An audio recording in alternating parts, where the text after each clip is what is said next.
All right, yo, what's good? What's good? We're here for Shakur Stevenson against Edwin De Los Santos.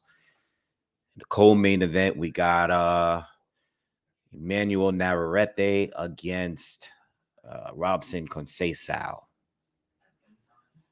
What's up, people? Let a few people join up before we get it going.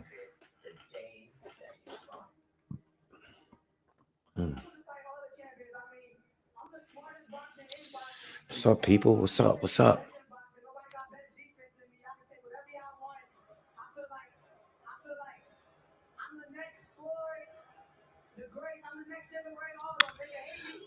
What's good, Josh? What's good with you?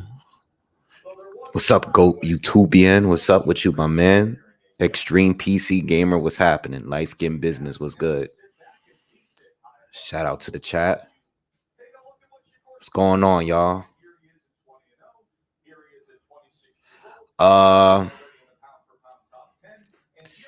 Stream thinks Shakur is gonna beat him by stoppage.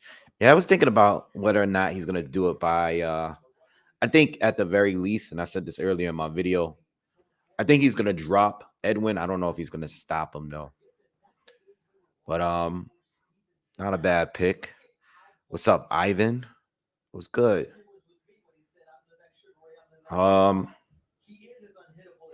Just watching this live. I mean, watching this coverage here, and I just saw Abdullah Mason get his stoppage. Kid looks really good, man. He's definitely one of the top prospects on the come up. You know, I think there's a few things that he got to work on, especially like when I was watching this fight too. You know, him being a southpaw, sometimes he leans forward a little bit when he's shooting that straight left. He leans in for a little too long, man. And I could see it like a good counterpunch. And this guy he fought tonight caught him a couple times with it.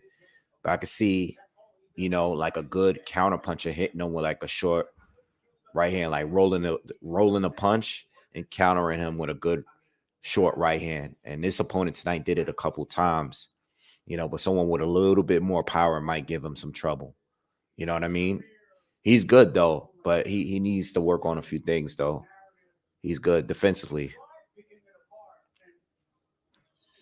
So J Hyde the gamer was good. Goku Knuckles. Plus 700. I see a drop, but Shakur should take if he double up left. It's possible. You know, one thing about Edwin is it's good that he's as fast as he has powerful and explosive, but he's a little reckless sometimes. You know what I mean? And if he fights that way, which I think he will at a certain point in this fight, he's definitely going to leave himself open to get countered with a good shot. So it's definitely possible, you know. What's up, AO? What's good with you? I wouldn't say it would be an embarrassing upset if he lost, but it would be an upset. It would be a huge upset if he is to lose this fight. But I wouldn't call it embarrassing. I actually think that this is his toughest challenge to date, in my opinion. All right. The main event is not until later. We got hours ago. I mean, it's 7 o'clock now, Eastern time. You know, I'm not expecting this fight to start before 11:30, 12 o'clock. You know what I mean? We got a lot of preliminary fights to go. I think there was 10 total preliminary fights. We just saw 3. So we got about 5 more pre-fights before the co-main event. And then we have the main event after that. So we got some time. We're going to be here for a while. That's why I didn't want to start earlier. You know, I've been watching the first 3 preliminary fights. But I didn't want to jump on. It would have been too early. I didn't want to be burnt out and tired by it later tonight. You know what I mean?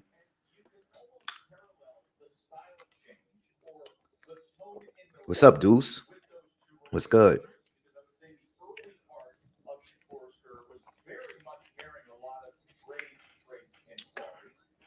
I do believe that Edwin beats the guys that Shakur beat, though. You know what I mean? And, it's debatable, but I think Edwin is tough. But I think Shakur is gonna beat him. I just don't know if it's gonna be a knockout. What's good, Gio? What's up? Smash the like button. Everybody hit that thumbs up for me real quick. What do you guys think of Mason? He just went on. Oh, you know what? You know what I meant to ask you, or at least bring up? Shakur Foster was just on. He was just getting interviewed. I had no idea. That he signed with Top Rank. Because he was just fighting with Matchroom when he had his recent fight with Hernandez. One of those crazy fights. And just now he said that he wants to get a shot at Navarrete. He also he said he would fight. Who else did he bring up? He brought up Oscar Valdez, and he also brought up who was the third fighter he brought up? Abraham Nova. Those are 3 fighters he brought up. Not bad fights. Of course, I want to see unification.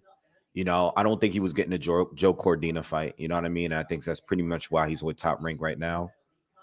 Joe Cordina is probably going to fight Lee Wood. Lee Wood is going to move up to 130. So, they're going to have their British fight or whatever. And it's good to see him over there. I mean, as long as we get a good fight. I mean, there's good names at 130. But if Bob get him in there with Navarrete, if Navarrete don't move up and fight Shakur, if he wins tonight, I know that he's going to be trying to push to get Shakur. But if he does stay at 130, I would love to see the Shakur Foster Emmanuel Navarrete fight. I mean, that's the fight. That's the fight at 130 to make right now. You know what I mean? I think those two right now are the best at 130 right now. I think Hector Garcia is right there too. But I would love to see this fight between Foster and Navarrete. I rate them barely a little bit higher than Hector Garcia and Joe Cordina. You know what I mean? Just my opinion, but that'd be great if we see the fight. That's if Navarrete doesn't move up. You just gotta wait and see what's going on. But I think Hector is with Showtime. I know he's a PBC fighter, so I don't know how it's gonna work with all of them. But I would love to see a fight with him too. I like to see him come back. I don't think we've seen him in the ring since Tank beat him early this year. You know what I mean? I got Navarrete by KO tonight. I already put my money up for it. That's what I'm expecting.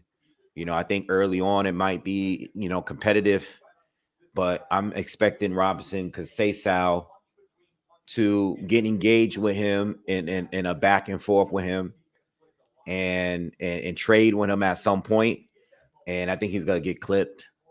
And I think he's gonna take a beating at some point. Because that's the thing about Conceição. He's a good boxer, but he tends to trade and go to war. You know what I mean? It makes for a good fight, but it's not gonna be the best fight for him. Hold on, let me lower this down some. Hold on.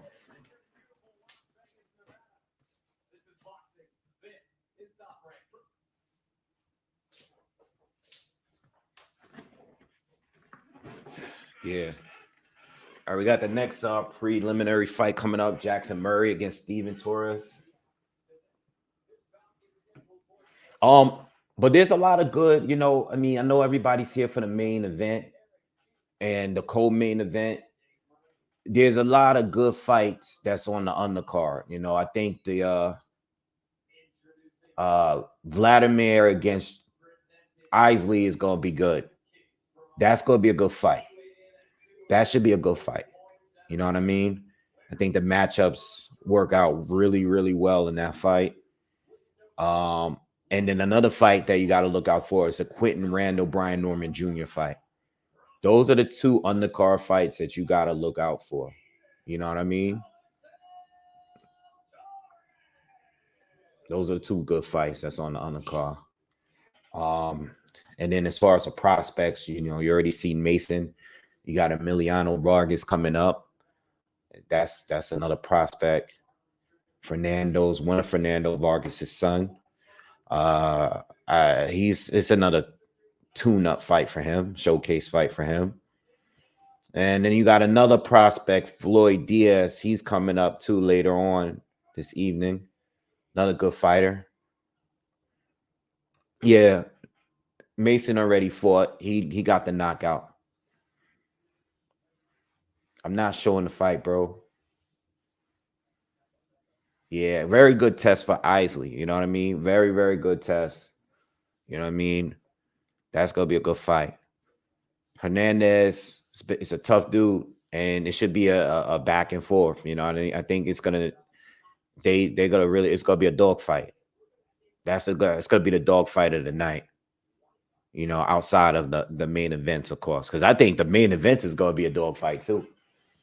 You know, I think Shakur and Edwin's gonna start out being all chessy and being a chess match, but I think at some point Edwin's gonna bring the fight straight to him. What division are these guys in? Murray and Torres.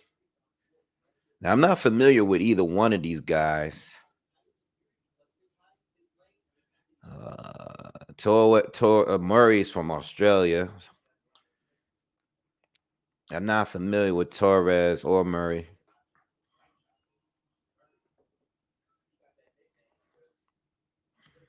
Steven Torres. Both of them are undefeated.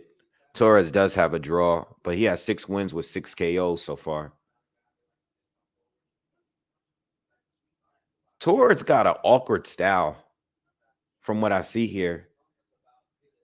Like he's just switching. He's switching, but like in a very awkward way.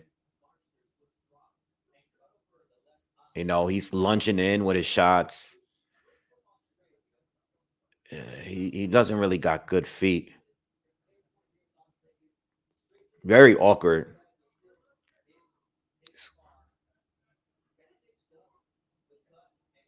Yeah, I don't know about Murray's boxing skills, but if he's anywhere near like a decent counter puncher, he should be able to catch this dude.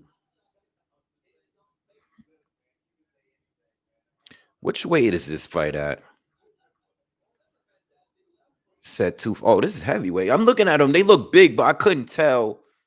I couldn't tell if they were like cruiser or something like that. You know what I mean? They look big, but I couldn't tell. Yeah, there was an undefeated Morocco kid that did fight. He did get a TKO stoppage. I believe he's friends with the Ferrari F1 driver that's driving racing tomorrow or this weekend in Vegas. But he won his fight too, undefeated fighter from Morocco.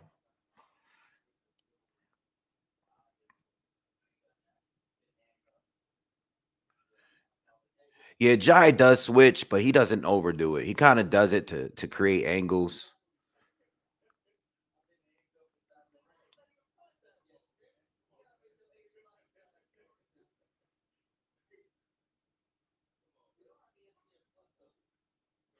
What do you guys think of the Tyson Fury Alexander Usyk presser today? You guys check that out. I don't know. I didn't really care for it. It was the usual Tyson Fury just jabbering away. Not for nothing, because I'm happy the fight is finally on. It's on for February 17th. So I'm happy the fight is happening. I knew it was going to be happening in December. You know what I mean? It was just too soon to the Francis Ngannou fight. But I'm glad it's happening. But to be honest, excuse me, I think the fight lost a little bit of buzz. I think it did. I think the Francis Ngannou fight took a little steam out of the fight. I know Usyk had I guess controversial win simply because of the body shot. But I think this Fury Ngannou fight kind of took a little steam out of it. You know what I mean? I don't think people are as excited. I know I wasn't as excited watching it today. It kind of feels like it's like let's get it over with type of thing instead of like Oh, I can't wait. More like let's finally get it over with because you know it shouldn't have taken this long to do it. And these fights, like with the Derek Chisora, the third fight, and the fight with Francis Ngannou, kind of, I don't know. I think people just are frustrated. You know what I mean? It just it don't feel the same. It doesn't feel like it should feel. We should be really, really excited. And I'm sure people still are, but those recent performances, especially from Fury, it's just I don't know, man. Kind of just want them to get it over with, man. You know what I mean? It's definitely a 50-50 fight, though, to me. I can't wait to actually break it down. I hope it happens. I hope there's no injuries or delays. Torres is starting to put a lot of pressure on this guy Murray here. All right, Torres is definitely walking him down and stepping up the volume here.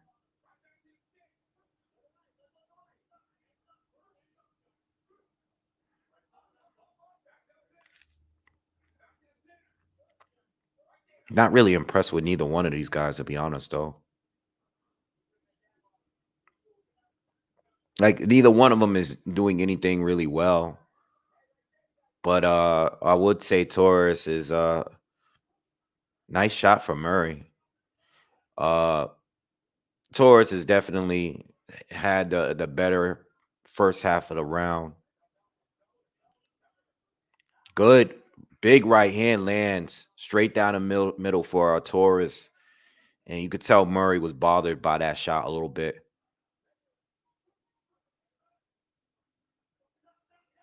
Torres is getting in his face and doing a lot of talking, man. He's doing a lot of extra stuff. Murray's mouthpiece fell out, and this guy Torres started taunting him. I mean, he's doing a little too much. He was doing a little too much before the fight started, too. I mean, I guess that's his personality, but he seems a little bit of an asshole.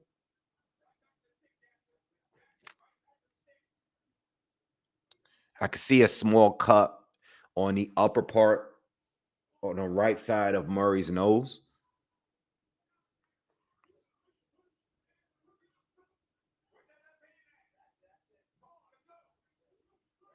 Good shot from Murray. Good straight left hand lands.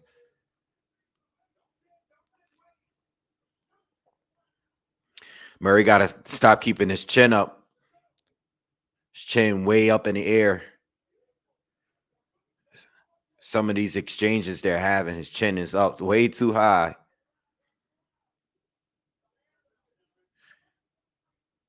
Let me see what you guys say. Usyk winning. Got Usyk winning. Yeah, I mean, look, I know. I mean, you're as good as your last fight, but I'm still, when it's time to start doing the film study and getting ready and gearing up to do an actual breakdown. I'm not gonna base it solely on the Francis Ngannou fight.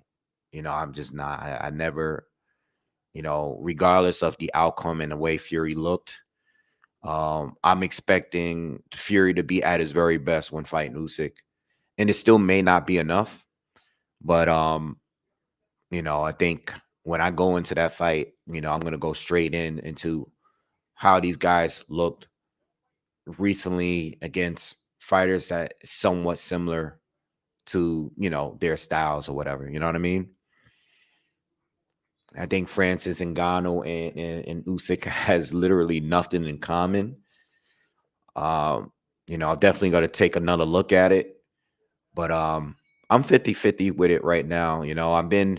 I've switched before. There were times and periods that I was leaning towards Usyk. More recently, I've been more leaning towards Fury. But now I'm back to being a little bit unsure now. You know what I mean?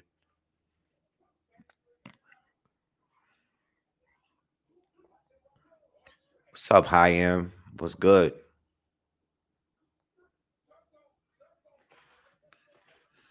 Yeah, I actually hope Usyk win. I would like Usyk to win the fight.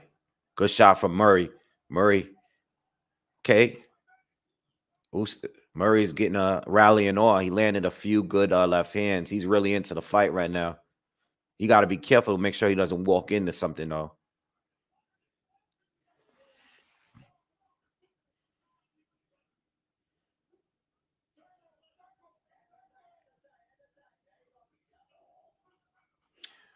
This is a 6-round fight, by the way. We're in the third round. We're about just over a minute into the third round.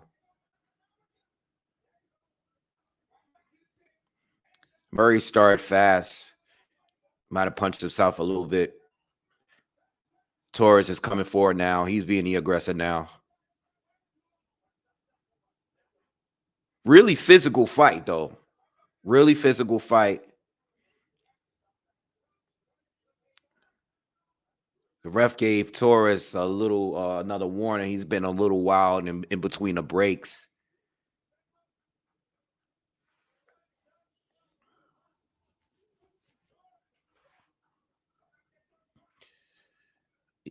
Yeah, I hear you, Omar. You know, I really wish I was actually a little bit disappointed. I was as hyped as I was that all of these guys won the same car. I was disappointed in the presser.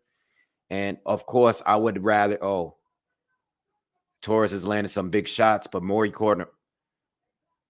Real physical brawl we got going on here between these two heavyweights.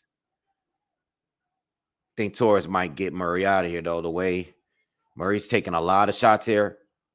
Nice check, right hook, but it didn't look like a clean punch.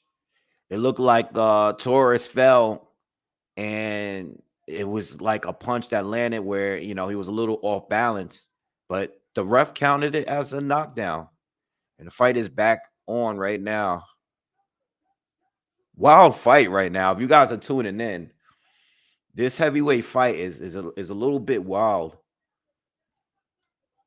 But going back what I was saying about Day of Reckoning, I'm kind of disappointed too that Wilder and Joshua is not fighting right now.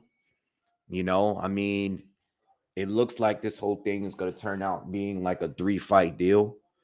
If these two are to win their next fights, if Joshua beats Wallin and Wilder beats Joseph Parker, then they'll fight.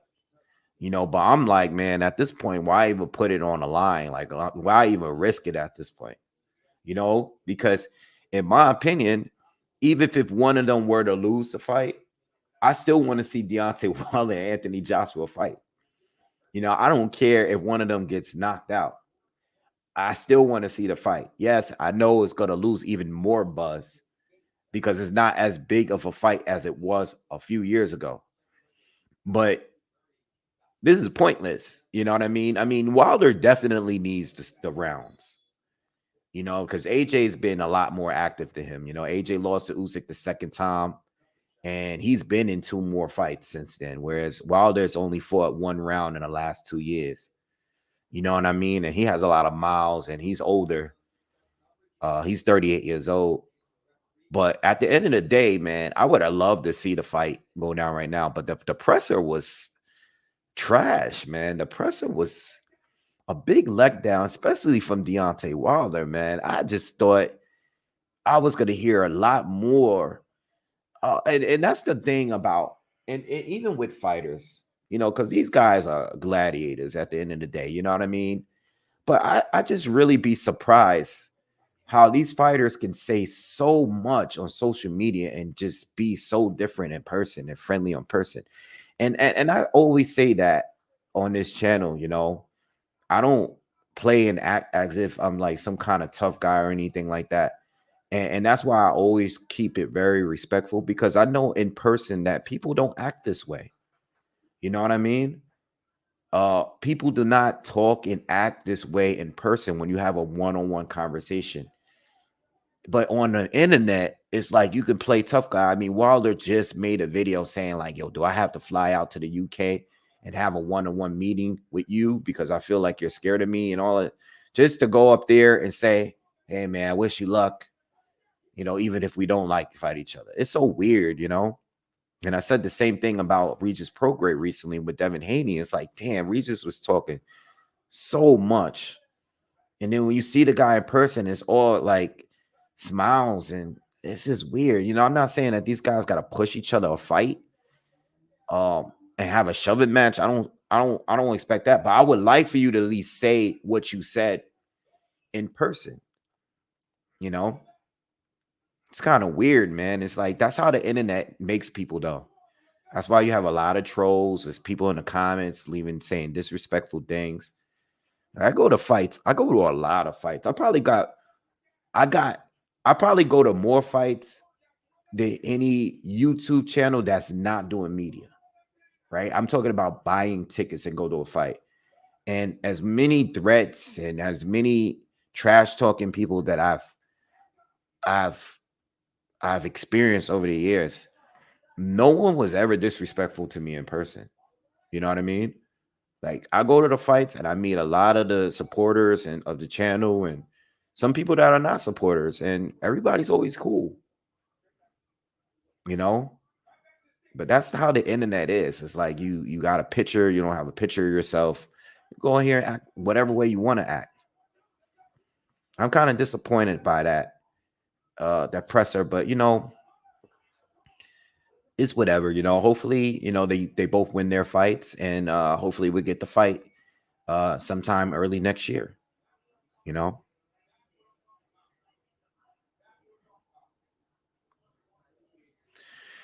Georgie, to be honest, I don't know who's winning this NBA tournament. I'm not even sure how it's actually working.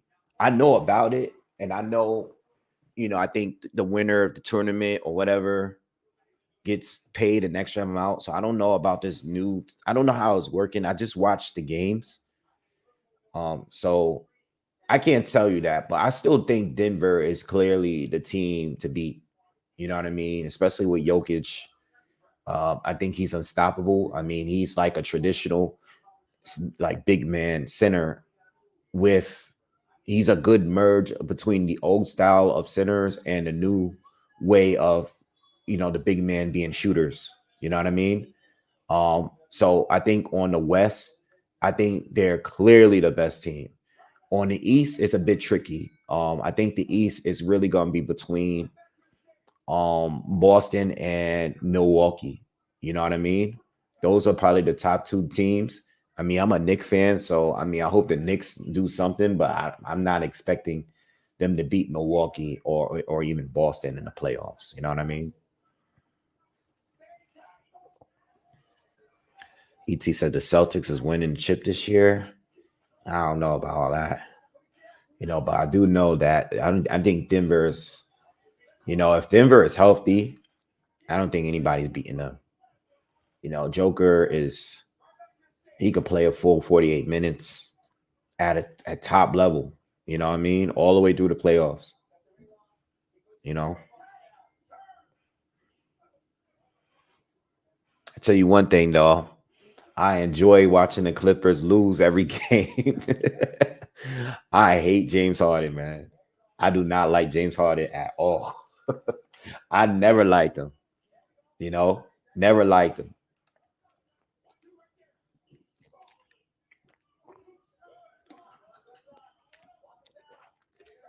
But you know what? Going back to boxing, I made a video talking about this yesterday, and I'm glad the Saudis has the money to put some of these big fights together. I'm just concerned about, you know, these purses being inflated due to the kind of money that they're paying in comparison to the rest of the world.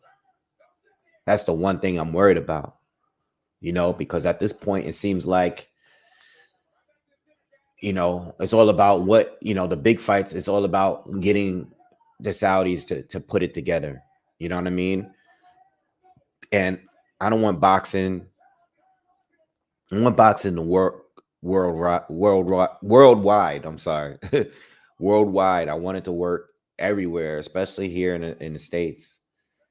I don't want it to be a thing where we only get the real good fights out there because they're only ones willing to pay more than what these fighters get paid here. And I'm all about these fighters making money, but I do believe that there's a thing called, I think overpaying is a realistic thing. Like, listen, I know these guys are fighting and risking their lives, but sometimes they are overpaid and some of them underperform too,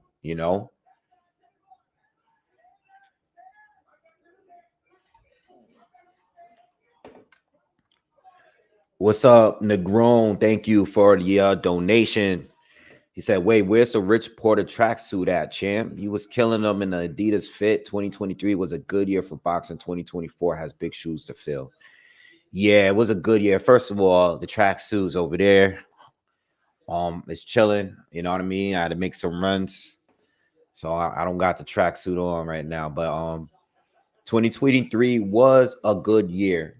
It was a good year, and we did get a lot of fights that we've been trying to get. So I will say that. At the same time, I still think it could be better. You know what I mean? I still think we could get more unifications. I still think we can get more undisputed fights. I still think there are more quality fights that could be made here. Specifically 135, 140. You know what I mean? I know we got Tank and Ryan, but I'm talking about Tank and Haney or Tank and Shakur, like proven champions, not like internet, social media famous type guys. You know what I mean? So that's my stance on that. There's still fights that could be made. I still think the heavyweight division could be better, and it's going to start out with Usyk and Fury, which is good. I said all year, let's get these last few fights between all this current generation guys, so we can make room for the next generation. You know what I mean? That's my views on it. Like, let's get Wilder and Joshua this year. We getting Tyson and Usyk this year, which is good. But let's clean it out. Like, let's get the rest of these fights going. I mean, even if they could sneak in Joshua and Fury, that would be great too. I'm ready for those guys to do their thing, and move on. You know what I mean? Even throwing Andy Ruiz in the mix. You know what I mean? I mean that, and to be honest, I wanted to see that with Wilder more than Parker and Wilder. And Parker and Wilder is a good fight, but I wanted to see Andy Ruiz fight Wilder, and I wanted to see AJ fight someone good before, I mean, that's what we're getting now, but I want to see Deontay Wilder fight Andy Ruiz. That's what I really wanted to see. For real. Like, I mean, outside of AJ, that's the fight I wanted to see. That would have been dope. And then after that, we could pave the way for the next generation of guys, Philip Hergovich and Jared Big Baby Anderson and all of these guys. We can make room for those guys on the next stage.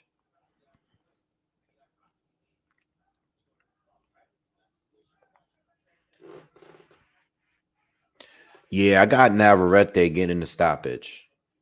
That's what I got. I think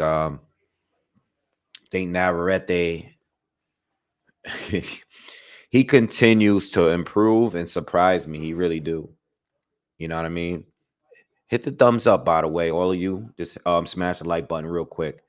Navarrete continues to surprise me and improve. That last fight against Oscar Valdez, he started out so good and so fast, and I really wasn't expecting him to be that good that early. You know what I mean?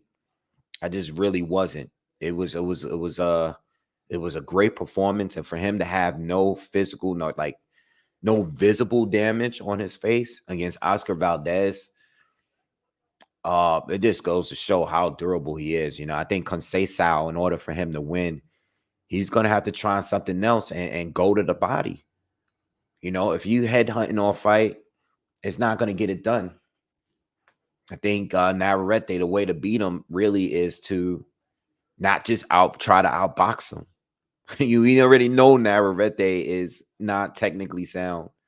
We already know he's not a great defender.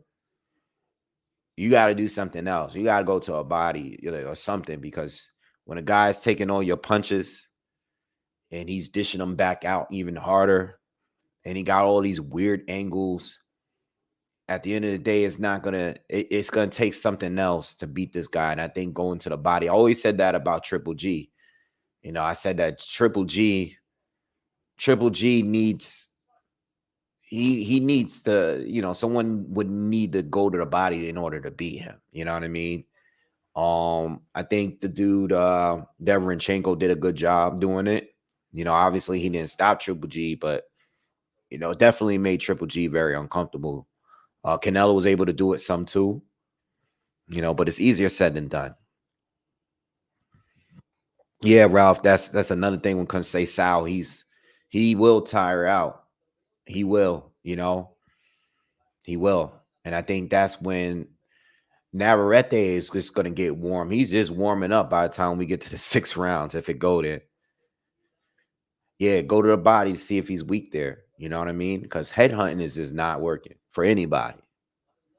You know what I mean? Yeah, Sonny Edwards against Bam next month. Another fight I got to do a film study on. I got to do a video on that. I got to do a video on I still got to do Andrade. Oh man, I feel like I can just do an Andrade right now. It's just about who I think is going to win. Like I'm really 50-50 on that one between him and Benavidez. I feel like I could break down that fight without even watching film. It's just really about who I think is going to win the fight. Is it next week? And I got to do this right away then. I'll do that. I'll do that right away then.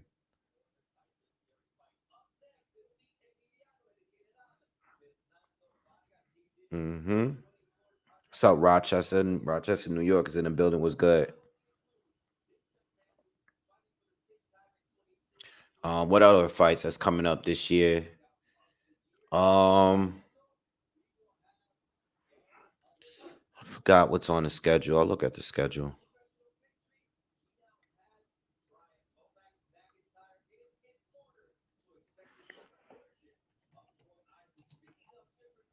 Let's pull up the schedule real quick. All right, so what we got? We got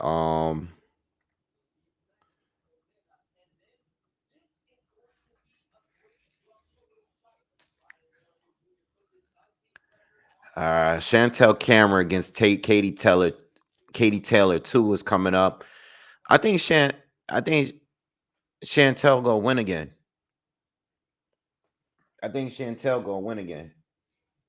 You know what I mean? It was close. I think I scored it 4-6 or something like that. But I just think Chantel being bigger and almost just as skilled, it was enough to get the win. And I think she's gonna do it again. You know what I mean? Katie's not getting any better and she's getting up there in age. Uh but yeah, I'll talk about that fight though. That's next week too. Um I gotta talk about Jamal Charlo. It's like the thing with Jamal Charlo and Jose Benavidez, it's like Jamal should clearly win that fight, but I don't know where he's at. I don't know if he's lost it or not. You know what I mean? Because I didn't like that interview they both did together. They did like an online face off. And to be honest, man, I don't know if Jamal, I don't know if Jamal is gonna be ready. You know what I mean? I don't know if he's good. The old Jamal would definitely beat him without too much of a problem. But Jose he's even though he's smaller, he's jumping on the opportunity. And if Jamal is not on his A game, I wouldn't be surprised if Jose were able to pull off the upset. You know, yes, Jamal did look bad in his last fight too. So, and that fight was when, like, how long ago was that fight? That fight seemed like it was ages ago. Let me go to this box rec real quick. Yeah, he fought Montiel back in June of 2021. All right, so you're going well over 2 years. You like 2.5 years without fighting. You didn't look good then, you know, but he looked great. I mean, he looked great against Derenchenko. I think that was his best performance ever. You know, I mean, at least at 160. His fight with Derenchenko was the best performance I've ever seen from Jamal Charlo. Jamal Charlo had the best performance against Sergey Derenchenko. Derenchenko's been in there with a lot of people. And I felt like Jamal was the best. He looked the best against him. He looked better than Danny Jacobs against him. He's better than Triple G against him. He's better than Carlos Adames against him. Better than Jaime Munguia against him. Derenchenko is tough. He's tough, but Jamal gave him that work. You know what I mean? But as far as Jose Benavidez, I never rated him that high. You know what I mean? I think he's a good counter puncher. You know what I mean? He can definitely fight, but you know, at the world level, at the highest level, he hasn't proven that as a pro. He hasn't really lived up to the hype of him as from an amateur. He hasn't really lived up to the height, and now he's going to 160. I mean, I'm still leaning towards Jamal, but if he catch Jamal on a bad night, you know, you just never know. You know, Jamal is at a really bad state. What's up, Claymore? Jamal's he doesn't look like himself, and you just never know, man. He might mess around and have like an Oliver McCall moment in the ring. You know what I mean? In that Lennox Lewis rematch. You just never know, you know what I mean? The guy just doesn't seem to ever be, he doesn't ever seem to be sober. You know, he's not himself at all. He's completely not himself. You know, but that's the only shot of him winning the fight. I mean, Jamal on his best day would destroy Benavidez, you know what I mean? But we have to just wait and see what else is coming up this year. You got Sabrio Matias. I'm not familiar with the guy he's fighting, at least not by his name. Ryan Garcia is fighting Oscar Duarte, which I'm expecting Ryan to get a stoppage there. I've seen Oscar fight. I looked him up. Not really expecting much. Yes, he is a puncher, but it's gonna take more than just him being a puncher to win. You got Robesi Ramirez against Rafael Espinoza. And that card, you got Xander Zayas on the undercard. You got Bruce. This is what I like about Top Rank. And I said this earlier. On my video today, the prediction video. Top Rank are keeping their prospects super active. Every couple of months, these guys on another card fighting. You know, I like Xander Zayas. He's on another card again. Bruce Carrington. It's like all the fighters that's not on this card is on the next card coming up. And this is the next card coming up. You got Richard Torres Jr. on this card. You know what I mean? I like that Top Rank is keeping these young fighters busy. You know, they always getting a card with all of them on there. You know what I mean? Yeah, Mason fought earlier and got the knockout. What else is coming up? So Ridges Prograis and his Devin Haney. That's another one. That's a big one for me. That and Andre and Benavidez, those are two of the biggest fights for me for the end of for the rest of this year. You know, I mean, obviously, you know, the big heavyweight card that's in December is big too. But I think as far as quality fights, David Benavidez and Demetrius Andre is a huge fight. As a fan fight, and Regis Prograis and Devin Haney is a huge fight for me too. You know, those fights are good. I see Andy Cruz is going to be fighting on the undercard of Prograis and Haney. Ebony Bridges is fighting too. Montana Love is going to be making his return as well. Chris Billum Smith is going to be fighting Masterneck 2 in December. You got a Jake Paul fight. Who cares? You got a Sandor Martin fight. And then you got Bam and Sonny Edwards.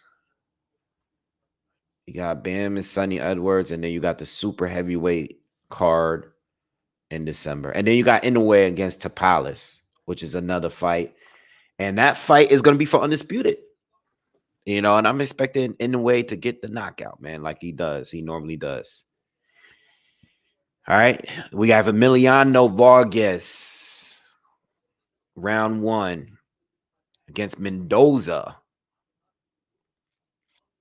Mendoza comes out, is doing a whole lot of moving. See what he got.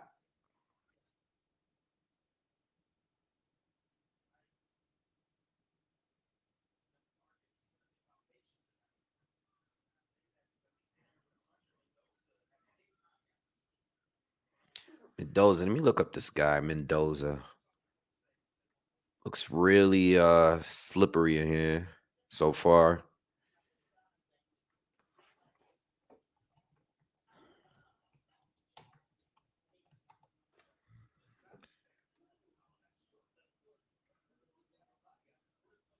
Mendoza 6-2.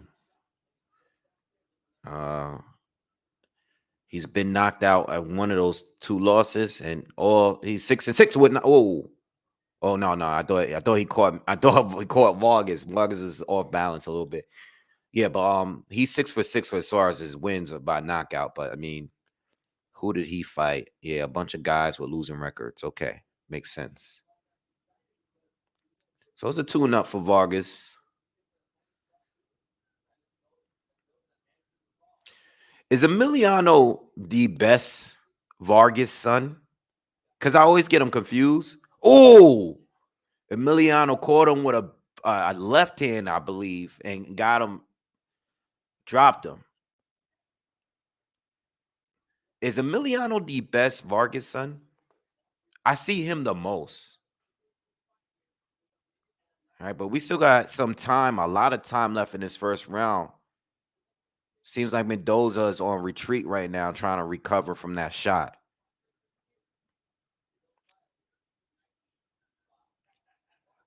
Nice left hook from Emiliano. He might get this guy out of here. Oh, uppercut. Okay.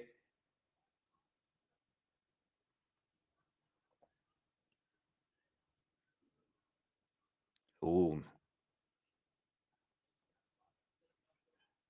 Vargas is trying to get him out of here. 30 seconds left, and he got this guy against the ropes.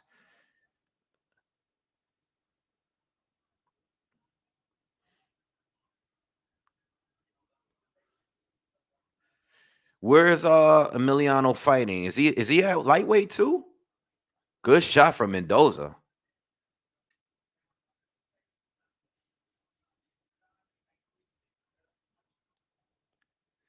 I wouldn't want let me see what this guy. Oh yeah, they're lightweight too. Yeah, him and Mason could be fighting, you know, in the near future. You know, and not too far future. I wouldn't want them to fight right now, but because they're still developing. I think they need some more fights. Mason got how many fights he's in? He's 10 fights in, or tonight was his 11th fight. But those guys are going to fight in the future, man. Those guys they're young. Mason's 19. They're both 19. Those guys are going to end up being rivals at some point. These two here. They give them some time though. I think they'll run into each other at some point down the line. You know what I mean? But they're both at 135. Yeah, I think a million. I was just making sure because I don't even remember the other two. I remember I know him because I always see him fight, but I couldn't remember, the other two because I remember watching. Correct me if I'm wrong. Wasn't there like a Triller card where it had like all three of them on the same card at one point? I remember watching like all three of them at one point fight, but I don't remember seeing the other two, not for a while at least.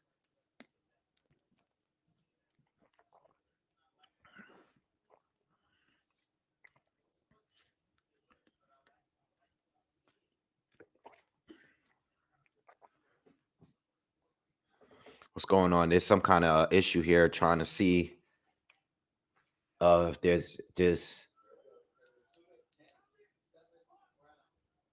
Oh, they scored another knockdown for Mendoza. They was trying to play. They were playing a replay to see if it was a knockdown tonight because his gloves touched the canvas. So there's two knockdowns in the first round for Vargas. Excuse me.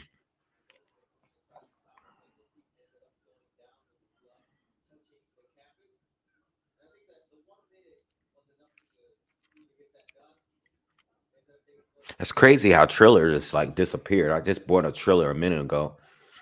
Kind of just like they came in, they were doing like the hip hop concerts and the boxing. And then they was doing some of the crossover fights too, and they just woo. Vargas caught him with two right hands, and Mendoza's not. He's done. Wave it off. This guy is he doesn't know where he's at right now. Oh yeah. Nah, this fight it's over. Don't even count.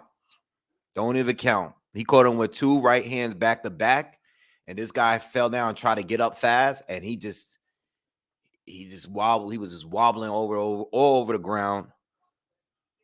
Yeah, good knockout.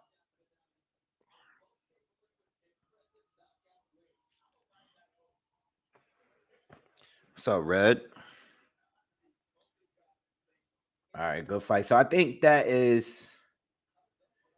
Oh no, we still got Floyd Diaz that's gonna fight. I don't know what order they're gonna have it. I don't know if this gonna be Troy Isley next or Brian Norman Jr. I think Brian Norman Jr. That fight is probably gonna be right before the Emmanuel Navarrete fight. That's what I'm assuming. All right, but I think we're like 5 fights in now. I think we're halfway through the entire card at this point.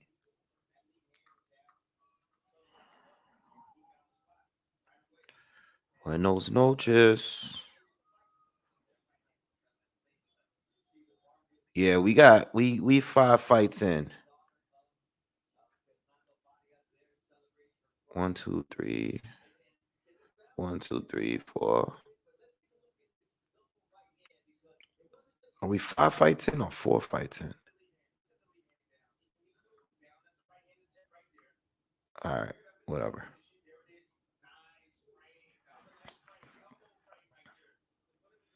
Yeah, Mendoza didn't really have nothing much outside of just moving really quickly and trying to stay out of the way. This guy punched him with a right hand like 3 times just now. Boom. And you know what? That first punch, that first right cross that he landed is exactly what I was trying to explain when it came to Edwin De Los Santos, right? Because he kind of leans. You know how you try to lean out of the way of a jab and you slip and you lean, he's southpaw, so he leans to the left.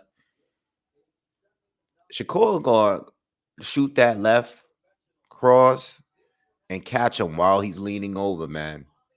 And then he's gonna follow it up with a right hook, and that's gonna be the shot that hurts Edwin later on. That's gonna be the money shot right there. Like I'm calling it now because I know when Shakur leans over, he'll lean over to slip like the jab, but then he'll bounce out of range. Whereas Edwin kind of ducks to his left and stay there. You know what I mean? And if you watch the fight with Ryo, you see Ryo land that shot a few times in the fight. You know what I mean? That was the money shot for him. You know, obviously he lost the fight still, but I think Shakur is definitely going to take advantage of some of the defensive errors that Edwin make. You know.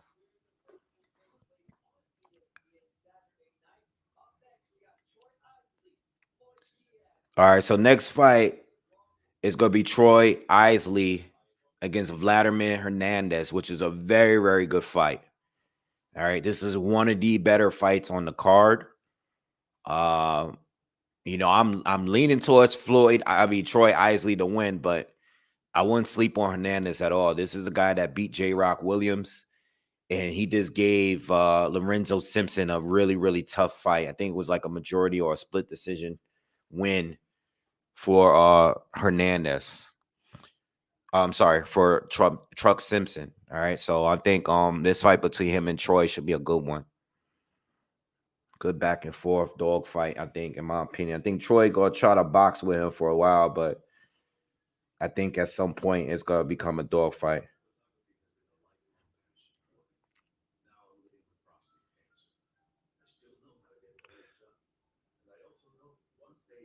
Yeah. All right. What's going on what else is going on in the boxing world? Um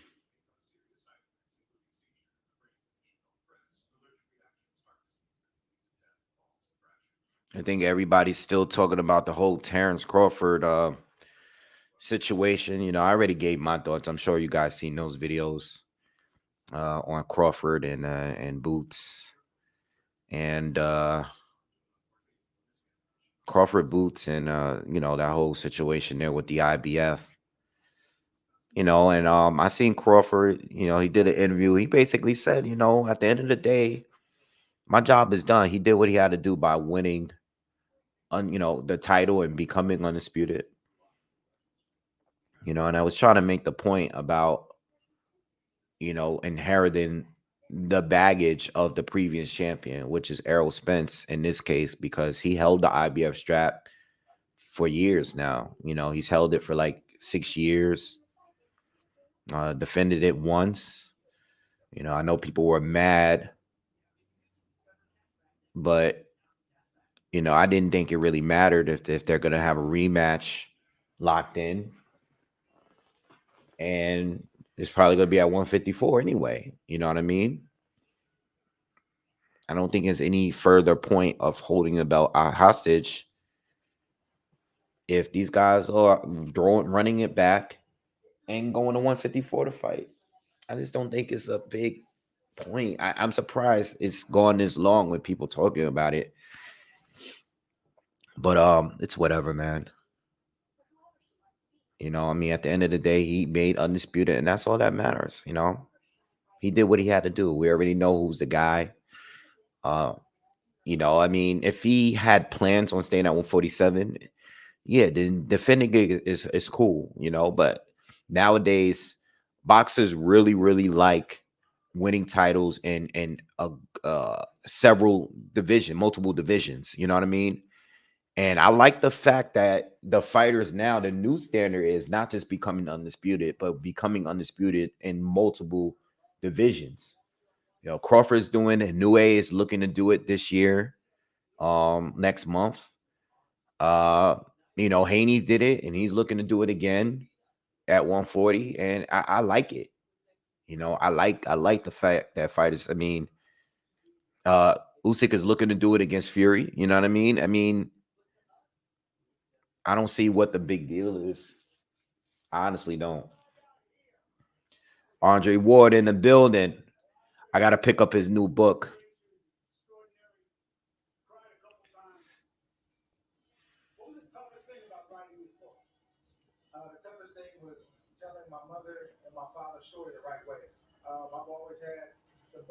His documentary he did on Showtime was pretty good too. I did watch that. Uh, just seeing the story of his dad and everything was pretty cool. I'm definitely gonna pick up the book at some point.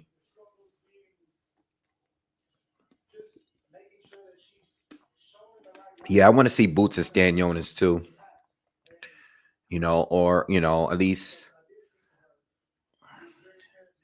it's like with Thurman. I do want to see Thurman in another good fight at some point.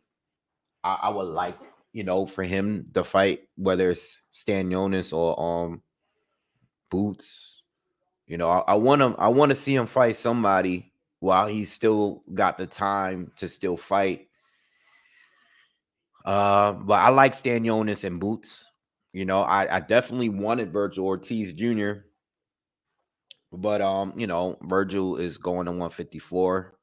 They pretty much saying that with his health issues, it might be better for him to not have to drain himself as much to make weight. You know what I mean? With his kidney issues and stuff. Shakur is not fighting for a while. We still got about four or five more fights until then.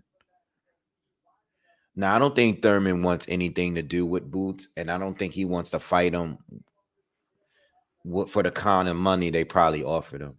You know what I mean? They're not going to offer the kind of money he wants to take that fight. I think he would take that fight, but I think if they go to he's going to take that fight, they would need to give him a healthy penny, and I don't think it's going. I don't think it's going to work out that way. You know what I mean?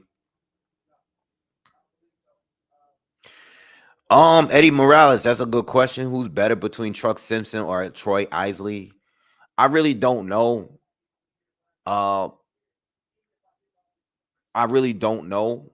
But I'm leaning a little bit towards Troy Isley, to be honest. I just think that I think Troy has a higher ceiling. Like, I don't know if he's better than him right now, but I think he has a higher ceiling. You know what I mean? Like, I think he has more potential than Truck. You know, I feel like the same way I feel about Lorenzo Simpson. I feel the same thing about Ammo Williams. You know what I mean? Like every time I see them fight, it's like I remember seeing you when you first was a prospect, and I'm not really seeing like any real like dramatic improvements. You know what I mean? Just my opinion. I just like okay, I'm not seeing any elevation like that. You know what I mean?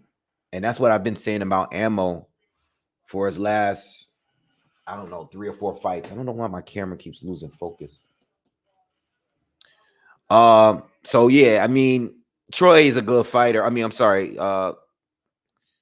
Lorenzo is a good fighter, but I think Troy might be a little better. We'll see tonight. I can answer your question a whole lot better if depending on how this fight go tonight. Yeah, I see your comic, Zoo versus Lubin. I mean, I'm leaning towards Tim Zoo, but honestly, man, Lubin winning that fight against Ramos recently definitely made me that was definitely a really, really big win. Because I think that was the most disciplined I've ever seen Erickson Lubin. I thought he's always had the talent, but I think in certain fights, he always fell into the trap of fighting the opponent's fight. And I think when he fought Ramos, I know a lot of people felt like Ramos won the fight. I honestly think Erickson Lubin put on a good performance in that fight. With that being said, the Tim Tszyu fight is a different type of fight. You know what I mean? And from what I just saw between Tim Tszyu and Brian Mendoza, I mean, that was definitely by far one of my favorite fights this year. One of them. What's up, Key? Uh, Definitely one of my favorite fights of the year.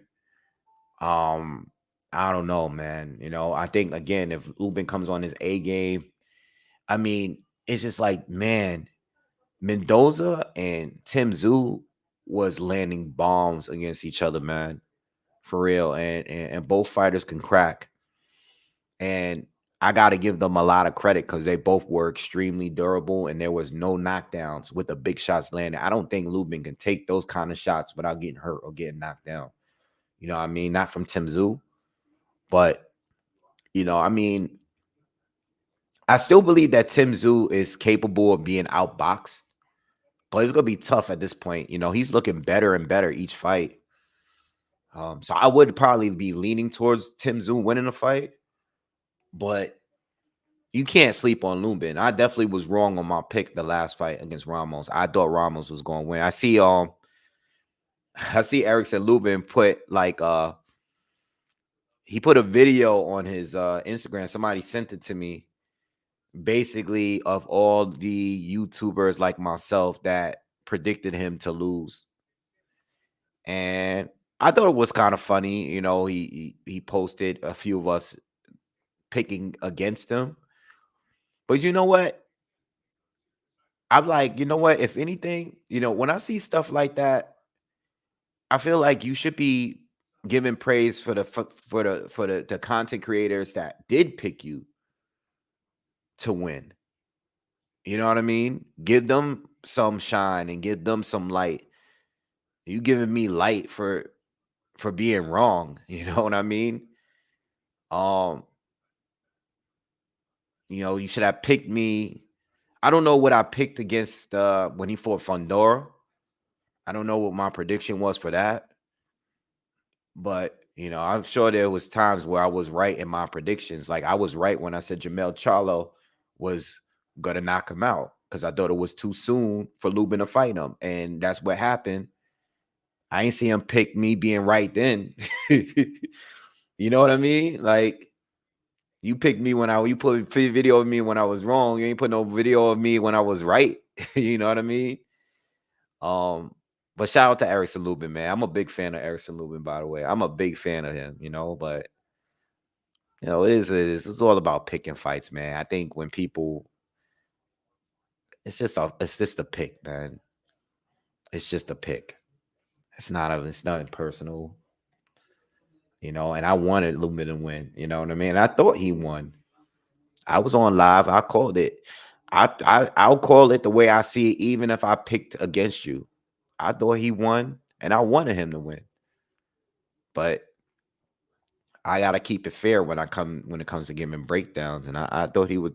I thought that Ramos would beat him based on the fact that Lubin tends to lose some of his discipline in there and going into these wars. And I thought that was gonna happen, and it didn't happen. And Ramos tried to bait him into it. Ramos put the pressure on him, but he didn't fold. He stood his ground and he kept fighting smart. So much credit to him.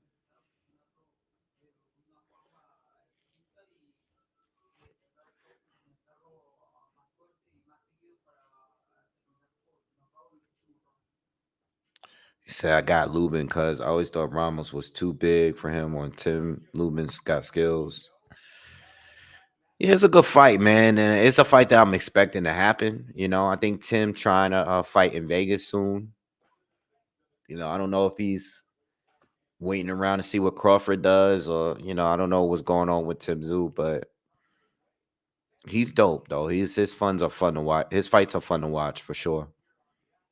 I'm looking for Sebastian Fundora to come back too. You know, I don't know if he's gonna stay at 154. Um, but you know, I think as every fight that goes on for Sebastian Fundora, like fighters are figuring out how to beat you at this point. You know what I mean? He's had a few fights, even though he was winning them, where fighters were pretty much figuring out how to beat him. You know what I mean?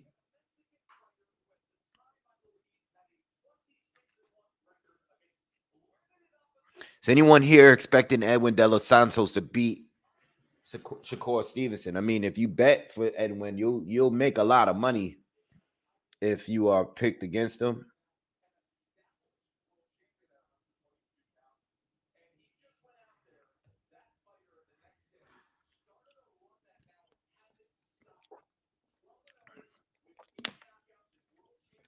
I felt like I thought about putting like, you know, just a couple dollars on Edwin just in case he were to pull off the upset. But I'm like, I just can't see Shakur Stevenson losing right now, man. I just can't see it. I can't see it. I think he's gonna figure him out and beat him. I don't even want to. I normally bet against guys that are huge underdog when I think they are a dangerous opponent. Like maybe I'll put a few dollars down, but I just don't see Shakur losing a fight, no matter how good I think Edwin is. And I like Edwin, but nah, man, I don't even want to waste my money. I see Ralph got Santos. Yeah, William Foster did beat Edwin. I didn't watch the fight. Um, I've never seen the fight. I try to watch it because I was trying to see exactly how that fight went wrong for him. But from what I heard, the fight was really, really close. You know what I mean? But William Foster is a different type of fighter, and Edwin, depending on who he's facing, because he goes to war with Rayo, right? And he was just able to just take the bigger shots. You know what I mean? He took the shots better than Rayo did. You know what I mean? That was just a straight up war. But when I seen him fight Joseph Adorno and just beat him like from a technical level, like just was the better all around fighter. I was really impressed. But Joseph is not a southpaw, you know what I mean? So I can't put too much on that fight because southpaws are better at fighting like conventional fighters, you know what I mean? So I was like, yeah, he beat Joseph better than anybody else that beat Joseph, but this guy don't fight anything like Shakur neither. So you got to go with the Jose Valenzuela fight as far as like watching and studying him. But Jose Valenzuela and Shakur are just like leagues apart. You know what I mean? Like Jose was literally getting hit with everything this guy was throwing at him. You know what I mean? But I got Shakur winning, man, and I think Shakur is gonna make an example. I think Shakur is gonna try to make an example in every fight he's in. Um,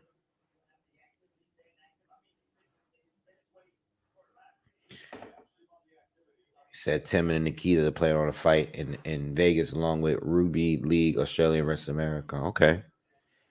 Armando says, shout out to you, Boxingwave. You have unbiased content. Tijuana, Mexico in the house. Shout out to you, my man. Tijuana, Mexico's in the building. All right. Mind Taker says, I thought Santos beat Foster, in my opinion. Yeah, I know a few people left those comments saying that they thought Santos won the fight.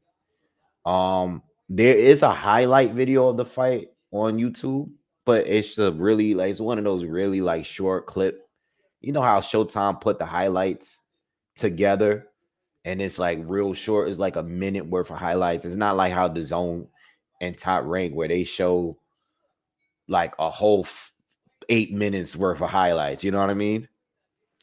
All right, good fight is about to start between Troy Isley and Vladimir Hernandez. I think this is gonna be a dog fight, man. I like this fight. This is gonna be a good fight right here. Big test for Troy Isley. We're gonna see how good he is. This is up and coming guy at 160.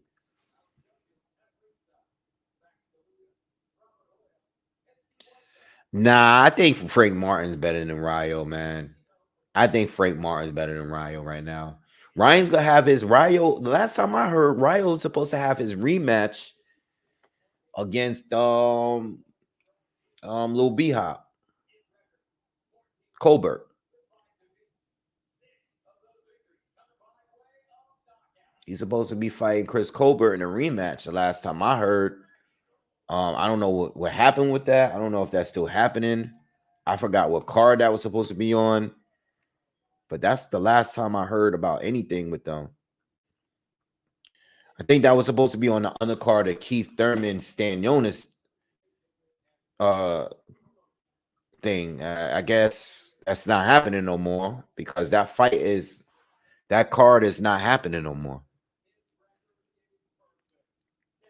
We gotta wait and see. I guess all these fights that was supposed to happen on Showtime, I guess they're just gonna move them into next year when they settle a deal with whatever network they're gonna go with. I don't know if it's gonna be Prime or whoever, Netflix. Hearing a bunch of things. We just gotta wait and see.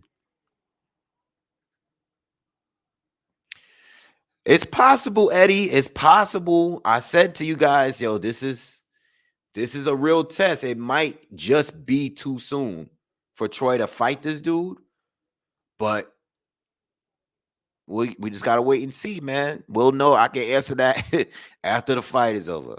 It's a tough fight though for a guy that's 10-0. A guy that he's fighting a guy that recently beat a former champion. You know what I mean? A former unified champion. This soon. 1 foot out the door. Thank you for donating as usual, man. I appreciate you supporting the channel, man, being here. All right, round 1 between Isley and Hernandez. Hernandez, the southpaw, against Troy Isley, the prospect. Clearly, he'll be a contender if he is to win this fight at this point.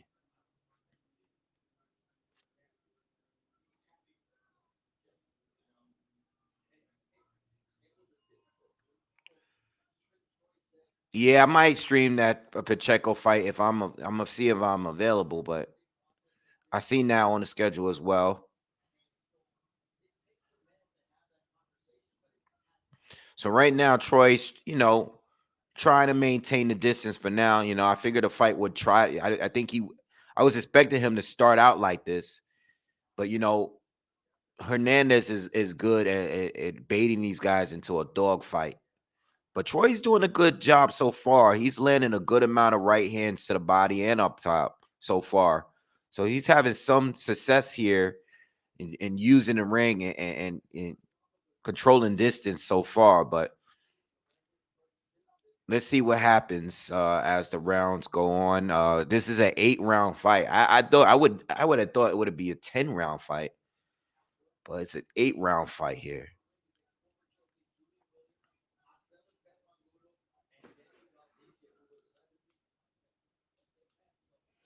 Troy started out. There's some points in this round. He has like a really, really bladed stance at some points.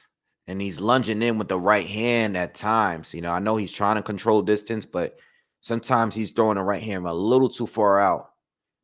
Good right hook lands for Hernandez. Hernandez is really starting to put the pressure on him. Yeah, Troy got to be careful with that, lunging in with that right hand at times.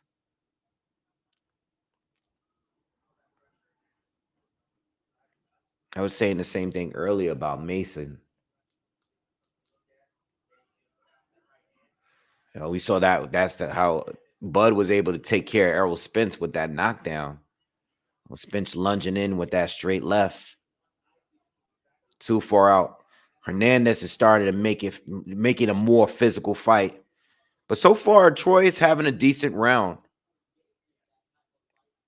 Hernandez is starting to push the pace, though. And he's starting to land some good shots of his own here. Nice right hand from Isley. Nice right hands from Isley. Good. Oh, nice 1-2 from Troy. Backs up Hernandez to finish the first round. I gave that round to Troy Isley. Good round. Yeah, I think he's gonna pull it off. It could be, it could be early, but I mean, it's the proper fight to have on a come up. I mean, it could be a little early, but so far he looked good. He had a good first round there, so we'll see. Again, if I said earlier, I think he looks like he has a little bit more potential than Lorenzo Simpson, but We just gotta wait and see, and I think Troy got a little bit more dog in him than Simpson. You know what I mean? Maybe they could fight in the future. Shit, if he is to win this fight, what's stopping him and Troy? Troy and Truck fighting each other. You know what I mean?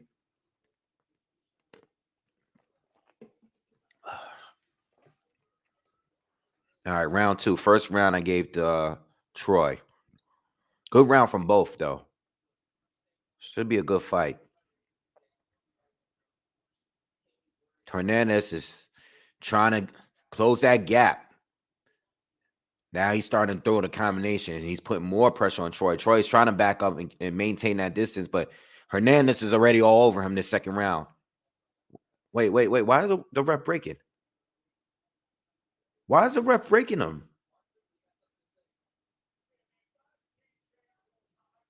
Hernandez is coming out really aggressive here. He's not wasting no time. It's an 8th round fight, so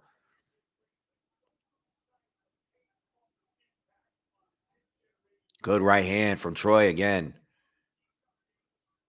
Hernandez has caught him with a few left hands to the body. Oh, nice. Oh, nice hook lands for Troy and the right hand following it. Come on, ref. Let them fight. Troy has really shown his power so far in this fight. He's backed up Hernandez a couple of times in this fight so far.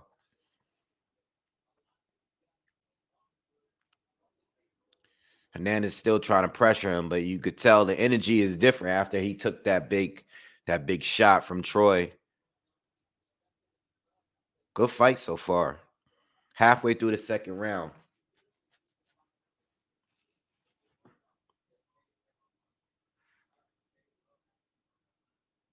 Both been doing a good job committing to the body as well.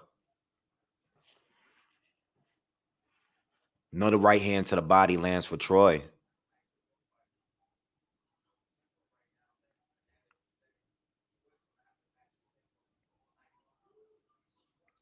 Yeah, nice turning. Hernandez, stepping around him, getting those angles in on Hernandez a little bit. 50 seconds left in the second.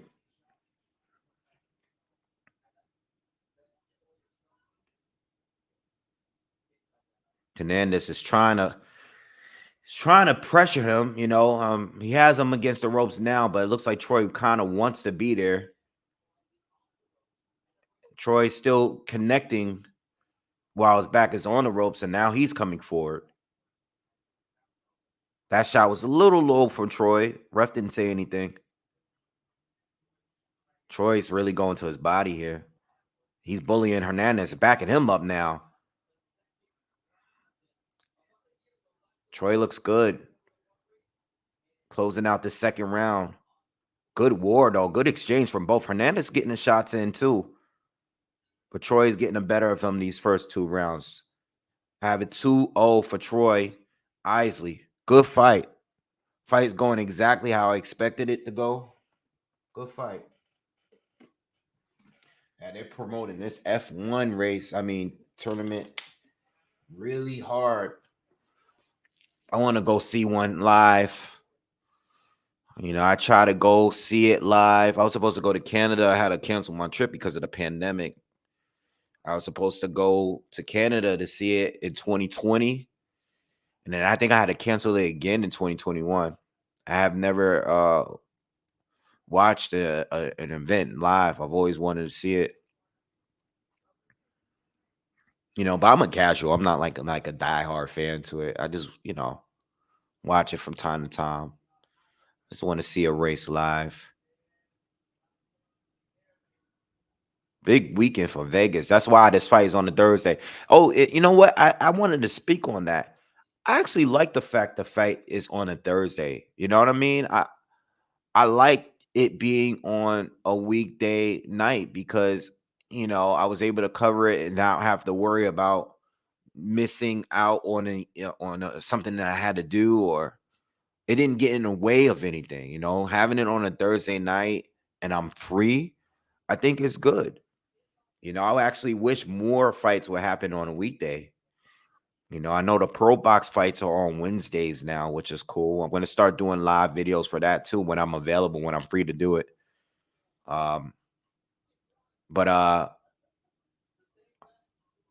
yeah, I like the fact that this fight was on Thursday. You know what I mean?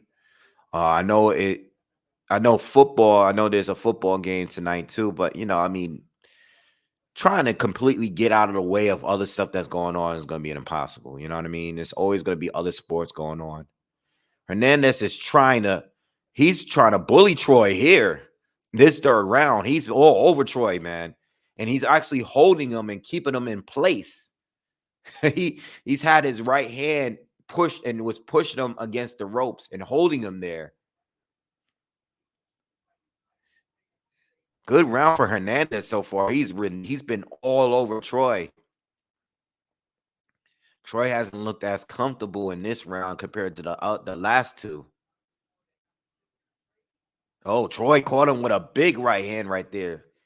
Oh, that's another shot that was a little low from Troy. I think the ref told him.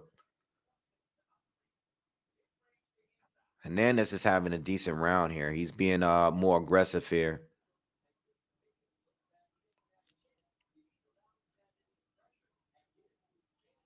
Hernandez got to keep it going, though. He can't allow Troy to have the time that he's giving him right now. And Troy's starting to use the ring again. Okay, yeah, Troy's starting to get off now that he's nice check left hook. He's starting to get off now that there's some space between them. He got to keep this fight. Oh, good trade from both. Troy need to get this fight back in the center of the ring. He's two big right hands from Troy. Oh, I think those hurt. Yeah, Troy's just turned this round around. Hernandez got him back in the corner now. Let's see what happens here. Troy got to get out of here. His success is in the center of the ring.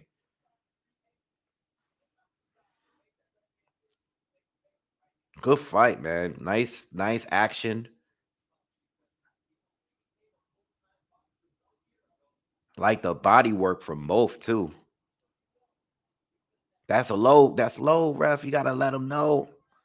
Troy landed a few shots. That's a little too low. Yeah, it looks like there was moments in that round where Troy was gonna hurt him. You know, there definitely looks like there was moments, especially when he landed those 2 or 3 back-to-back right hands. I was like, I think he may, get him hurt.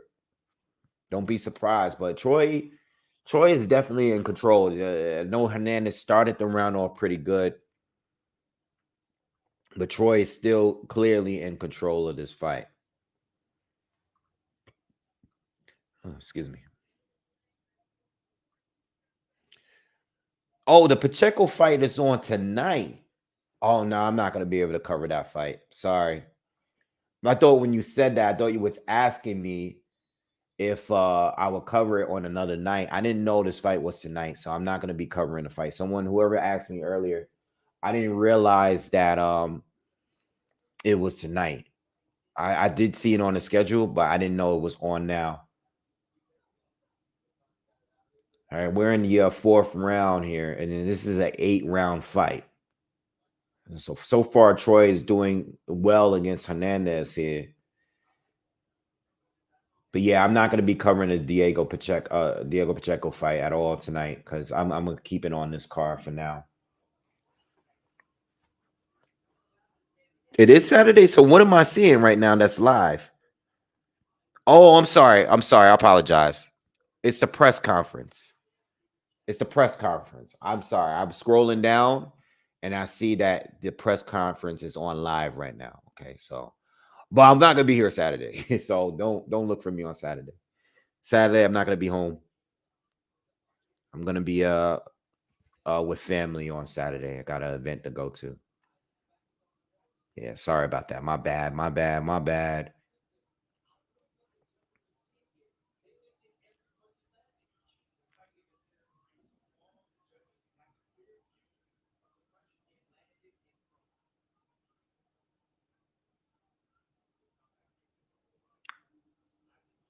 Troy got to catch him with something heavy again. Ooh, good left hook to the body. That bothered Hernandez a little bit right there. About halfway through the fourth. Good fight though, man. I mean, listen, Hernandez is still fighting. I don't think he's winning, but he's still here. But he's definitely been taking the bigger punishment between the two.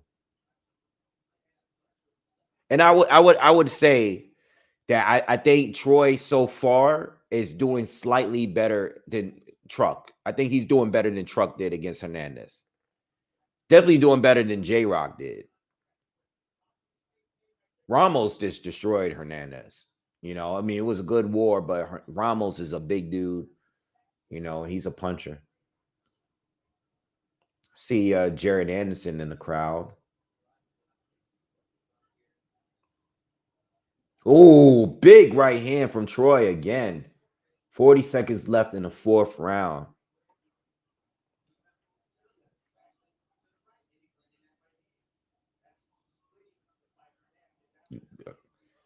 Yeah, I think Troy might be able to hurt him at some point if he keeps it up.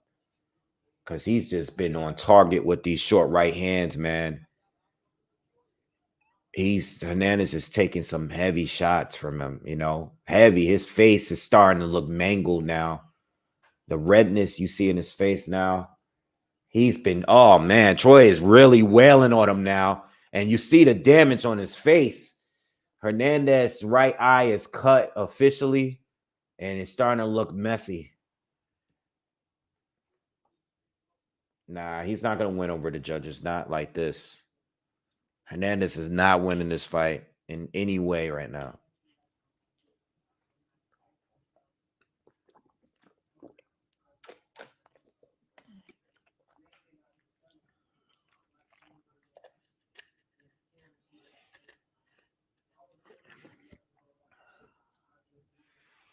Good fight.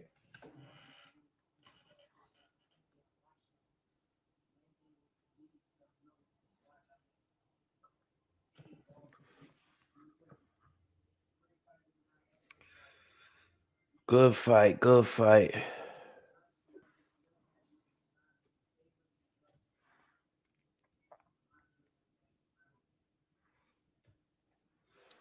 All right, we're going into round 5. I think honestly, it's been a sweep for me. You know, I think the third round might have been the closest round. But Troy is clearly ahead. I think the third round might have been the only debatable round here. But Troy is ahead. You know, Troy is hitting him with the more effective shots. Definitely more. I think he's just overall just winning. You know, I think in a lot of these rounds, these last couple of rounds, Hernandez has been coming out blazing like the way he is now. He comes out fast, but Troy always wins the second half of these rounds and by uh, uh, dominating him. You know what I mean? Especially the last round. The fourth round was the biggest round because he just landed the biggest, the biggest amount of shots and the most amount of shots. I'm sorry. Again, Hernandez he's keeping the pressure on him, but he's not seeming to really do anything to Troy. Like Troy hasn't seemed to be bothered by anything that he's landing up to this point. You know, he's relentless. His pressure is relentless, but it's not having any effect on him as it did to other fighters in the past. Isley's just landing too many right hands, man. Those short right hands is just.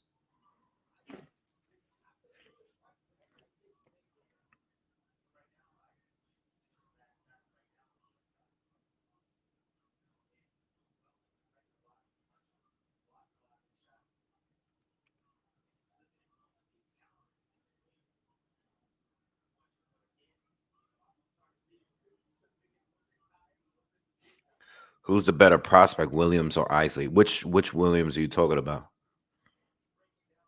Good shot from Hernandez. Good left hand from Hernandez right there.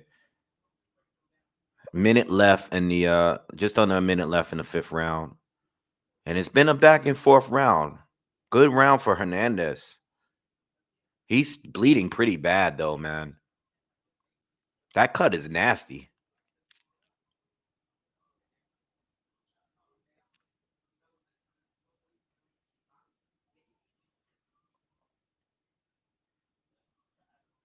Troy's just having his way.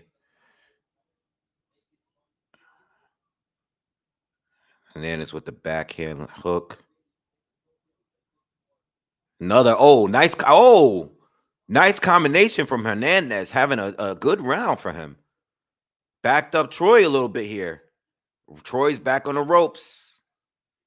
Hernandez is having a good round. This is his best round. I don't know. Troy don't want to lose that momentum. He took some big shots this round, man. Good round for Hernandez. That's the first clear round for him. Austin Williams, I think it's too soon to call, man. It's close.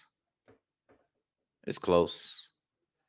It's close between Truck Simpson too. You know what I mean? It's close. It's close, man.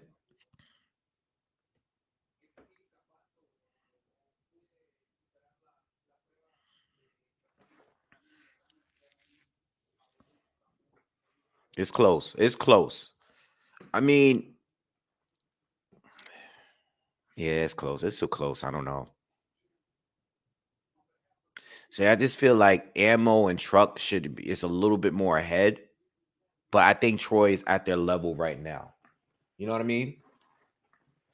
Ammo and Truck is definitely ahead. How many fights Ammo got? Ammo's 15 wins, 10 losses. Debuted at 2019. I guess he's not really that far ahead. I feel like I've been watching him longer than that. Right? Troy got 10 fights in, started in 2021. How long Lorenzo's been fighting?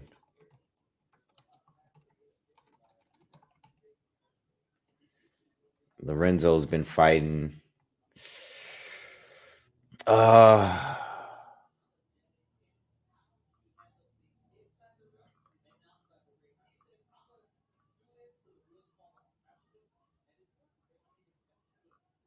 2018.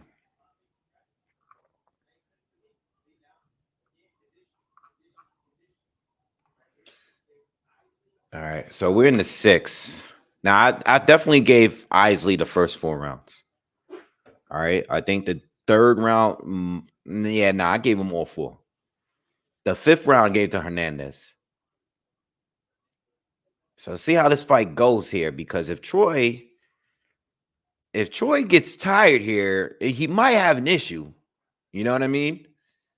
He got to keep the momentum going, but I can tell, you know, at least so far in this round, in this 5th round here, I'm sorry, in the 6th round, he's retreating a little bit. And I don't know if that's because he's a little tired. He might be. But he's a little bit, he doesn't seem to be as in control of the fight as he was. You know what I mean? What's up? Just a reflection. Was good with you, bro? Hernandez is really putting the pressure on him. He's not slowing down, whereas Troy is seeming like he's slowing down a little bit. I'm not seeing that same finesse that I was seeing in the first 4 rounds. Maybe he punched himself out in that 4th round a little bit, man. Because that was his best round. Hernandez is all over him right now. 40 seconds left. And if this continues, this would be another round for Vladimir Hernandez. You know, he might end up being like Truck Simpson if he isn't careful here. Hernandez is putting the pressure on Troy, man. Troy is losing this round. He's losing this round, in my opinion.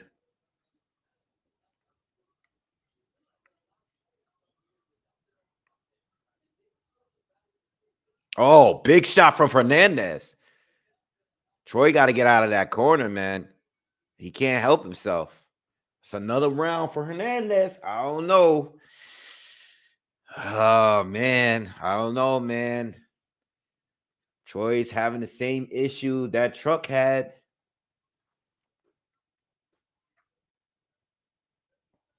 Yeah, it is a middleweight fight. Yep.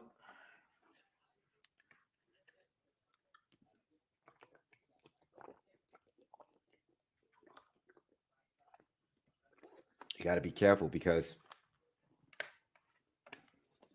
he needs to stamp. Troy needs at least another big round, at least one more big round. You know what I mean? He needs another big round. We're going into the 7th round. This is an 8-round fight. You know, I have it 4-2, but Hernandez is in control right now. So Troy needs another big round, at least one other big round.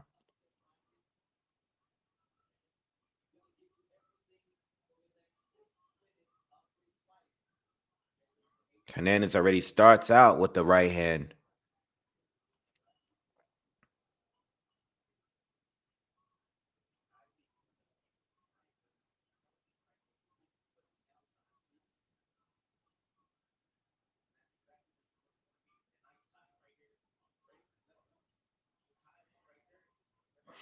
Damn, Troy might have. Well, we'll see. It's still early in this round, but he might have really punched himself out a little bit in that 4th round.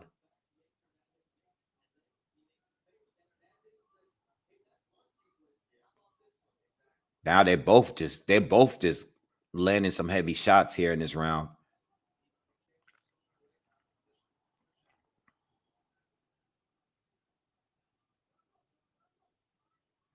Seems like Troy's trying to lock him in these holds. The ref is telling him to stop locking him in. But Troy's been getting some shots off here, but Hernandez is still in control, in my opinion. Hernandez just doesn't stop punching. He won't stop punching.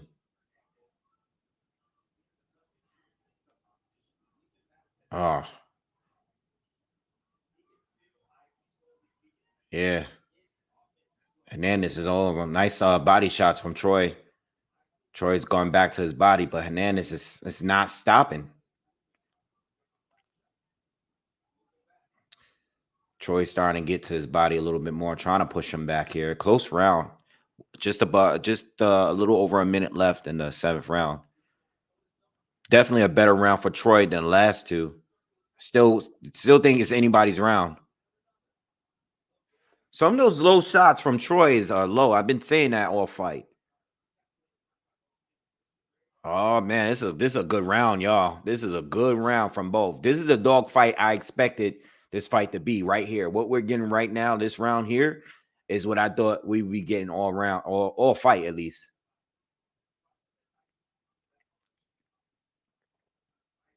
Nice short right hand from Isley. Oh, good backhand left hook from Hernandez.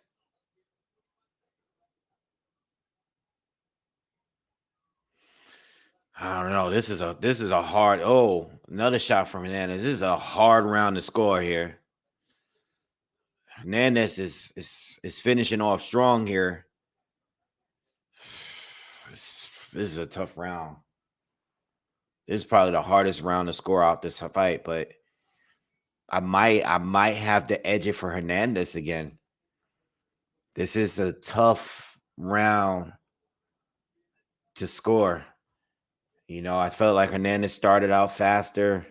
Troy got the middle of the round, like the midway point. Troy was working, and then Hernandez finished strong.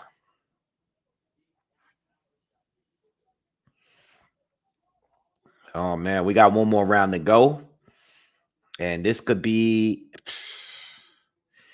I mean, I got it 4 rounds to 3, man. It's an 8 rounders. You know, Troy stepped it up that round, but I don't know if it was enough to win. You know what I mean?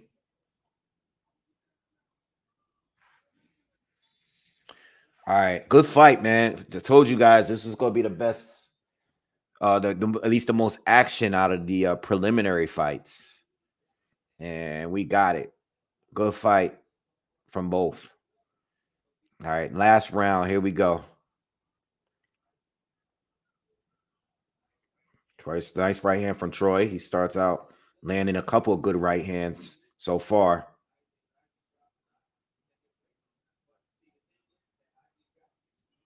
Good uppercut from Isley. Hernandez is throwing a lot again, but Troy is connecting with the majority. Hernandez caught him with a straight left and a left hook as well.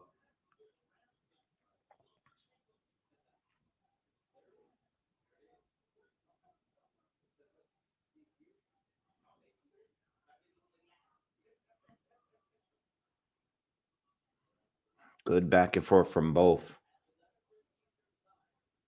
Troy is definitely tired. Hernandez is tired too, though. Ooh, left hook from Hernandez. Hernandez got him back against the ropes again. That's where Troy don't want to be. He has to get off the ropes. All right, Hernandez is starting to take the momentum again in this final round.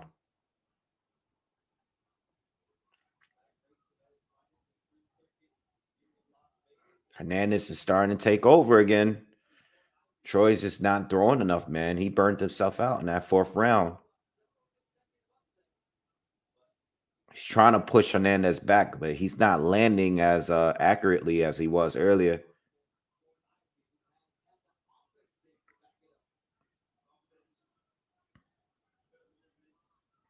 Oh, another left hand lands for Hernandez.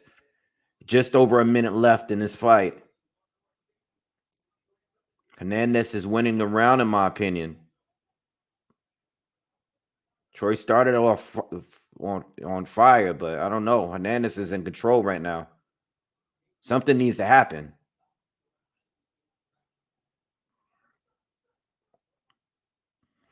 Tell you, man, this guy Vladimir is no joke, man. This guy is a tough fighter. He's tough. He's giving all of these boxers some trouble, man. I mean, Troy still did better than Truck, in my opinion, but Hernandez isn't. What? Hernandez just does not stop coming. Nah, Hernandez is getting this round. It looks like it's going to be a draw to me. It's going to be a draw. And Isley, in my opinion, I don't know what they're going to score, but Hernandez won this round. Let me tell you something. It's crazy because Troy was looking like he was heading to stop him, and that best round he gave us was all he had. You know, he cut this guy. He looked like he was on the verge of stopping him at some point, and it didn't happen that way. Good fight, though. Good fight. But I got it a draw, 4-4. You know, Troy won the first four, and Vladimir won the last four.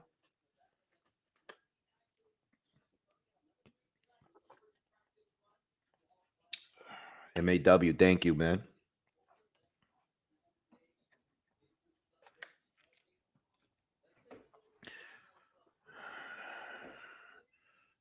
Got it 5-3 Hernandez. What do you guys got it scored? Gabe got it a draw. Just a reflection got it 5-3 for Hernandez. Let me know what you guys think. What do you guys score it for this fight? I have it 4-4.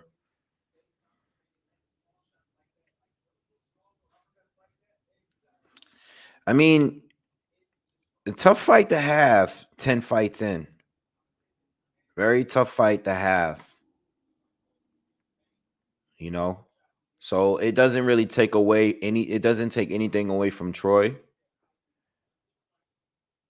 You know what I mean? But tough fight to have this early in your career. But you know, will it be enough?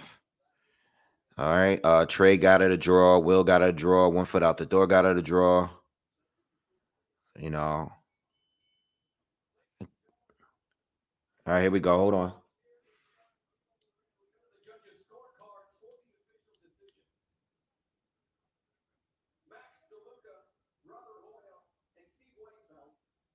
All three. Uh-oh. 5 rounds to 3. Anonymous. Troy.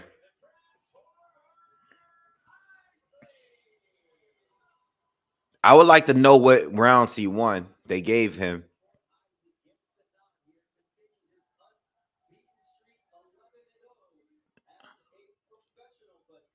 Unanimous. I would like to know what round they gave him in the second half. That's my question. What round? What was the best round for Troy in the second half? I want to say the 7th round. I think that was the closest round for Troy. If they gave Troy the first 4 and maybe the 7th round, but I still think Hernandez won those rounds, man. I don't know. I think Hernandez won those last 4 rounds. I think he lost. I think he pretty clearly won those 4 rounds in the end. You know, so I don't know. I think it should have been a draw. I don't think either one of them clearly won that fight, man. I think it should have been a draw. You know, not going to say the R word, but I don't think it was. I don't think Troy won. I think it was 4-4. I think the closest rounds to me were the 3rd and the 7th. I would say the 3rd and the 7th rounds were the closest one. You know what I mean? The third round and the 7th round to me was the closest round to me. And I think I seen one of you guys saying the 5th round to you. So I mean, not gonna say I'm not gonna say it was a robbery, but I would have gave it a draw. All right, so next we got Floyd Diaz, another prospect. He's gonna be up next. That was the first fight of the night that wasn't a knockout. And okay, and I think after that we'll get the co-main event. Excuse me. No, I'm sorry, not the co-main event. We got Brian Norman Jr. against Quentin Randall. What do you guys got on that fight? And you guys got a pick for that fight? I'm leaning towards Quentin Randall. That's where I dropped a few dollars on Quentin Randall to pull off the upset there. I think he's definitely a live dog. Troy did better than Truck for sure. I'll say that. Troy definitely did better than Truck, in my opinion. You know.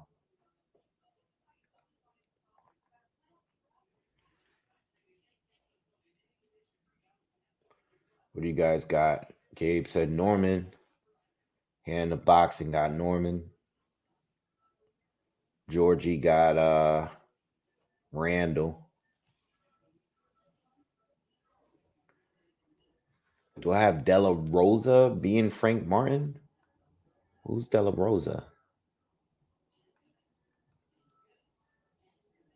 Who's Della Rosa? You mean Della Santos? That's another close fight.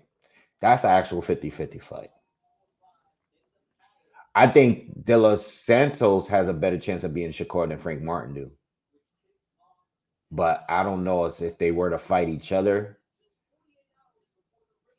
I might have De Los Santos beating Frank Martin too. It's close. It's close.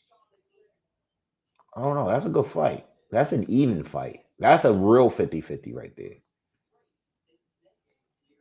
But De La Rosa, I don't know if you are you talking about Santos or Rosa? Because I don't know who Rosa is.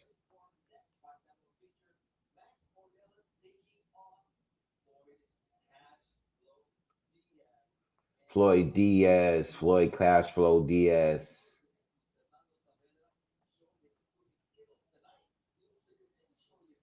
Nah, but William Zepeda, Frank Martin, good fight. Yeah, what's up with William Zepeda? That's another guy that I feel like we need to get him in the mix with the real fighters up there because this is so the Zepeda. You know what we need. You want to see a war, you got to put Zepeda in there with Navarrete. You know, Navarrete make a good fight with a lot of people, but Zepeda is giving you 1,000 punches in a fight. You know what I mean? He's gonna be hard for anyone to beat. You know, even if you outbox him, he can definitely get outboxed. But it's the fact the volume is just too much, man. He's giving you 1,000, 1,200 punches a fight. You know what I mean? He's giving you 100 punches per round, basically.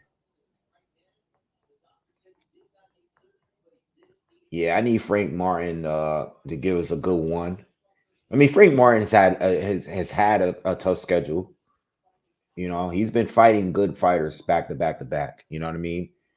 But you know, I know a lot of people want Keyshawn and Frank Martin to fight, which I do too. But you know, there's other fights that still could be made at 135.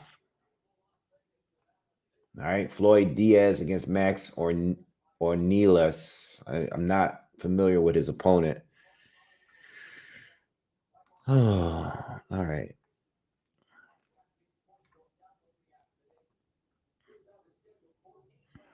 You got Raymond Moratala too. You know, I actually like his win against Jeremiah Nakatia more so than that win against Torres the other week.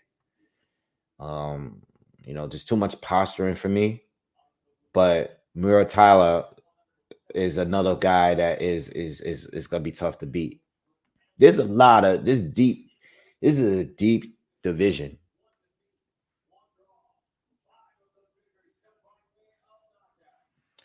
No, I'm talking about Trump Six Simpson because people were comparing. They were comparing Isley's fight against Vladimir Hernandez to Truck Simpson's fight against Vladimir Hernandez. So he's trying to base the two based on that performance. You know what I mean? Against the common opponent because Hernandez just had his fight with Truck Simpson.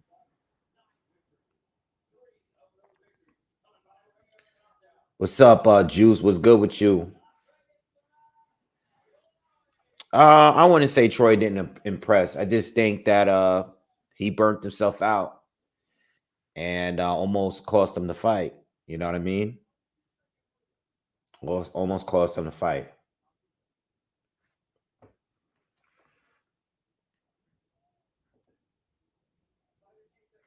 I'm not crazy about Floyd Diaz. You know, I've seen him fight on these cards. But I'm not crazy about him. I think he's good, but I don't think he's as promising as some of the other prospects that's on this some of the other prospects that's on this card. You know what I mean? Just my opinion.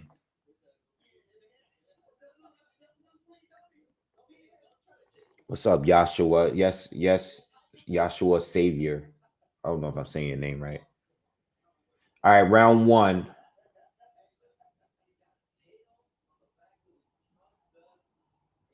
This guy Diaz got the wildest outfit on right now, bro. He got tiger stripes gloves, trunks, and his shoes got tiger tails at the end of them.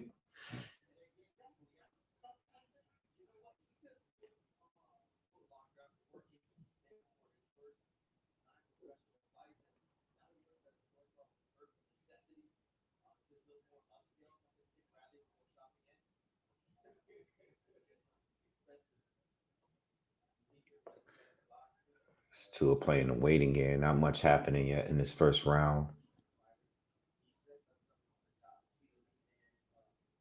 Is it Ornellas? How do you say his name? Ornellas? Is it an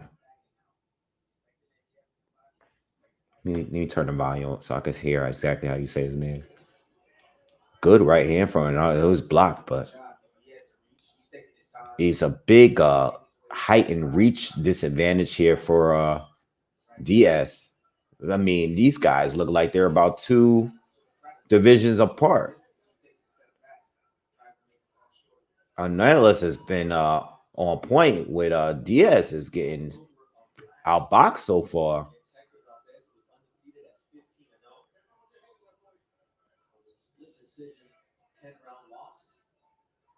Diaz is having some issues here. He's fighting a very tall, rangy fighter that's doing a good job at controlling distance here. Diaz is having a hard time getting in.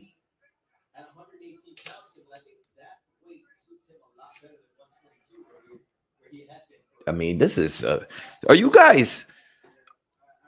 Are you? Are you guys watching this? Miss like this guy's size is crazy compared to Diaz.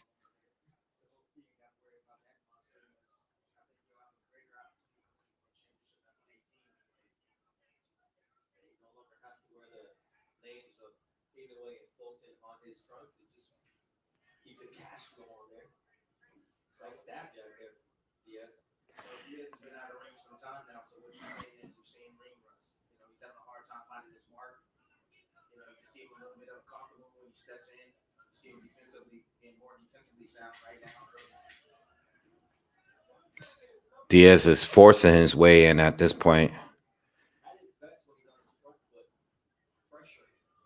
He's having a hard time. You can see it in his face. He looks very, very frustrated after that first round. Very frustrated. I mean, he got some shots in, but they're not. They're actually not talking about it too much. But Floyd had a tough round there.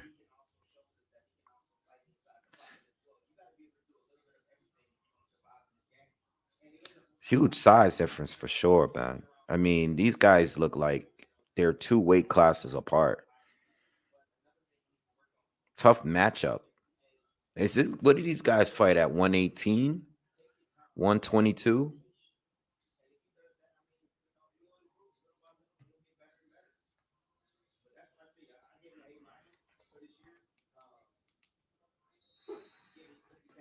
All right, round two. We going into round two.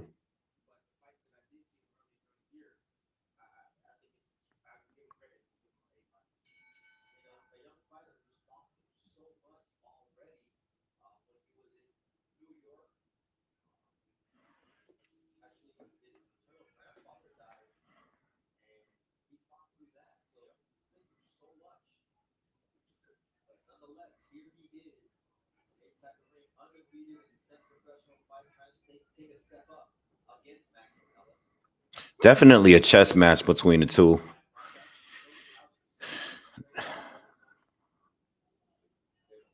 Nice overhand right lands for Diaz.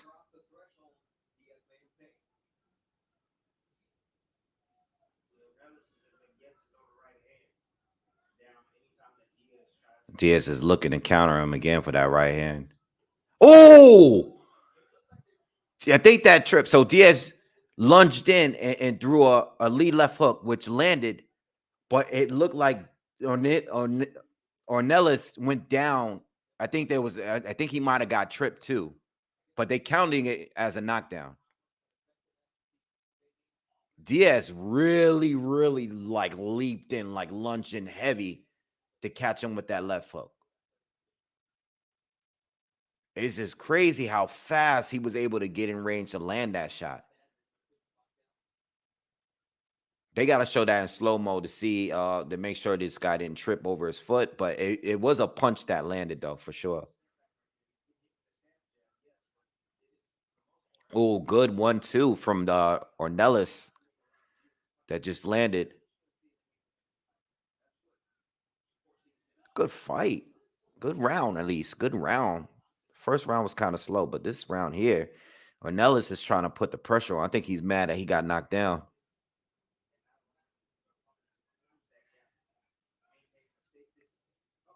Yeah, Diaz is just trying to counter him at this point. Good right hand from Diaz. He's been doing a good job this round countering his opponent's jab. Oh, good lead left hook to the body. See, once Diaz gets in range, that's when he starts going off with the combos, and that's what's been working for him. So now, see, Ornellas, unlike the first round, now he's been giving up his range here by he's trying to trade with the smaller guy on the inside, and this is where he's getting caught more and more in this second round. Good round for Diaz, man. It looks like Ornellas is kind of abandoned his game plan here.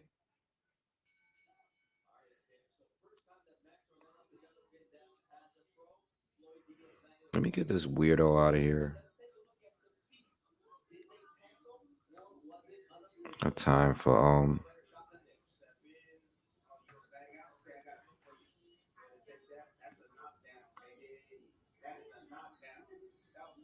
Let me see. They're showing the knockdown again. Boop. Yep. Nope. That's a clean knockdown.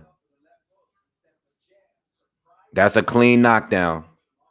He didn't trip over his foot, man. He just caught him with a left hook. That was clean.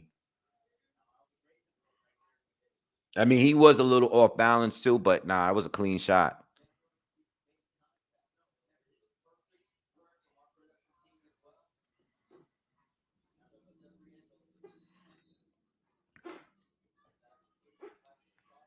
All right, round 3. Big round for Diaz. Good round for both, though. Good round for both. I gave Max the first round. Diaz got the second round with the knockdown.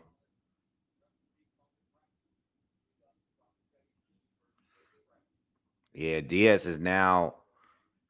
See, Max is not.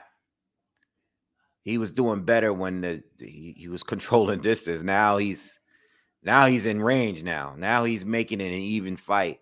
All that size and range went out the window.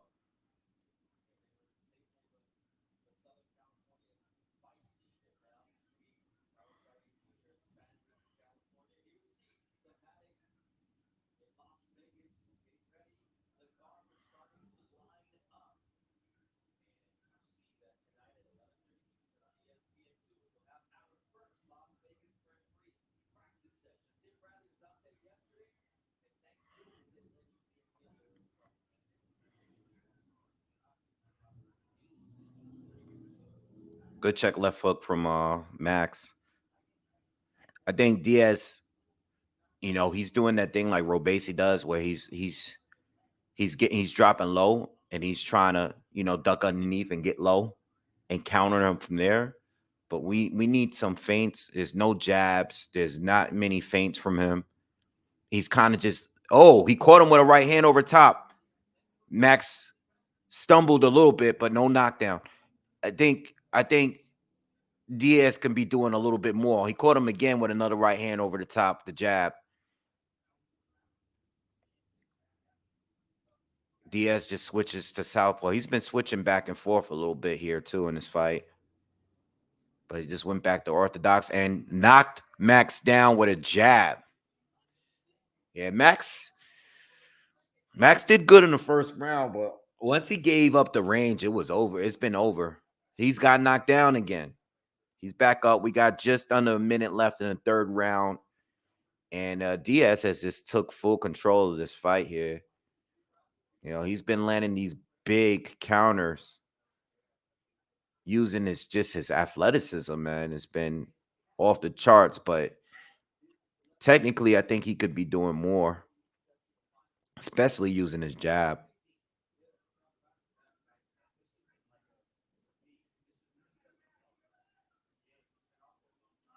Oh, nice step back counter from Max. What's good, Maker? What's up, man? Good fight, though. That's a good fight. But Max is giving up his advantage. He's giving it up. Now Diaz is beating him. And he's strong. You know what it is? Diaz is short and smaller than him, but Diaz hit much harder. You know what I mean? And he's good. He's turned it into a dogfight. And this guy Max don't really want that. He gave up his advantage, and he hasn't gotten it back. 2 rounds in a row, knockdowns. Yeah, he's gonna keep getting knocked down. He's gonna get KO'd if he keeps fighting this way.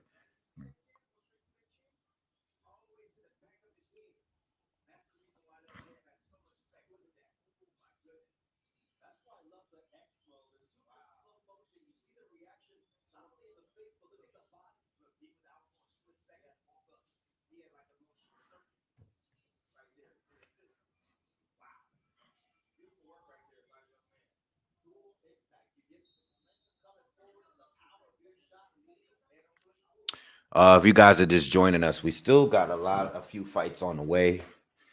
We still got another fight, a pre-fight right after this between Brian Norman Jr.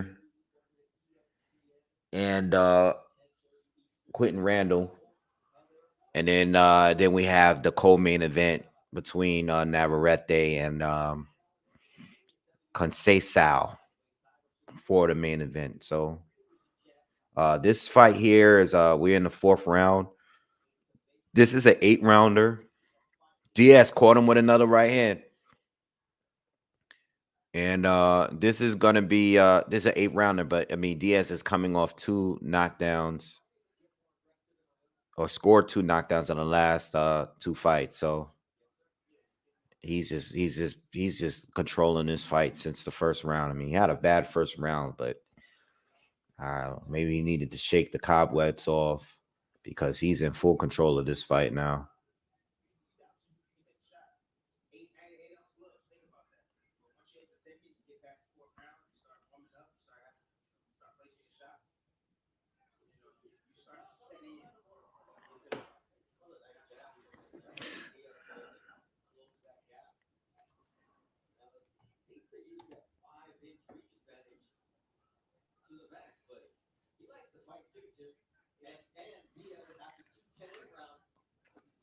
Smash that like button, by the way. Everybody hit the likes, hit the thumbs up real quick. We almost had 100 likes.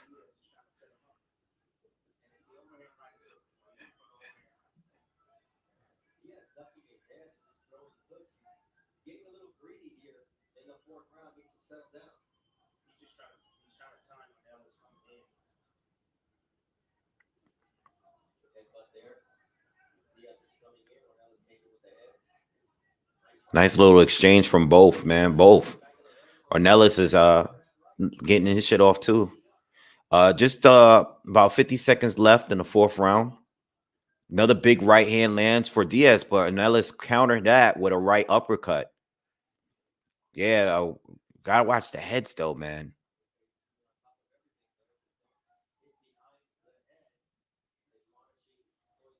Ornellas much better round for Ornellas here. His best round since the first round. Diaz caught him with a right. I don't know if he's winning the round, but he's doing much better. And these exchanges here that they've had, because he's going back and is getting out of danger. Unlike the last 2 rounds where he was just trading on the inside and getting caught.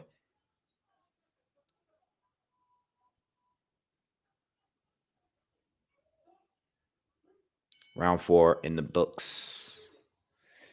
Good round. Hard to score. Could have been an Ornellas round though.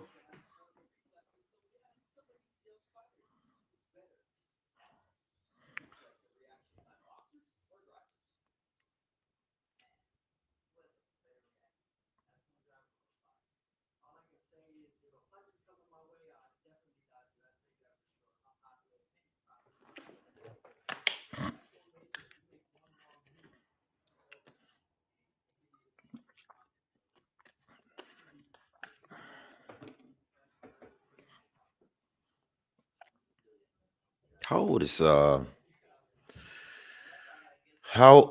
is Diaz?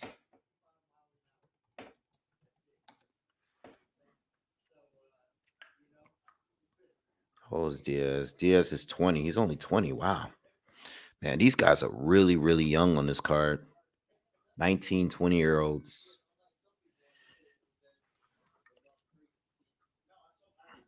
All right, round where are we at? Round 5 out of 8.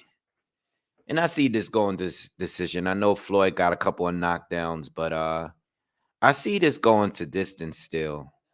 You know, I know Ornellas has been a little reckless and he's caught some big shots and got knocked down a couple of times, but He didn't seem badly hurt in either knockdown. You know what I mean? Um, just caught a good shot and went down.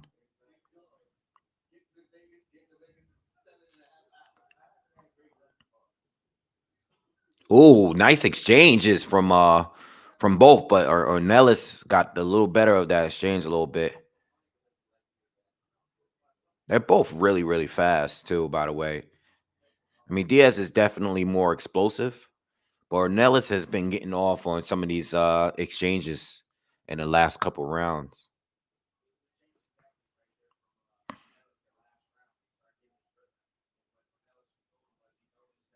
Yeah, Ornelas got a lunge, and see Diaz could have caught him there. Ornelas kind of lunged in with that overhand right, missed. He was way off. Surprised Diaz didn't catch him. Good body shot from Diaz. Ornelas has been lunging in over with those overhand rights, man. Got to be careful.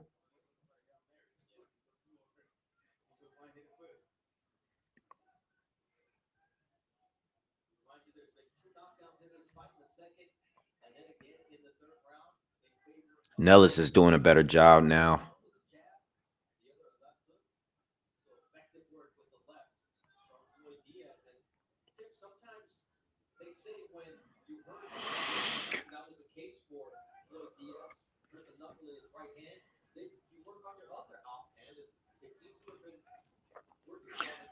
Good right hand from Diaz, but he catches a 1-2 from Ornellas.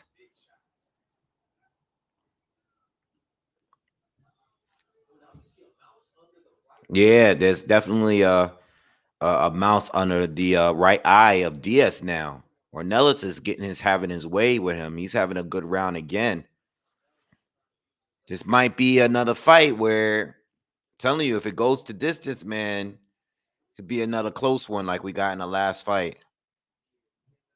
You know, with those knockdowns, Ornellas has stepped it up the last couple rounds, especially this one. It's a clear round for Ornellas here, and he's actually beating him up a little bit on the inside now.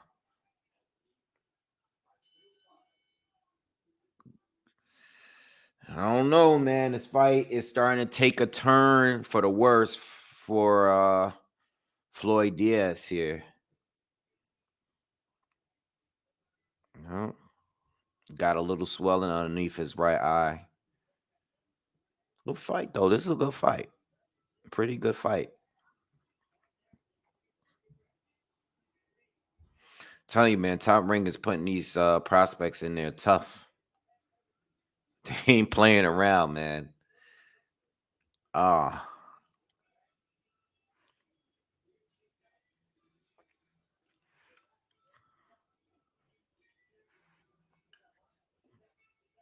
Still think it's anybody's fight right now.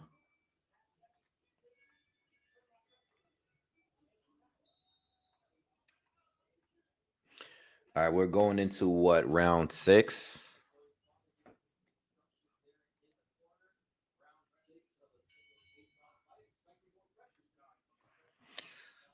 So you can make an argument that Ornelas might have won the first, 4th, and 5th. Make a strong case for him.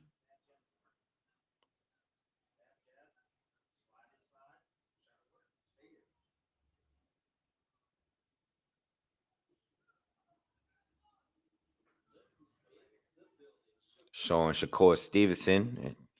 He's in the building. Showing his entry into the building right now.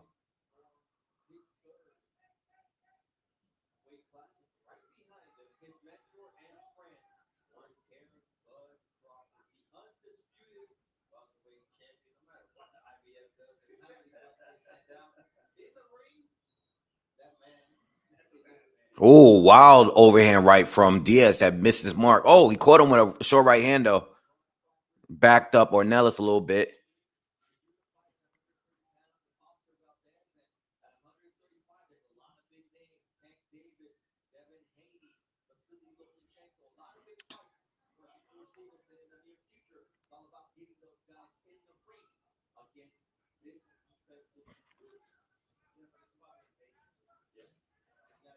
Showing Bud Crawford walking in with Shakur.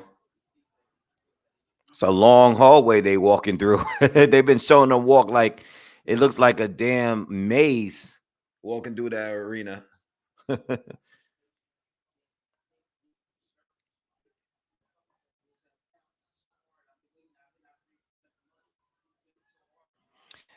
I'm looking at Diaz and I'm noticing that he doesn't have that same pop that he did in the earlier rounds. Some of that explosiveness looks slower. Doesn't look like he is it's not a good sign for him, because I think that he looks a little exhausted. Looks a little frustrated, but he looked a little gassed too. I think he put a lot into those that second and third round here. Oh, that's a headbutt. That was a bad headbutt. Accidental, yeah, accidental. I don't know. I don't see anything. That was the worst one out of all of them so far. I think Max got like a little, yeah, like a little mark on the top of his nose though. Yeah. I can't see anything on Diaz's face, but Ornellas caught him with a right hand, man. Diaz has been taking some punishment, man, these last few rounds. Yeah, Ornellas is bleeding from the nose. I see it. It's bleeding from the nose. It got a cut on the top of it. It's not the worst spot, but it's at the top of his nose from that headbutt, accidental. But yeah, I'm thinking I that's another Ornellas round to me. Hand Boxing Review says Ornellas woke up these two last rounds. Cash flow needs to go back to boxing sharp instead of looking for a big shot. Well, to be honest, those big shots is what saved them those what is what won him those second and third rounds. But Ornellas has gone back to boxing and using distance and taking advantage of his size and his reach. And he's still mixing it up too on the inside, but it doesn't seem like Diaz has the same pop that he had in the first, the first few rounds. He looks slower. He looks a little bit more predictable. And again, without the feints and without the jab, you're just continuously lunging in with big shots. You land a few, but if this guy doesn't go down, you're going to have a problem winning the rounds because this guy is landing more than you. And your punches is becoming less and less effective with every round that goes past. So he's gonna have a tough night. I mean, he has to pick it up now. We know he won the second and third round for sure, but the other rounds out of there, he caught him with a big right hand there.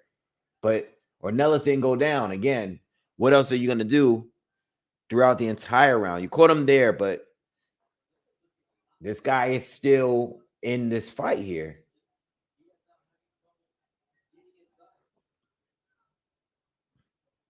This is a good fight, y'all. It's just that Diaz is looking kind of limited, man, because being that he's fighting a taller, rangier fighter, I mean, you're just looking to counter the jab. You don't set anything up. And that's a problem. And he hasn't adjusted yet. And now Ornellas is just popping him with that jab over and over again, catching him with the right hand every now and then. Now Ornellas is coming in now, working the body. Halfway through the seventh round. Diaz got to do something, man. Watch the heads.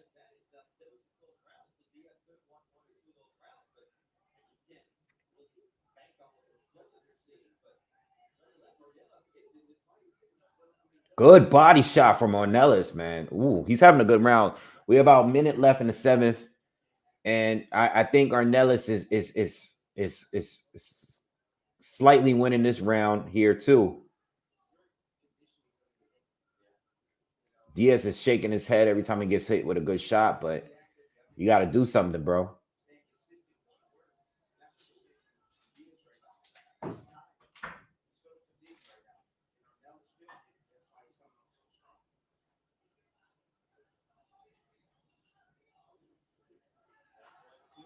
30 seconds left in the seventh, and I think Ornellas is actually now he's starting to showboat. He's getting that confidence here. He's feeling like he's winning, and he's fighting like he's winning, and he's fighting with his hands down. He's feeling himself a little bit here.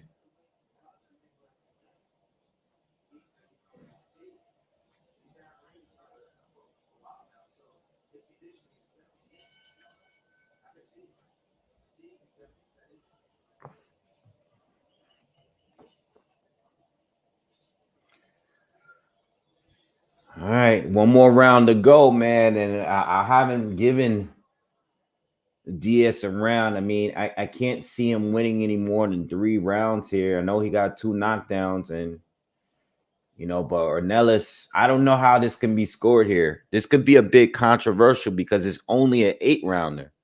And for a guy to have 2 knockdowns, depending on how the judges scored, like the 5th round or so, this could be an issue, man, going into the cards. It could be an issue. You know what I mean?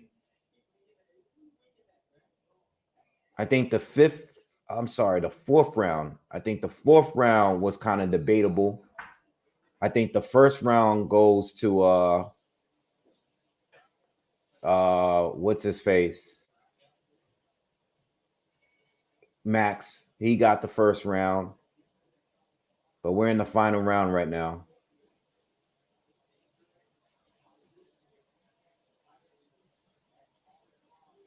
Good overhand right. Big overhand right from Ornellas lands.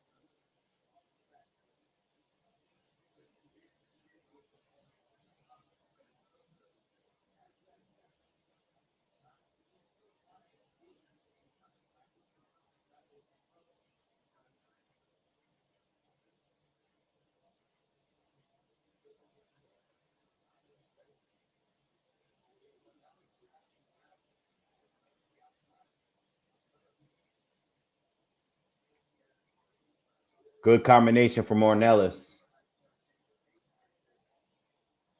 Diaz got to do something, man.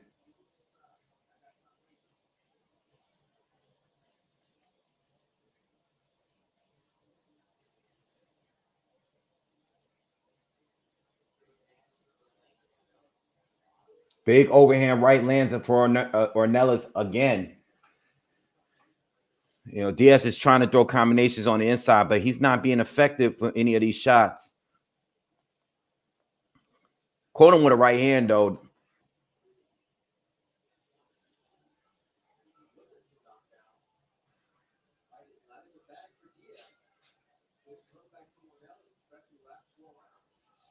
Another right hand lands for Ornellas. Diaz catches him with a right hand. Ornellas is starting to walk him down. Like, again, he's feeling confident. He's fighting as if he feels that he's winning the fight. Oh, wait, was that a head? Another headbutt. Diaz, it's kind of strange because Diaz did catch him with an overhand right, but the head clash happened like right after the punch landed. And they're going to show the replay. Oh, yeah. The punch didn't land clean. It was kind of on the side of his head, but the headbutt was tough.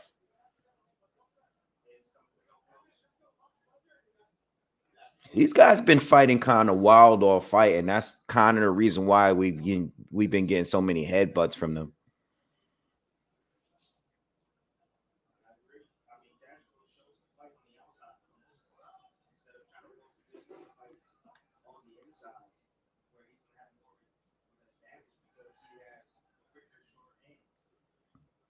Oh, here comes the spam comments.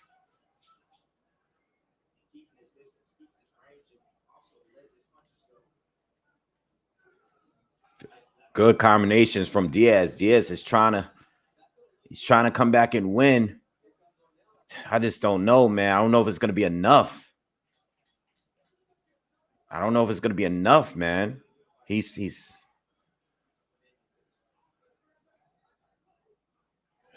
I don't know, man. I don't know.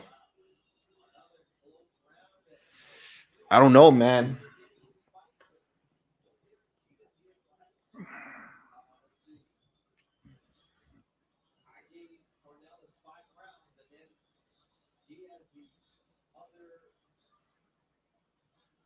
I don't know, y'all. I can't really call it. You know, I mean, I'm gonna say this. Outside of the second, the obvious, the second and third rounds, right? I want to say a couple more of those rounds were close. So depending on how the judges is gonna look at it, because they're showing all the highlights right now, and they're showing the highlights showing as if Diaz clearly won. They're showing all they're showing the the knockdowns from different angles. So I just got a feeling that, you know, I don't think they're gonna give this guy the fight. You know what I mean?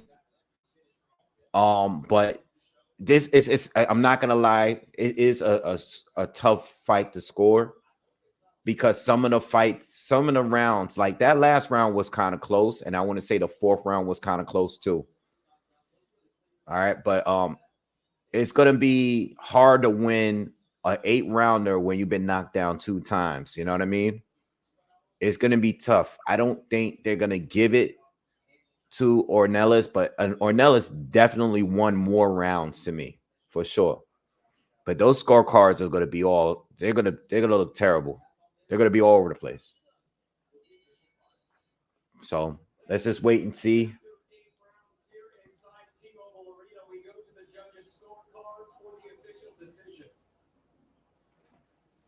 Tim Cheatham scores the bout 77-73 for Diaz. 77-73 for Diaz. 76-74 for Ornellas. Ornellas 76-74. 78-72 for your winner. 78-72. And now the WBCU bantamweight champion, Floyd Diaz. I had it more in the vein of 76-74 than that 78-72, but they just like the work that Diaz is bringing throughout the fight. Oh, no about all that. 78-72 means that Ornellas must have just won 2 rounds from that judge. Oh man, I don't know about that. 78-72. The guy you gave him 2 rounds. It's kind of wide to me. I don't know. It's kind of bad. 2 rounds? I don't know. That's kind of bad. I'm sorry, but Ornellas definitely won more than 2 rounds. He definitely won more than 2 rounds. I don't know, man. I mean, look, like I said, a couple of those rounds were close. You know, the only clear rounds to me that Diaz won is definitely the second and third. I think all the other rounds were pretty debatable. You know what I mean? As far as him winning, no, I'm not debatable. I think Ornellas definitely won maybe the fifth, sixth, and seventh for sure, and I think the 8 was kind of close too. All right, but I think anything less than 3 rounds is kind of robbery-ish. You know what I mean? Anything less than 3 rounds is a little too much. Because Ornellas, yeah, he won 4 rounds to me. I think he clearly won 4. I think he won the first 5, 6, and 7 clear. Right? I had the 8th being debatable, and I had the 4th being debatable. So, yeah, Gab Bob, same thing. I think he definitely won 4. He won more. I think he definitely won 4. I think 2 of them were debatable, and then 2 was clear for Diaz. You know, I don't know, whatever. whatever. One of the judges felt the way about it. One of the judges had it for Ornellas. You know what I mean? But it is what it is. All right. So now we're going to the Norman. We're gonna go to the Norman Jr. fight. Quentin Randall. Big fight, man. A lot of trash talk between these two. Big fight. You know, both undefeated.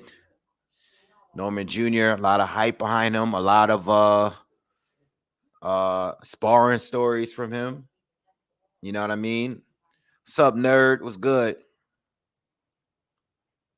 What's good with you, brother? Should be a good fight here. You know, I think Randall's gonna try to slow down and pace, man. He's a lot more patient than Norman. Norman's gonna try to bring the fight straight to him. You know, again, it's gonna be similar to this. You know, similar dimensions. You got Randall's much taller. You know, more of a guy that like to control distance, use his range and stuff. He good at fighting on the back foot, good defense. And you got Norman, who's gonna be the bull. It's gonna be the same kind of fight that we just saw. You know, you're gonna have Norman, who's more explosive, a little bit more of a puncher. He's gonna be trying to get in and be a bully. You know, he's shorter, he has a shorter reach. So style wise, it's a similar fight. Similar fight here. You know what I mean? All right. Yeah, Randall is already in the ring right now. What I'll say about this though, I'll take these cards where they throw 10 of them on 10 fights on a card, and then they just keep giving the fights right away. Like there's no 20-minute, 30-minute breaks. Shout out to you, Charles Edward Cheese. Thank you, my brother. Thank you for coming through and hitting me with the 100, man. Thank you, my man. Thank you for everything you've done for me, man. Appreciate you, brother. But that, as I was saying, man, these cards where we got to wait 20, 30, 40, 45, even an hour between fights, they got to stop doing that. If you're going to do it, to show us every card that's on the undercard, you know, like we shouldn't be having 6-hour cards and 4 or 5 fights. You know what I mean? It's just too much. We saw that recently with the what was the fight card with Fury and Ngannou? That was a terrible card. You guys were getting like first round, 2-round knockouts, and these guys was like taking 30, 40, even up to an hour breaks in between fights. You know what I mean? It was just too much. With this, we're getting 10 fights, but every fight that ends, the next one begins. You know what I mean? So shout out to these two. This will be a good fight. Quentin Randall, I put a little bit of money on him. I think he's able to pull up the upset. We'll see. Against Brian Norman Jr. You know, I know Brian Norman is a little bit more popular because, you know, there's a rumor that they was trying to say that he, you know, was able to he hurt Bud or he knocked Bud down in sparring. I've been watching him as a pro for a while now, and he's good, but what I've seen him in the ring and do him in his what he do in the pro fights, it hasn't matched the sparring stories that I heard. You know what I mean? All right, but here we go, man. It's gonna be a good one.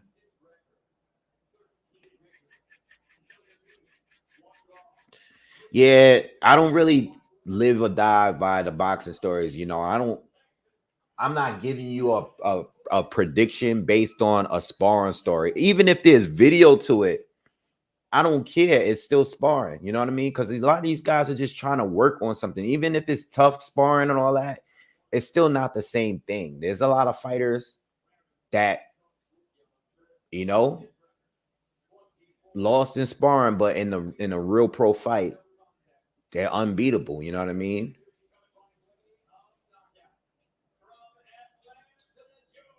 I don't know, man. Brian is very dangerous because he's very explosive. He got a lot of power. He's quick.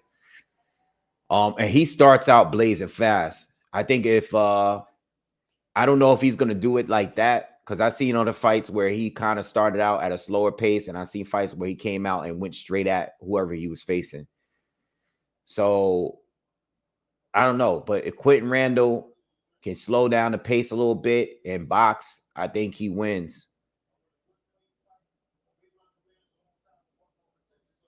Tony Weeks is the ref. Here we go.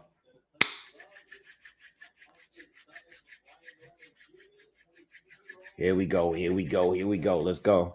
Round one.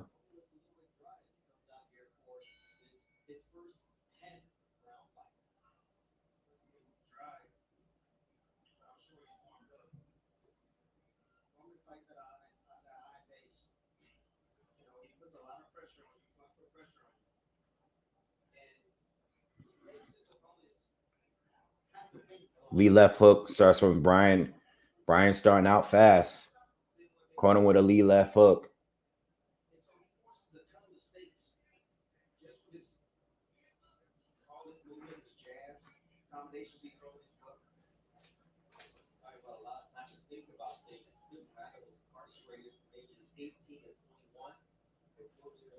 Getting Quentin Randall.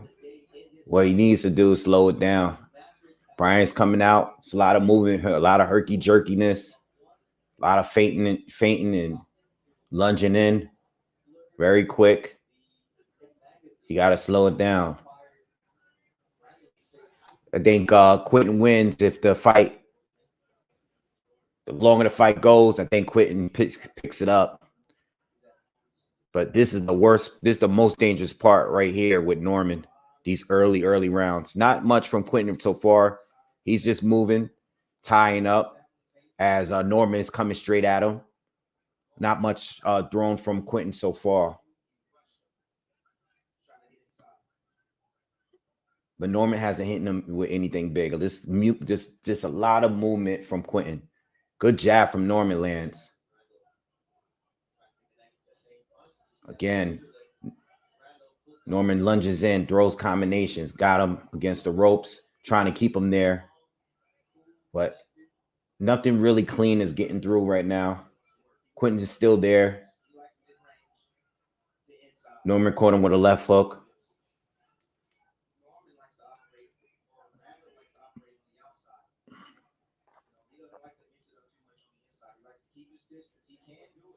Overhand right from that's the shot that Norman needs to go for. That overhand right over the jab. That's the shot. I've seen Quentin get caught with big shots like that. Quentin caught him with a short right hand on the inside.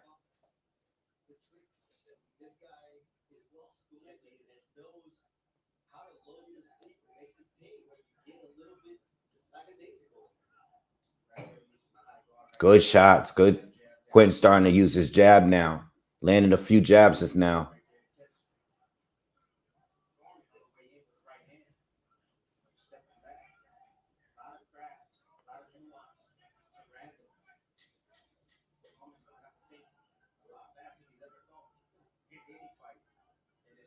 Oh, good 1-2 from Quentin to end the round. And he gives him the death stare. Like,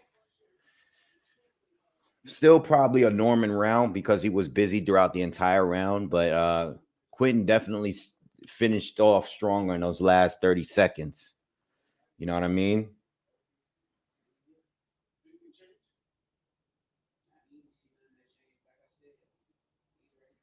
Let me see. They're interviewing Shakur right now.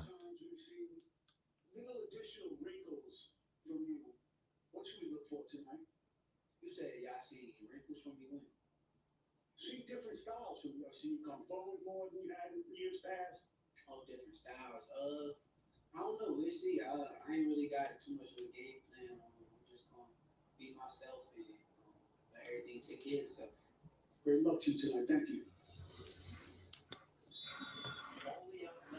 All right.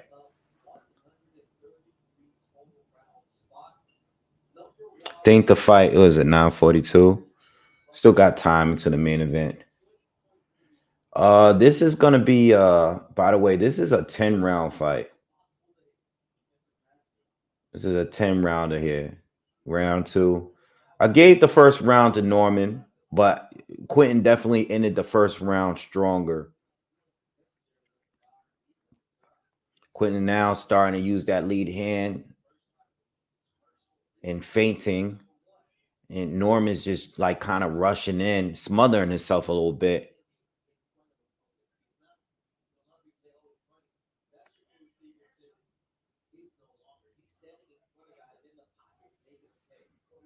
And see, the thing is, yeah, you know what?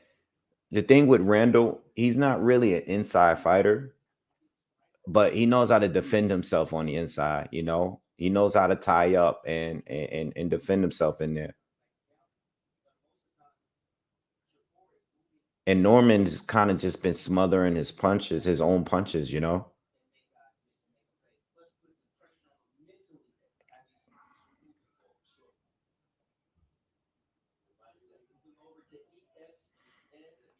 Want to see some more like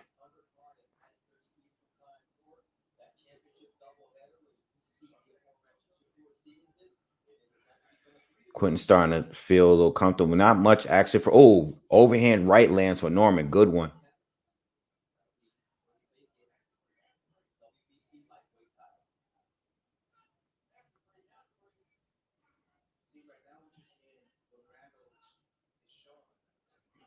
They're both trading uppercuts on the inside. Nice left hook lands for Norman. Norman's trying to be really, really physical here, and it's working for him a little bit. Too much tying up, though. It's been a lot of tying up.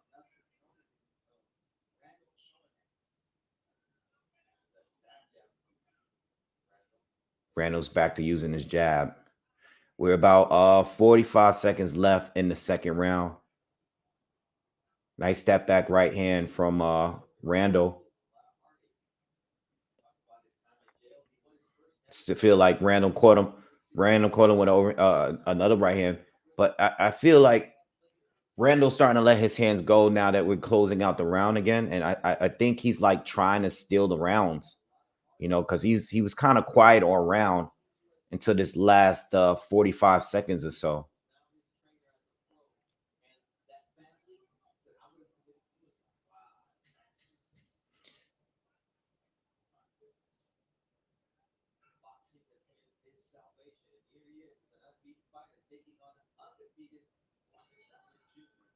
It's another round that could have gone to Norman, in my opinion.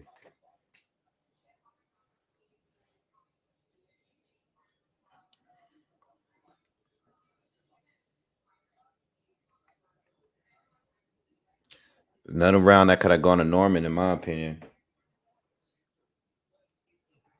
Just not getting enough from Quentin so far. I know it's early, and I know he's waiting for Norman to burn out. I'm sure that was part of the game plan, but I think he needs to start letting his hands go a little bit more.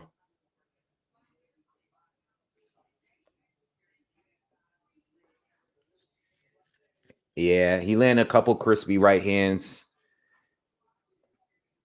landed a couple jabs, but Norman's been busy all round.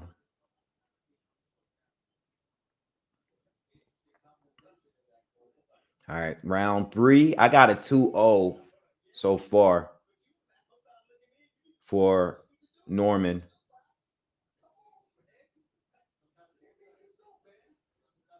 Watch the heads. Watch the heads.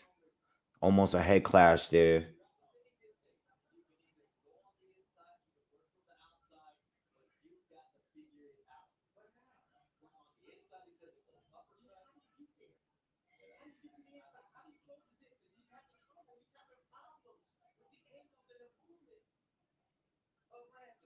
Oh, good right hand from Randall lands as Norman lunged in and started throwing flurries. None of them really landed neither.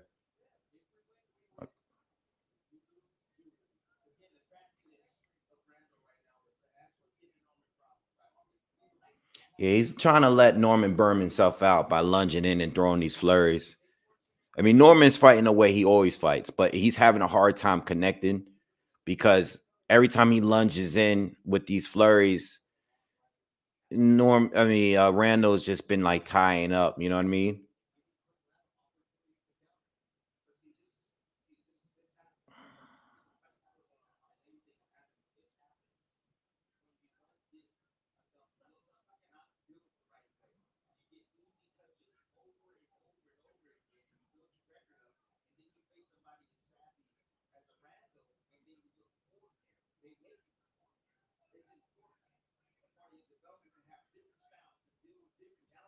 I need more from Randall. Good jab from Norman. Just over a minute left. Not much again from either. But Norman is trying to be aggressive. He's just not landing anything. And Randall's just not throwing enough.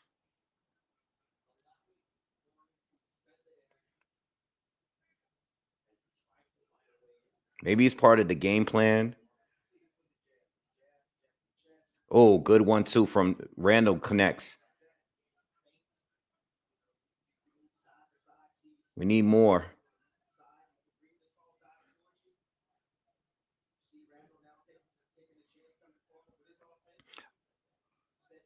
I also want to see a little bit more from him as far as like something outside of just the 1-2. Uh, like these guys lunging in a lot. Time the uppercut. You know what I mean? Where's the check left hook? What's turn him, do something. If he's gonna just keep lunging in straight forward, you should be doing something to counter it. And I haven't gotten anything from Randall. You know, I don't really know. No, this round is. It could be a Randall round. That was a closer round. You know, hard rounds to score. At least this run. I think the first two were easier to score. I think this third one is probably the closest because Randall did land a few right hands in that third. So I think that could be a Randall round. Let me get a pen because I don't want to forget.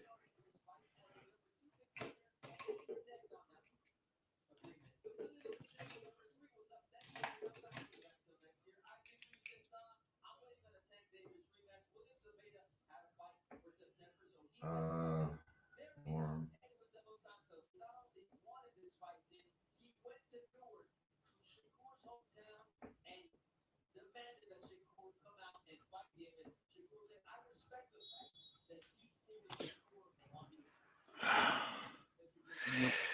yeah, that leaky nose wasn't from a punch.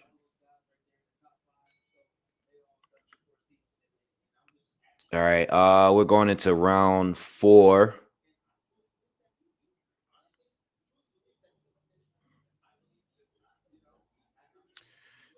Right hand barely grazes Norman.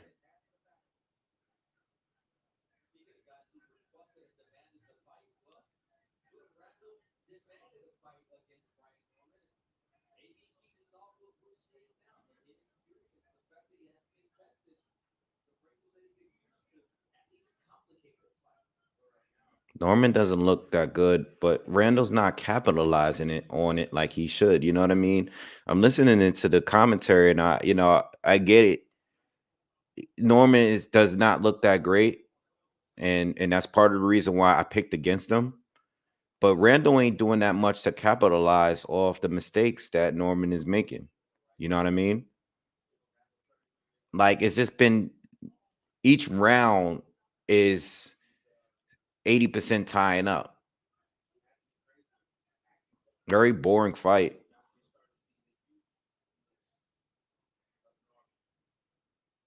And now you got Randall who's like coming in forward with his high guard. And I'm trying to figure out what he's doing here. Like this is like where's the punches, bro? This is a boxing match. This is nothing but holding.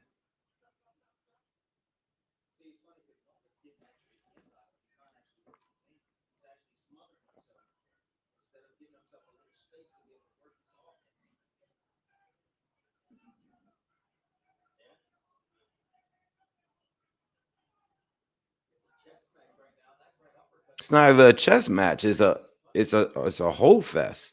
These guys are smothering their punches. They're not even getting through like that. Watch the shoulder bump, man. About 50 seconds left in the fourth round. Still anybody's round because we haven't gotten much. Randall's he's starting to use the jab again. He does all his work in the last minute of every round. He's been doing the same thing each round in this fight.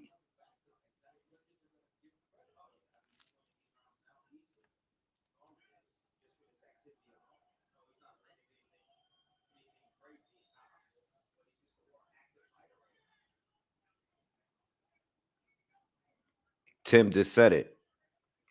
Said Norman's winning these rounds. Nice swivel jab from Norman lands. Tim said that Norman's winning this fight based off activity. Norman's just not doing enough, outside of a couple of jabs and a right hand here and there. You're not getting anything from him.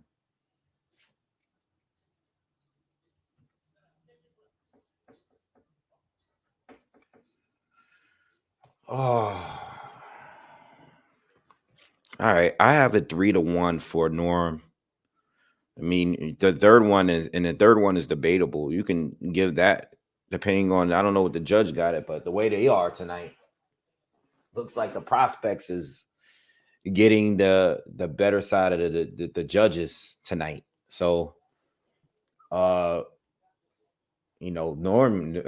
could be down 4-0 right now, if not 3-1. You got to do something, man. You got to fight. This is a fight. You did all that talking before the fight. This is a fight. It's only a 10 round too. This is not a 12 round fight.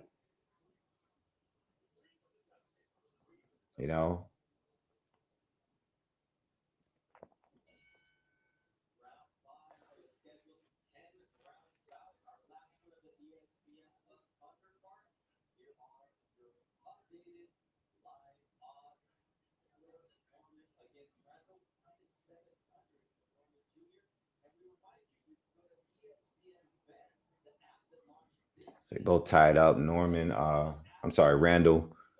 landed a couple uppercuts on the inside, but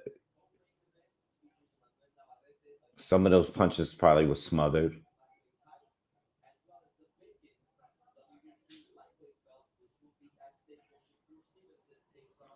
Norman's trying to work while Randall's back on the ropes. Again, this is how most of this fight has been playing, with Norman's back against the ropes and Norman just lunging in and trying to connect with something, is being the aggressor, not connecting, but he's being active. He's trying to fight, but he looks like he's gassing a little bit too.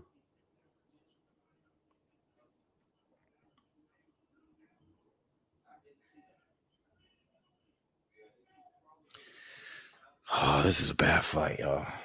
Man, this is a whole fest. Oh, man. Oh, come on. Let's get a fight, man.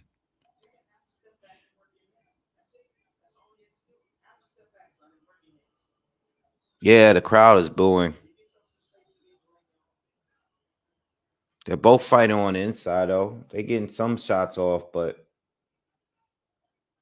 you guys are slapping each other. You guys got to create some space, man. No framing, no nothing. Just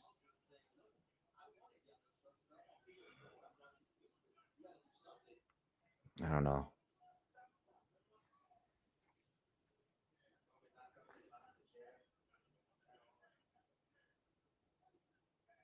Good shot from Norman lands, a right hand land. 40 seconds left in the fifth. I'm at a point now where I'm waiting for this fight to be over. Just get it over with. This has been the worst fight so far tonight. I want this fight to be over with at this point. I don't even care. I hope someone get knocked out so we can move on to the next fight.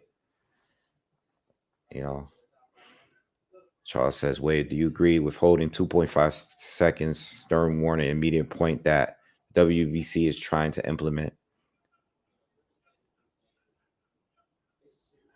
I mean, I didn't. First of all, I didn't know they were trying to implement that. But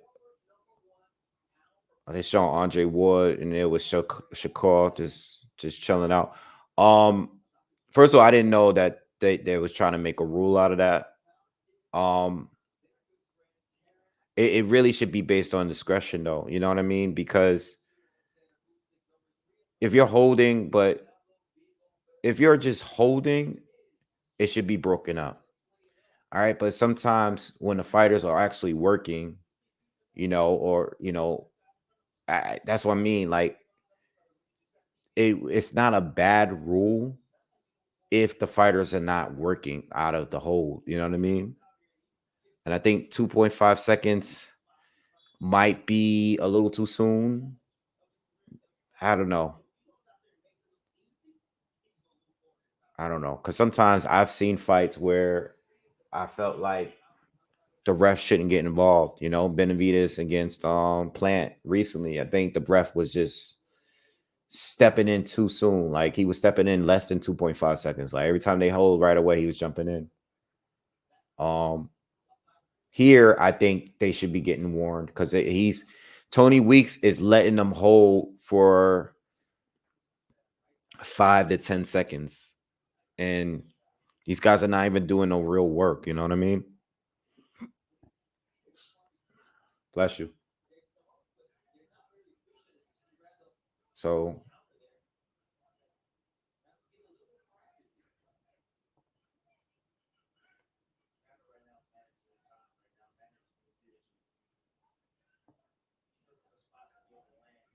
Randall's not going to win this fight. The pace that this is going, he's going to need a knockout. I'm not even scoring it no more. He's going to need a knockout.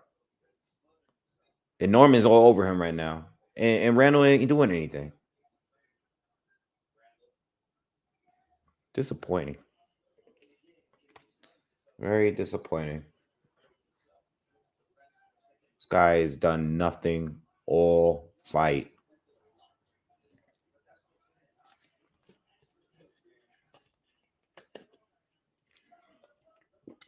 Was it Tony ref in that fight? I don't even remember. I didn't even watch that fight, to be honest. I don't think I've ever went back and watched that fight with Rolly. Like I totally missed that one. I don't even think I watched the highlights. I think I might have watched the stoppage on YouTube, but I didn't watch the fight at all. I don't remember watching that fight.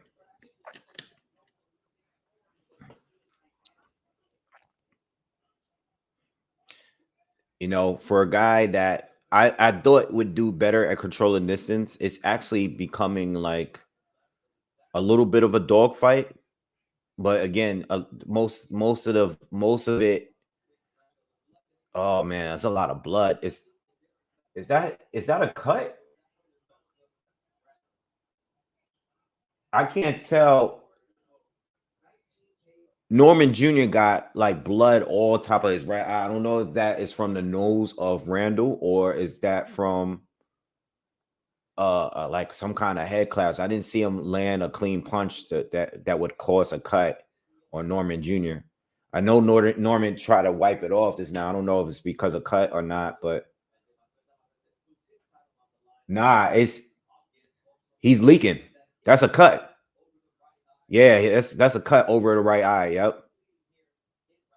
That's from a head clash, man, because those guys was real physical. I mean, that's the most action we got all fight long. And it was still, I think Norman's still winning because he's fighting his kind of fight. But it's a cut way above the right eye. It's like right here. He's good. It's not the worst kind of cut. But yeah, definitely the worst fight of the night.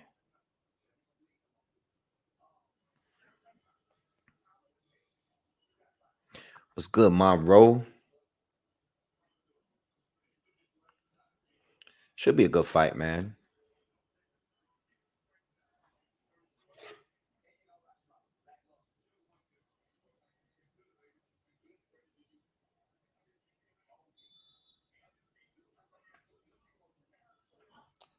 What's up, African G? All right, we're going into what is this? The 8th round? No, I'm sorry, the 7th. Wish it was the 8th. Still got 4 more rounds to go. Good left foot into the body lands for Norman.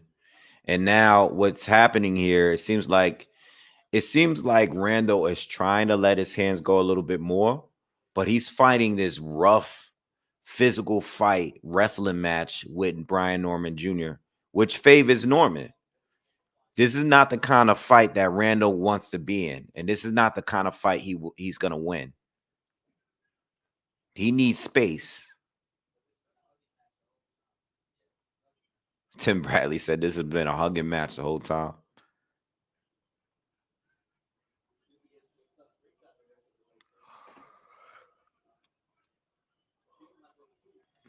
I wonder if Randall's nose is broken. He's bleeding a lot from his nose. It's probably affected him too.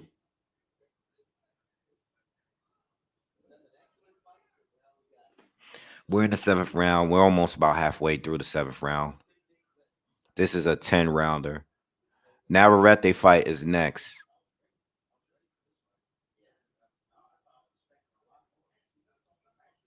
Tim is saying the same thing. He's like, I expected a lot more from both guys.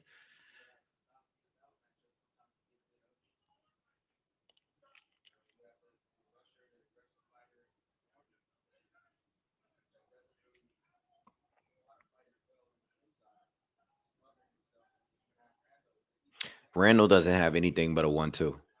He has not shown me anything outside of his jab and his right cross. That's it. It's the same thing over and over again. It's been nothing else that he's thrown all fight. I've seen him throw other punches, but in this fight here, it's all 1-2, 1-2, and he's not connected. You know, he connected a few times the first 2 or 3 rounds, but he hasn't changed his style. He hasn't done anything in order, no adjustments at all. And he hasn't shown anything else a part of his game. No uppercuts from the outside. Barely thrown to the body. No check left hooks. He just very limited. And Norman, to be honest, Norman hasn't done anything neither. I mean, he's the more aggressive fighter and he's been more active, but he's smothering himself. He's not hitting them with anything heavy. You know, he's fighting like a watered down version of like the old Shawn Porter, just being really physical, but not really landing much clean. You know what I mean? Just being really, really physical. Like the physical part of Shawn Porter he's doing, but not the boxing part of Shawn Porter. Just the physical part of it. You know what I mean? Shawn would lunge in sometimes and hold and sometimes smother his own punches, but you know, Shawn still box better. This guy is just he's fighting the same way without landing anything, but he's winning the rounds just because he's doing something. Quentin's not doing anything at all. And Quentin looks gassed. But again, I'm sure that broken nose probably has a lot to do with it too.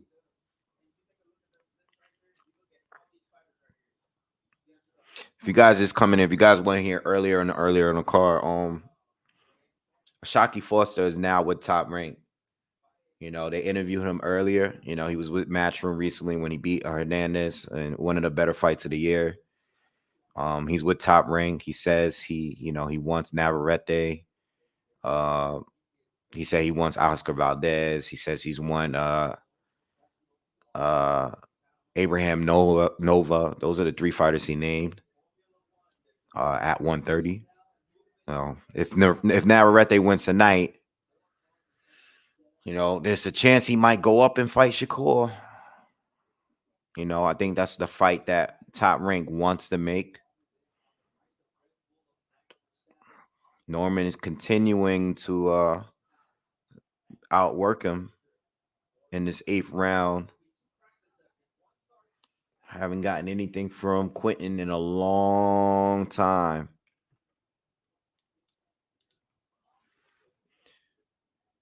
Another right hand lands for Norman. And right now it just looks like Quentin's just covering up, and he's not trying to win the fight. He's kind of just like trying to survive at this point. I think that he's just there to survive at this point. Very disappointing. Because they've been, he has a sad story, and they've been talking about it leading up to this fight, and he's done interviews talking about it. And in that presser, he was doing a lot of talking about how Norman Jr. hasn't fought nobody, and he was going to expose him and all of this stuff, but you got nothing out of him in this fight. Nothing at all.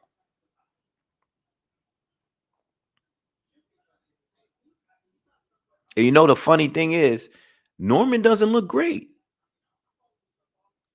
but Norman is fighting at least. Tim is listening to me because Tim is repeating everything that I'm saying right now. Shout out to Tim Bradley, man. Tim is like, he's ranting like I am right now.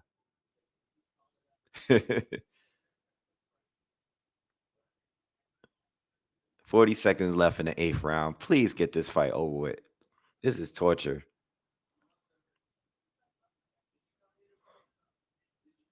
Yup, Key. They both just gassed.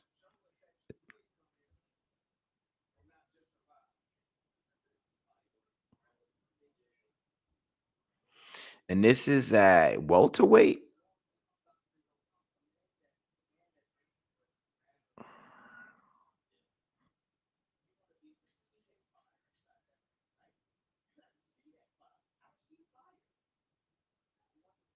Tim is going off right now. I feel you, Tim. I feel you, Tim.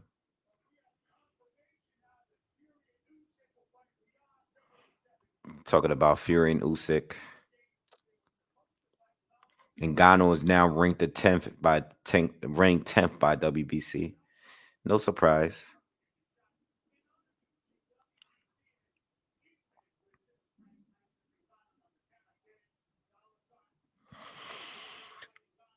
Oh yeah.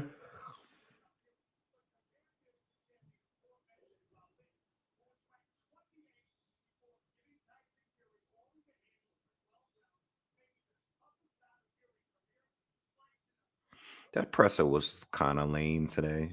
It was typical Fury talking crazy. I think Fury's going to be better for this fight, though, than he was against Ngannou. He has time to prep. He just got out of a fight. Hasn't had a lot of time on from his last camp. And I think he's going to be better for the Usyk fight. I think they're going to be the best at this point in their career that they can be. I still think Fury, even though, nice combo from Randall. Speed just came out of nowhere. I was waiting for that all fight long.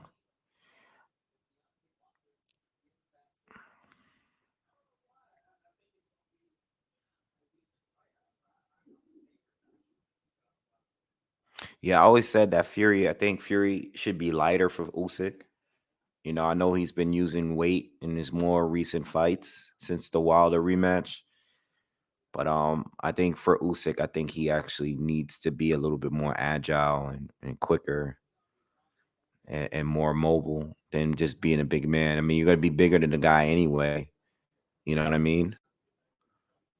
Um, just him being so heavy and being like a tank. I think he's gonna be too slow for Usyk. I think he needs to just cut some of that weight down, man.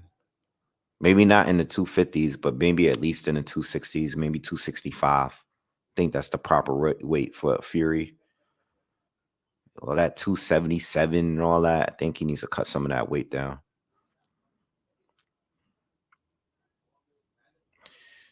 High Top says, look like two drunk uncles fighting. The fight, yo, the card has been good all night, man. I'm not gonna lie. Like the card's been solid. You know, you got some good knockouts for some of the prospects and the fights with journeyman. And the Floyd Diaz fight was good. The Isley fight was good with Vladimir. This is the worst fight. This is the only bad fight so far tonight, or bad performance from anyone tonight so far. Everybody's fought well tonight, except these two. And I was really hyped. I was really excited for this fight.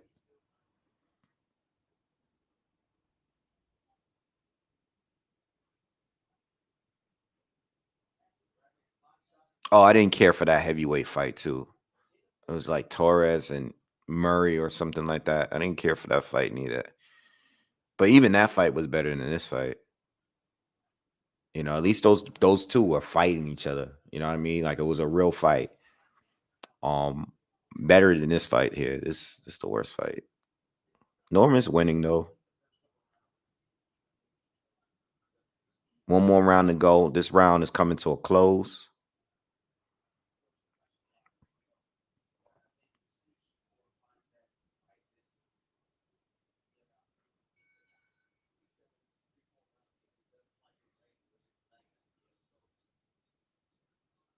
Yeah, Norman, if I can really compare his style, he looked like a watered down, a very watered down Sean Porter, like old Sean Porter without the boxing. Just leaping in and lunging in and smothering his own punches, wrestling around. It's not really no boxing anything. What's up, Festus?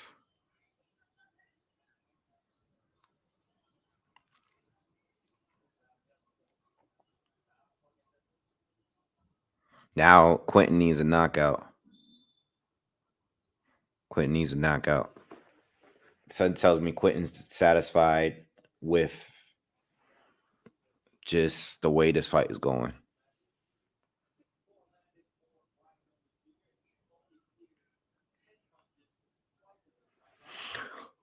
Oh yeah. Well, the good news is Navarrete and Conceicao is next, and that's gonna be a good fight. Because Conceicao is a good boxer that likes to trade a little bit. You know what I mean?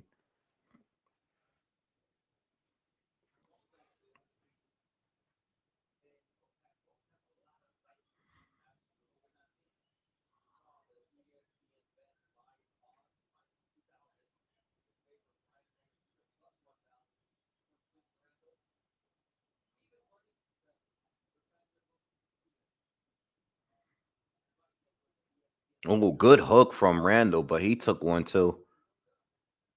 Good hook from Randall. I mean, that was one of the best shots he's landed all fight.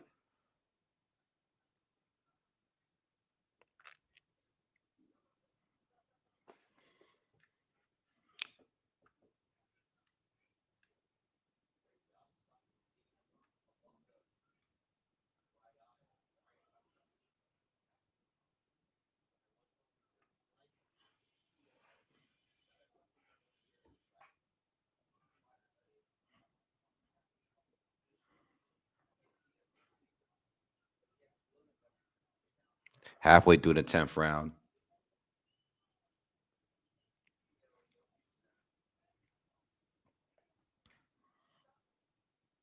More wrestling.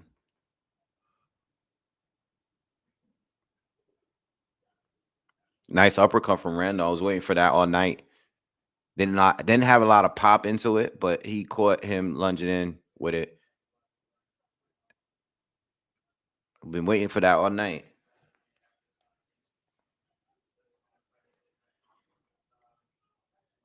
God, these guys are just nice body shots from Norman just now. And Tim is so dis I'm listening to Tim Bradley give commentary, man. Uh Tim Bradley sounds so disappointed, man.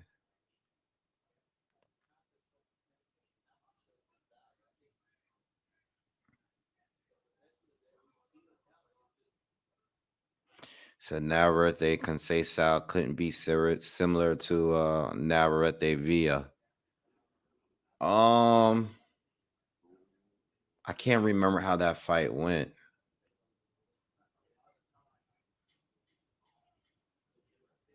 I can't remember how that fight went for some reason. But I know I saw it. Fight's done. Thank God.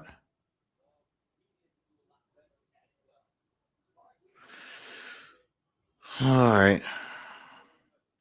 Navarrete Conceicao is next.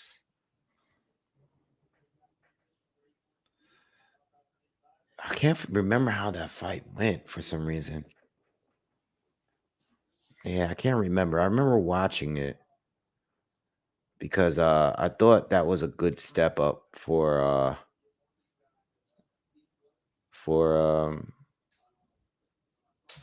Navarrete at the time. You know, outside of the dog bait fights, but I can't remember how to go. But I remember doing content on it. You know, maybe I did a prediction video or something. MAW, thank you for the promo. Total punches 299. You know, not for nothing, but looking at the punch stats, you would think this was a really, really close fight because they're almost identical. Seriously. They both landed high 200 amount of punches, like just under 300 punches. I mean, sorry, they both threw just under 300 punches, and they both landed around 70 something. And the accuracy is clearly very close. So, you know, I don't think Quentin won the fight, but you would think it was close looking at those numbers.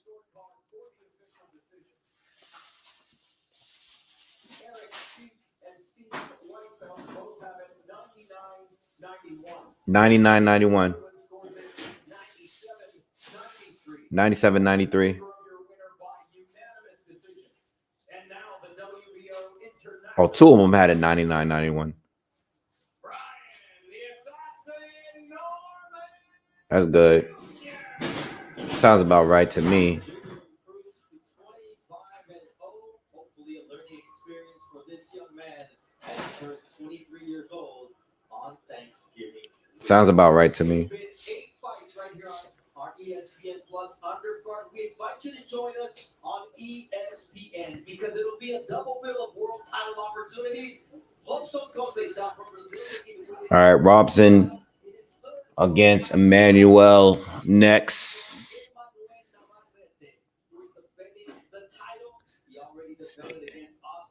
So I'm expecting Emmanuel to win and to eventually stop this guy, right? But I want to see something shocking. I want to see some drama in this fight. I don't want the prediction to be 100% right. I want to see some drama in this fight.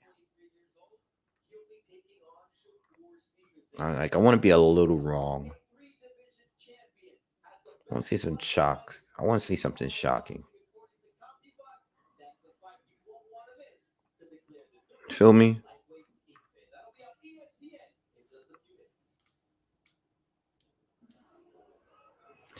Anyone got Conceição winning the fight?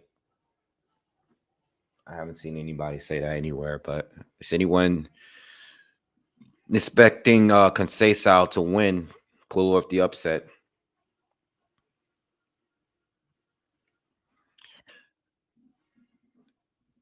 What are your picks before the fight start?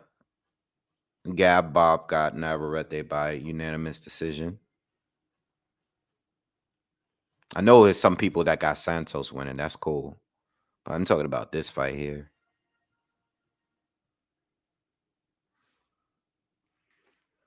Oh, I think I gotta switch out of this. I think I'm still on the the preliminary viewing of the fight.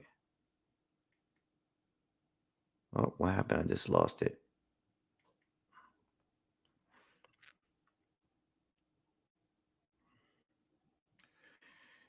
Has Navarrete fought anyone with a size and similar style? Well, isn't this like Navarrete's fifth division? I mean, he's been literally moving up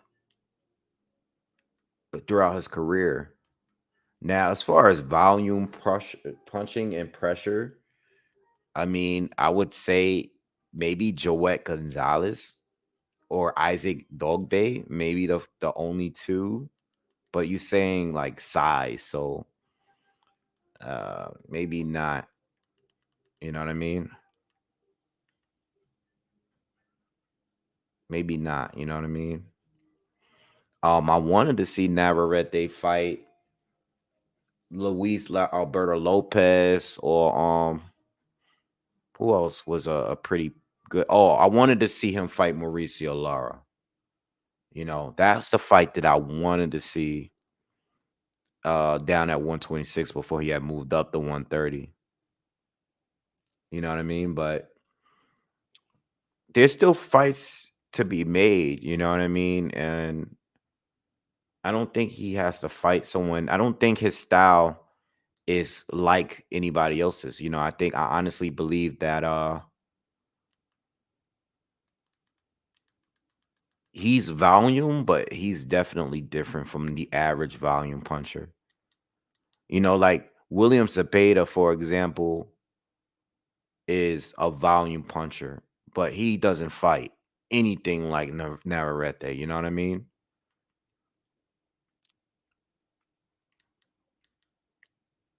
So I gotta wait until this starts on ESPN. All right, so we got about 5 more minutes before that starts, I guess. I hate when they do this. What's good, Young Hollywood? Yeah, I wanted to see that fight.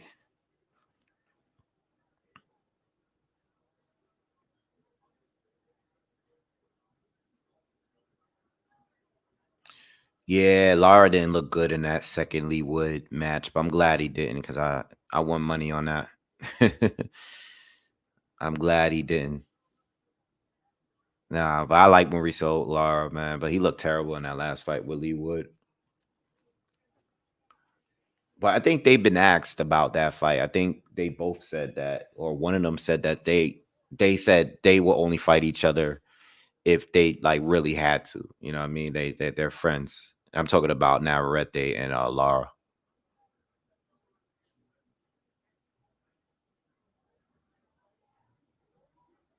Yeah, absolutely. FC.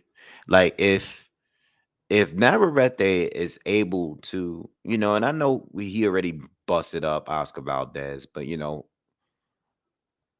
I think the superior boxing skills go to Conceicao when it comes to comparing him to Valdez. You know, I think Conceicao didn't slow down dramatically in the second half of the fight. Conceicao would have won that fight. You know, some people still think he won, but you know, I think Al Valdez did enough to barely edge it. Nah, I'm not sipping on anything, man. I gotta be focused on these two fights because especially the last one. Um, but what was I saying?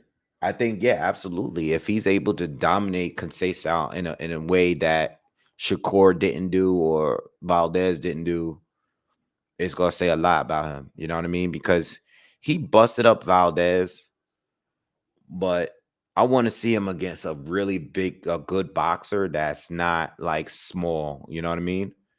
And Conceição is a pretty good size 130 fighter. You know what I mean? So um it should be a good one. This is a good test. This is a very quality fight for Navarrete. Very good quality fight. outside of the champions, I think Conceicao is one of the best fighters up there, one of the best contenders. You know what I mean? So he's right beneath those champions. So this is the proper fight to have. And if he's able to get the stoppage, it will say a lot about him.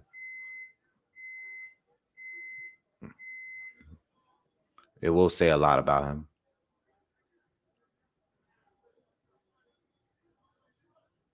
Yeah, he's a little bit on the older side. He is. But we just gotta wait and see. I just don't think he's gonna. I think Navarrete is gonna eventually. I don't know how this fight is gonna start, but I know eventually Navarrete is gonna get to him. You know what I mean? I think Navarrete normally, outside of the Valdez fight, Navarrete's toughest rounds are those first few rounds. You know what I mean?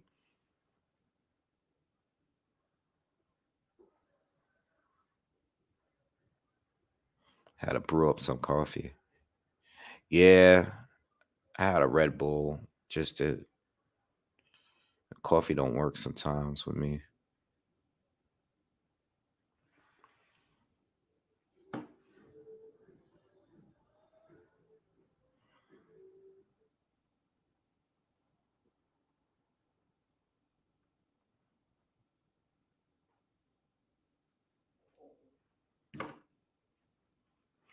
All right, so we're about a minute away from this ESPN broadcast. Then we could get the main event on. It's probably gonna take a little bit more time.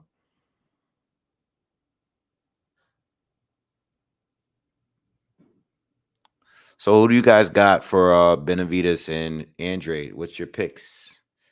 Who you guys got winning that fight? Decision, knockout, Andre or Benavides? I met the extra guy. We talked about it a little briefly earlier. Who you guys got winning that one? Because that's gonna be my next breakdown. It's like I think I mean I've always kind of leaned towards Benavides, but I think Andre is kind of being overlooked, and I think he has a pretty good shot of winning.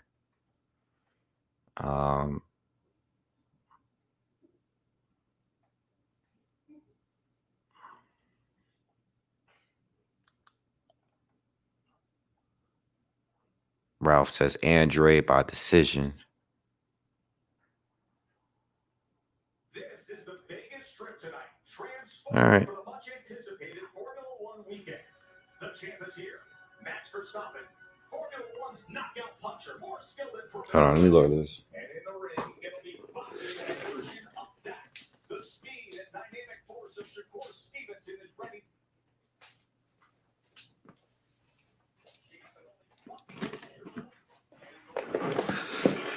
Oh man. Yeah, I got to do the breakdown. I think the breakdown wouldn't be that hard for me to do. It's more about just making a final decision on where I want to go. I do think Andre has a good shot at winning. I just think he needs to stay disciplined. You know what I mean? And Andre like to let his hands go, man. He loves a good dog fight. This is one of those fights where I think he has to really play it smart. It's kind of like the fight I was talking about earlier between what was I saying? Ramos and Lubin, you know what I mean?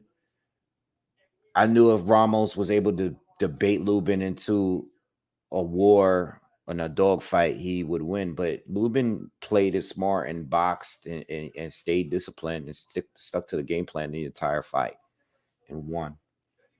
You know what I mean? And I think if Andre is able to do the same thing, he could win a decision. You know what I mean? But Andre again, like he likes to let his hands go, and he's gonna box, but he's gonna pick his spots and his opportunities to go in there and battle with David. Especially because people aren't expecting it like that. I think people are expecting him just to be the better boxer. But he's going to go to war with David Estefan, and it could cost him. It could cost him. You know what I mean? So we just got to wait and see.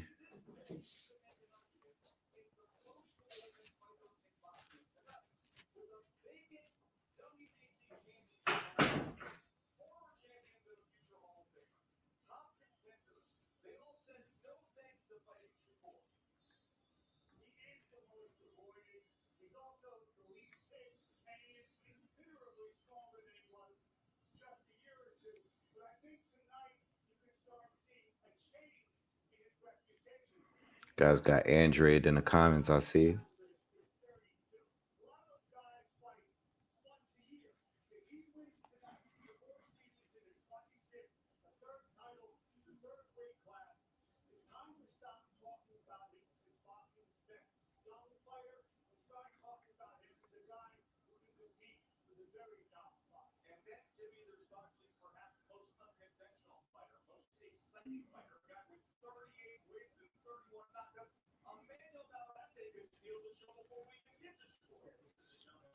Well, what I will say is that I do think Andre's chances of winning against. I think Andre's chances of beating David is greater than Caleb Plant's chances were. And I'm not saying that after fight. I always thought Benavidez was going to beat Caleb Plant, you know, even when I'm talking about years ago when they both were champions or they both were the top two guys in the PBC at 168. I always thought Benavidez would win the fight. And I honestly thought that if the ref wasn't so involved, that David had a better chance of possibly stopping him. You know what I mean? But I like Andre's chances better.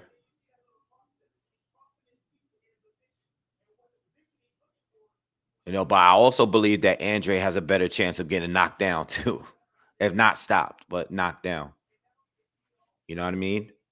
Like Plant was good, especially in the earlier rounds, because he was just the defense was really on point.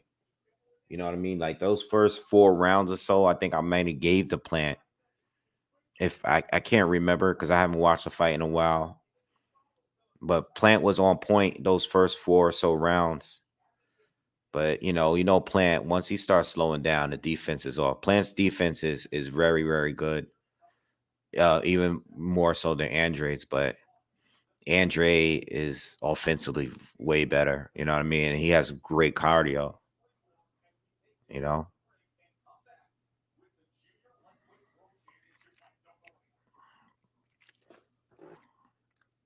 Bevo against Andre, Bevo. I mean, they don't even fight in the same weight class, but if Andre were to move up to 175 to fight Bevo, I would be leaning towards Bevo to win. Yeah. But again, Andre would be a tough fight for him. It'd be a tough fight for him. I want Andre to fight. I mean, if he beats Benavidez, I definitely want to see him fight Canelo. I mean, I always wanted to see that fight.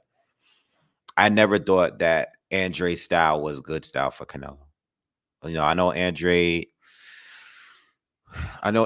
fight the best people, man. I already know that. I'm not even trying to argue that. But I always liked his style, the matchup itself, you know. Andre versus Morrell. That's another tough one, man. Morrell looks so good, but I gotta see more to be able to judge some of these fights, man. Like Andre at 34 or whatever age, 35 years old, he's just now getting into a fight that I really want to see him involved in. I just need to see more from all of these guys. So many of these fights, some of these fighters really didn't fight anyone yet. You know what I mean? Morrell, not blaming him because he hasn't been a pro that long, but I need a fight to happen so I can answer some of these questions better. Some of these questions I can't even answer you because I got to see what they look like when they finally step up. Like I have nowhere. I have nothing to compare it to.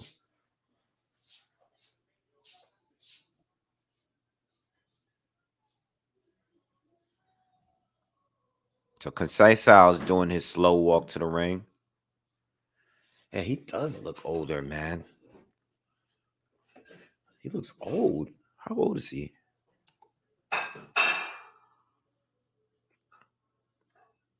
He's 35.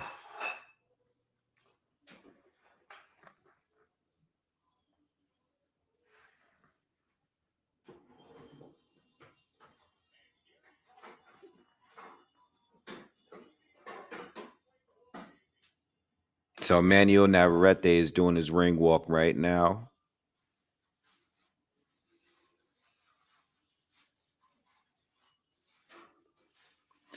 Yeah, Billy Joe Saunders really screwed Andre over because that was supposed to be the fight. It was supposed to be the fight. What's up, Rob? You know, that was supposed to be the fight that was going to answer a lot of questions, especially for Andre. And you know what? For Saunders too. You know what I mean? Because to be honest, Saunders he didn't have to do too much to get to Canelo. You know what I mean? Like, yes, he beat Eubank. You know, he did beat the Canadian guy, the knockout artist, Lemieux. But Lemieux wasn't, the greatest boxer. And, you know, it was a test for Saunders and Andre, to be honest. It was a test for both, and we didn't even get it. You know?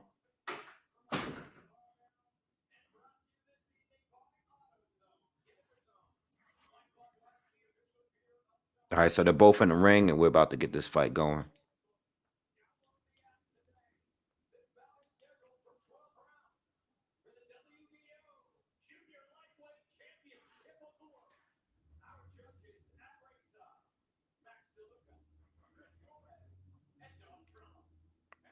He's Canelo's favorite.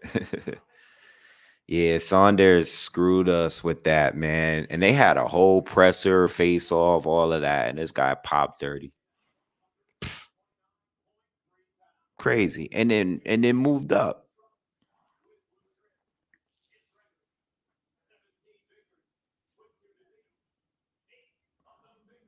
Really wanted to see that fight, man. So there's so many Andre fights that I wanted to see over the years that we just never got. We got neither Charlo fight. None of the fights at 154 happened. You know, Marta Rojan was the first test for both. So they cancel each other out because they both were their first big test.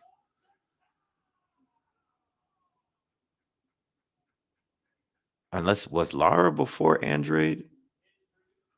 Can't remember. That's another fight I wanted to see. Lara and Andre never happened either. And you know how much those two didn't like each other. Those guys had beef too because Andre lost to him in the amateurs.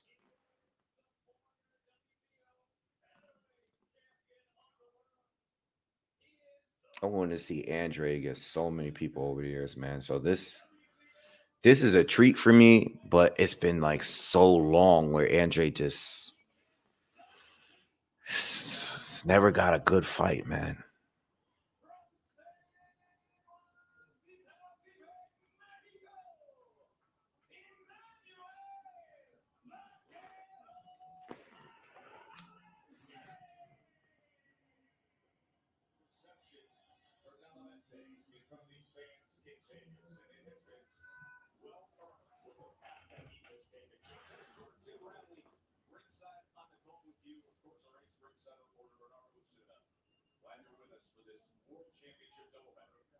All right, face off, and here we go.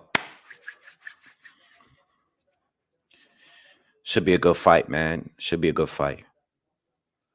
Should be a very good fight. Good test. I don't know. I don't think Conceição could pull up the Usyk here, but should give us a good fight.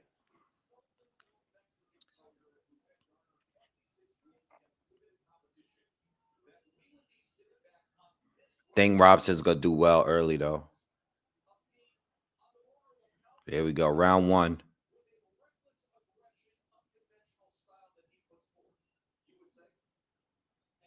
Yo, it's just like Navarrete right now might be the most awkward fighter out there right now, right?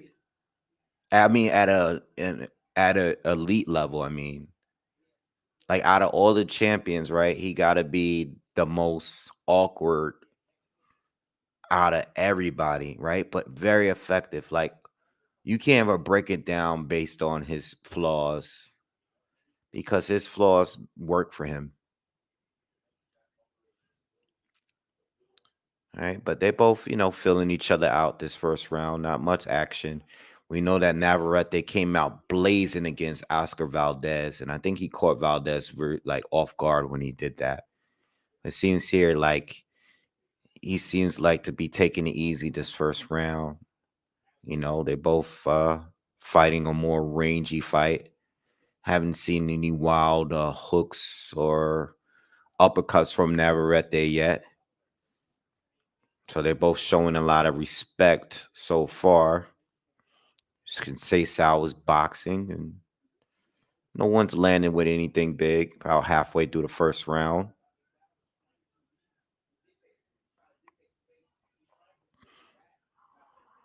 Good jabs from Conceição.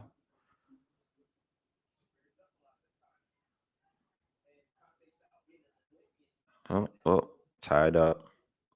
And Conceição is a good size too for the weight. Like I said earlier, he's not small. You know, some people think Navarrete is a weight bully. Oh, nice exchange from both. Okay. Conceição caught him with a right hand. Navarrete caught him with a good body shot, good right hand to the body, but there was a good exchange from both. And like I said earlier, Conceição is going to be here to fight. He's going to be here to fight. He's not going to lay down.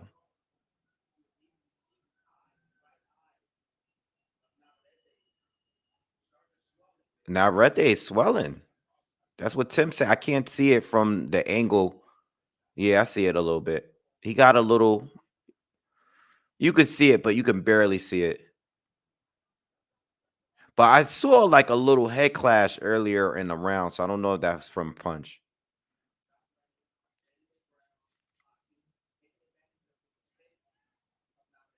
Good round for Navarrete. I'm sorry, for Conceição.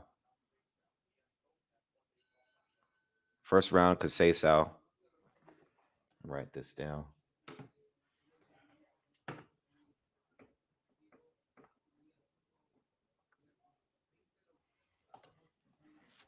Good round. Good start.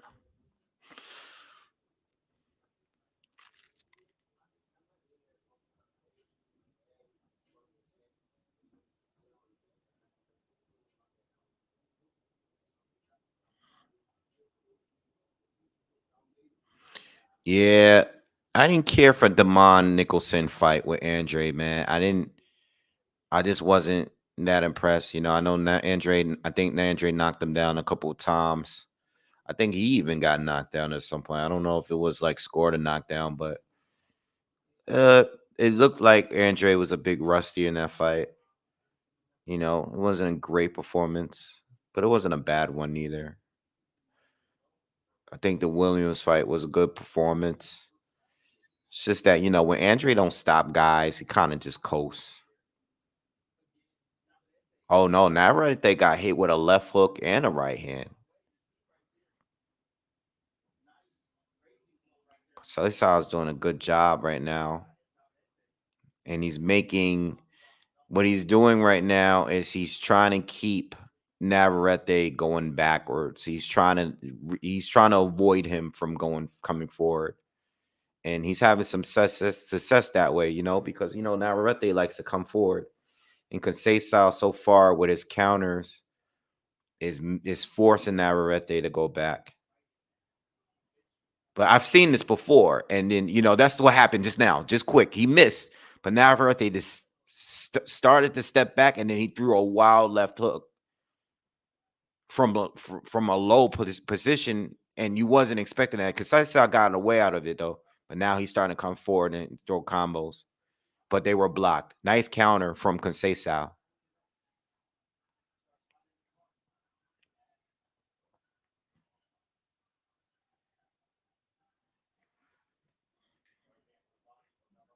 Navarrete landed a right hand to the body. Got to watch the heads. I think both of them got to watch the headbutts.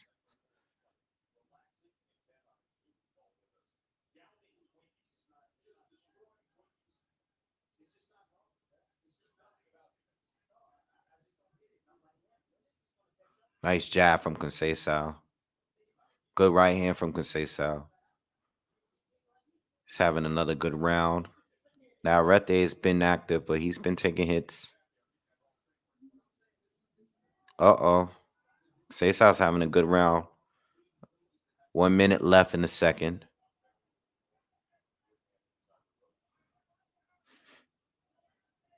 Again, it's not starting out like the Valdez fight for sure.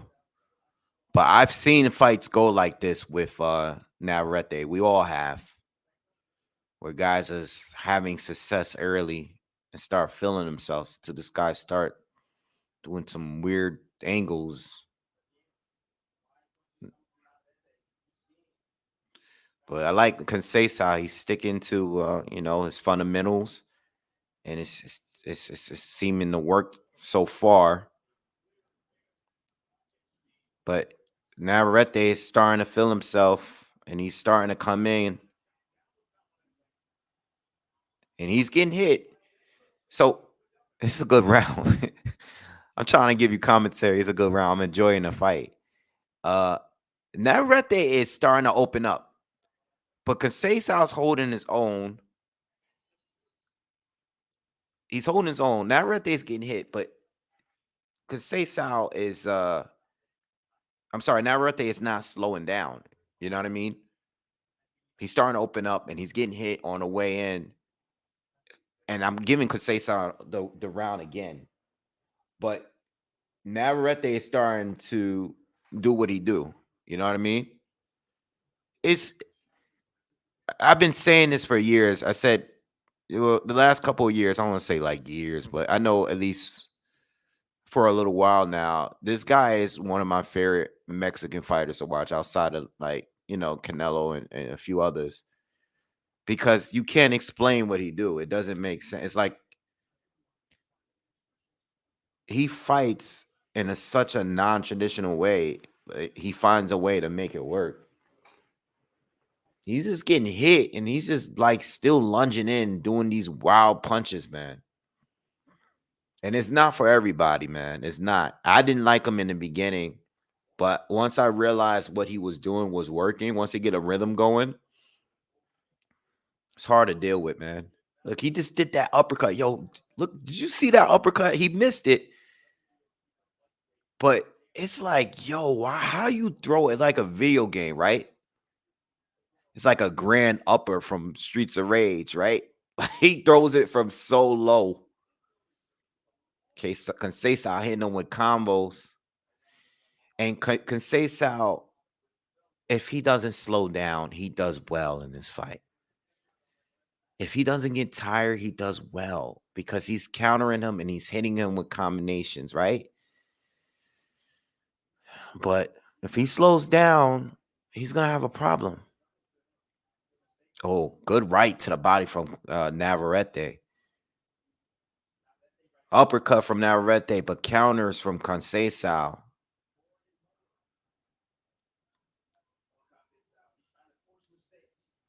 Conceição is going to also have to keep this guy from coming forward so much. You can't completely stop him, but you're going to have to, he has to keep, like what he's doing right now, he has to stand his ground, keep this fight in the middle. Don't back up. Nice body shots from Conceição. He's having a good round again, halfway through the third. And I think he's still I think he's still winning the round so far.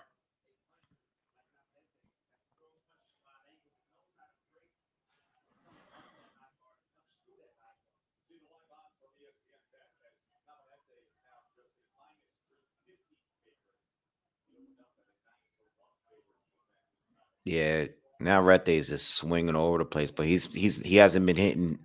Conceição defensively has been good. He's been getting out of the way of everything.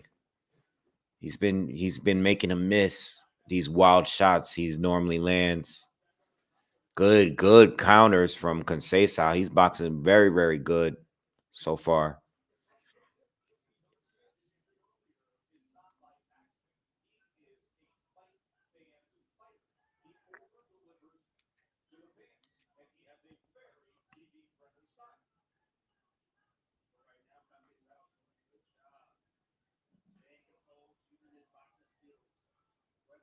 Conceição's starting to retreat a little bit here.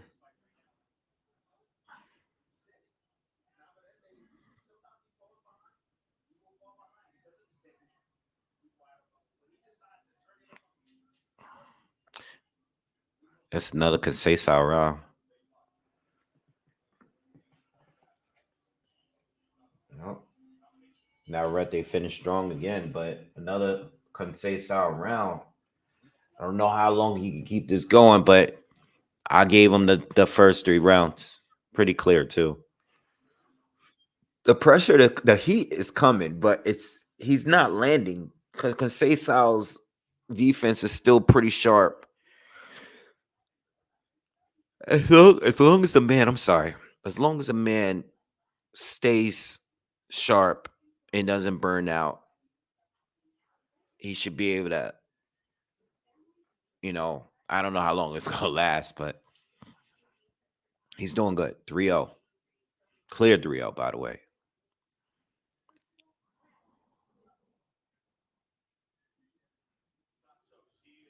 They're showing Santos in the dressing room, getting ready, getting taped up. All right. They've been showing Shakur a lot tonight. Andre Ward in his locker room and got Terrence Crawford. The usual suspects. Round 4, I got a 3-0 for the Brazilian.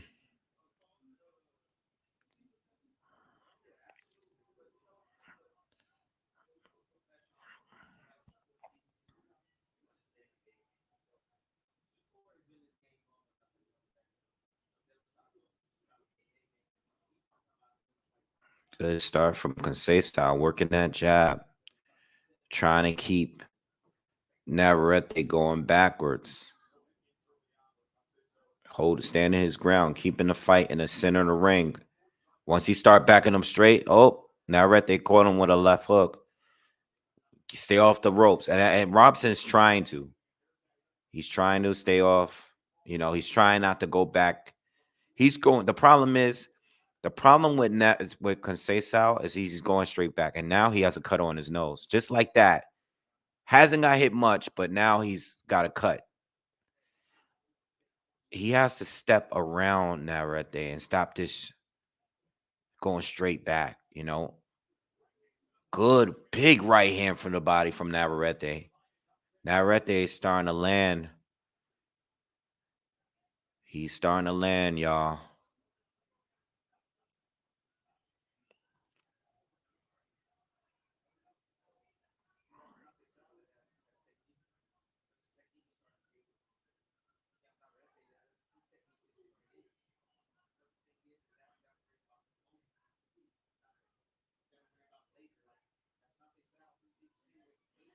Conceição, his face is looking like he's been hit more than he has. Got a right body and shot from Navarrete. I mean, Conceição still fighting, but he's starting to fade a little bit. He got caught with the uppercut just now, and he went down. I knew that was going to do it. I knew it. He went down. He took a knee. I just told you guys he hasn't got hit that much. Before this round, he didn't get hit back that much. But the few times he got hit this round, they were big. You know what I mean? And he's not going to be able to survive. He's already fading. And this guy, he got caught with the uppercut, man. Took 3 rounds. Now he's already taking a knee. And now this guy's hitting him with jabs. Navarrete is tough, man. Conceicao's trying to fight back here, but he don't have the same pop already. He's already 3 rounds in, looking slower. It's that uppercut, man. He got caught with another one. Oh, the bell rung. The bell. Yep, they fought after the bell rung. I don't think the ref heard it. There was a few more punches thrown after the bell. Big round for Emmanuel Navarrete, scoring a knockdown. He has a small cut on the end of his eye, though. But big round for Navarrete.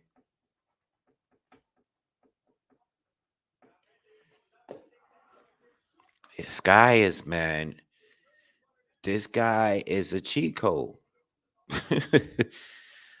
Word. This guy is a walking, talking cheat code. You're not supposed to be able to fight like this and be that good against Olympic gold medalists.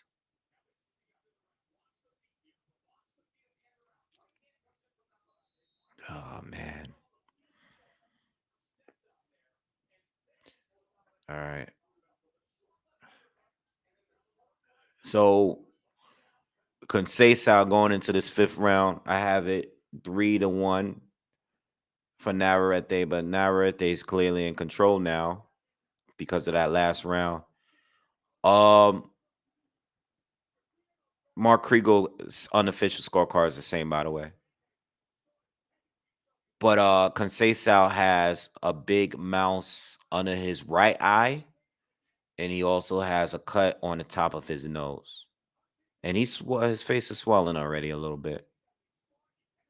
Good jab from now. Good jab from Navarrete.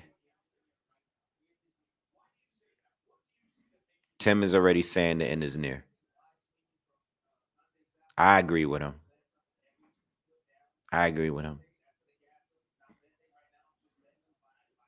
Because now Navarrete is getting out of the way of his shots. And he's stepping around him.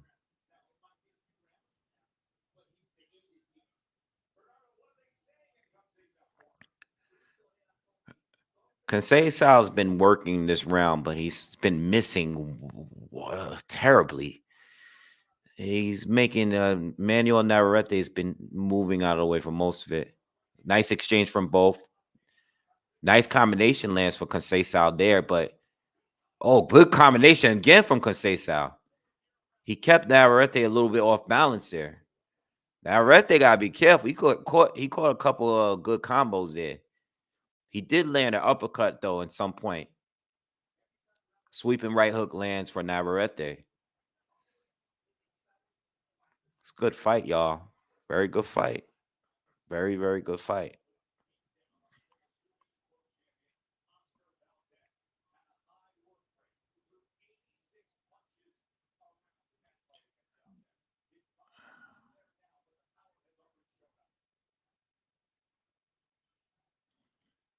It sucks because Conceição is loading up on some of these shots and he's missing.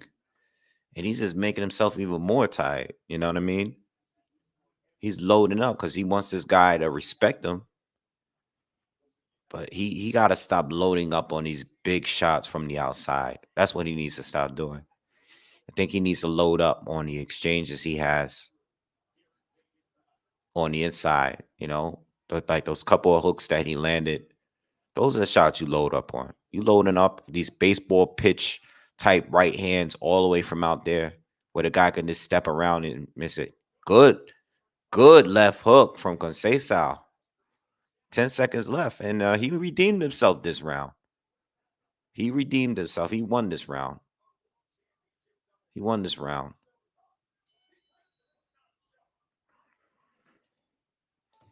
I'm giving Khan that round. I'm gonna give him that round. He redeemed himself a little bit. He had a good combinations. He landed. But I just don't know how long he can take it because his opponent is taking his shots way better. You know, he's probably landed 3-4 times the same amount of punches that Navarrete landed on him, but he's taking way more damage.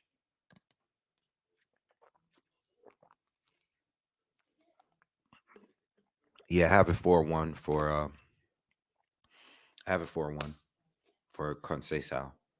I got it just like you guys got it. Pretty clear too. All the rounds has been clear.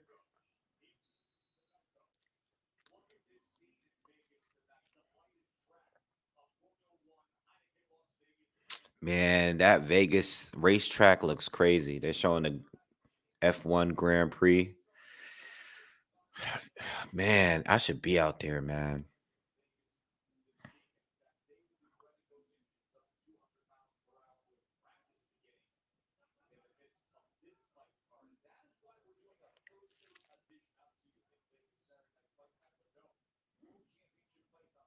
I couldn't hear the commentary. I didn't hear what Tim was saying. I don't have it loud enough. But we're in the 6th round. I'm sorry, the 6th round. This is a 12 rounder. This is for a title. Wait, what happened there? I think Conceição lost his footing, and he kind of like paused, and Navarrete just kind of got at him.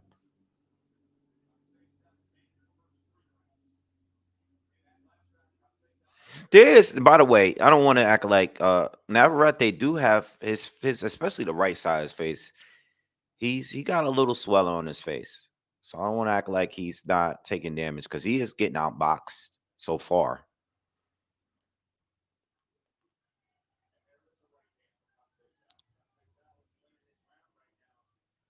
Oh, Navarrete just hit him with like a 4-piece combination out of nowhere because Conceição was another wow, nice one too. Another right hand lands. All right, now Conceição starting.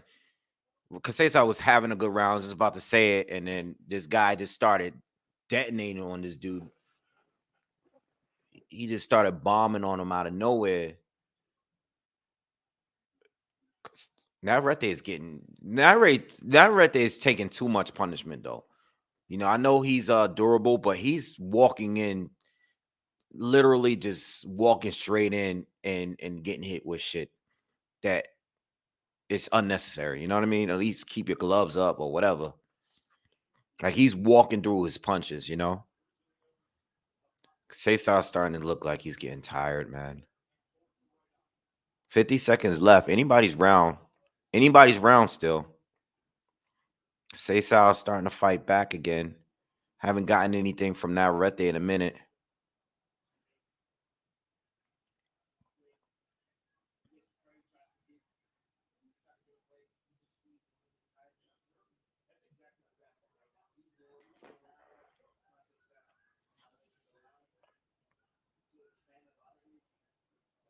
Oh, nice combination from Conceicao, man. He's landing some good shots this round, man. He's still in the fight, y'all. 6 rounds in. And another round scored for him. Navarrete is just not looking good right now outside of that one round. I have Conceicao winning every round outside of the round he was knocked down in. All right, I have it 5-1 for Conceicao. Navarrete had a moment there where it looked like he was gonna, hurt Conceicao, but after that, I ain't getting nothing else.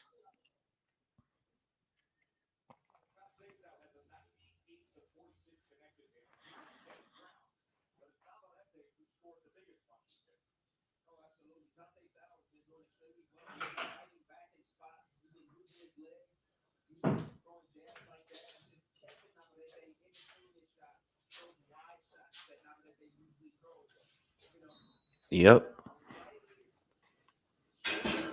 And Conceição's actually holding his own.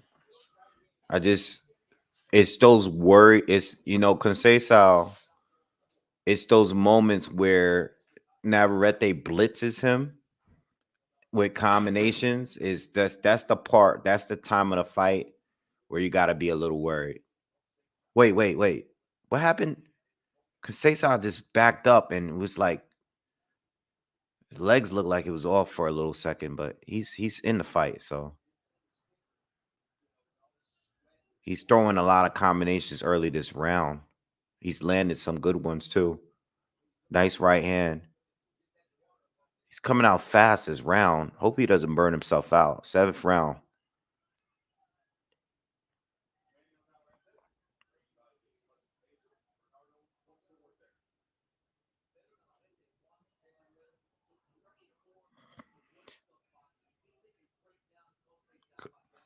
Conceição's having a good round so far. It's been fending off Navarrete up to this point. Navarrete's starting to put the pressure on him, but he's not. Oh, big right hand lands for Navarrete, and Conceição goes down. Was it a body shot? I can't tell. It seemed like Conceição tried to dodge, and it looked like he might have got hit in the head, but I can't tell, not from the angle, because the camera's facing his back. But they're saying it was a body shot. So we got another knockdown in this 7th round here. And it looked like he was hurt back, but he got up.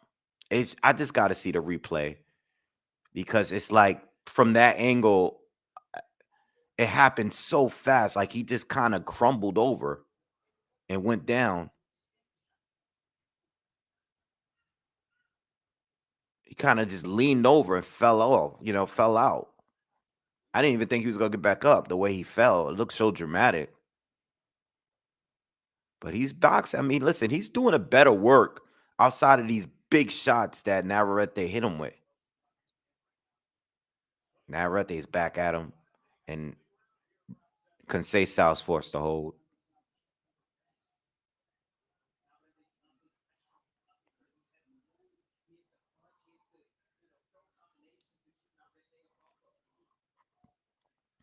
Oh, another big right hand lands for Navarrete. 20 seconds left in the second.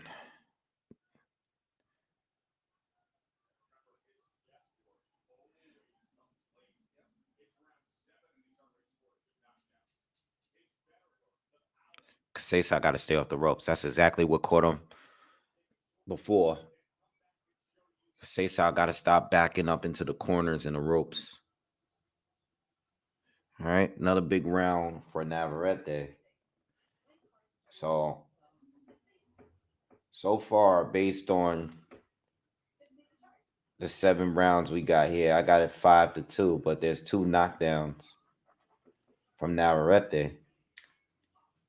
So if we're scoring it the way we score it, be 10-9.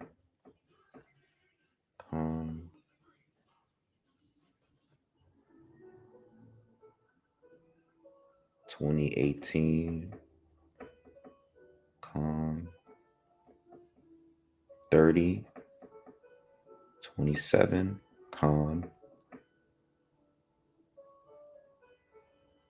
39.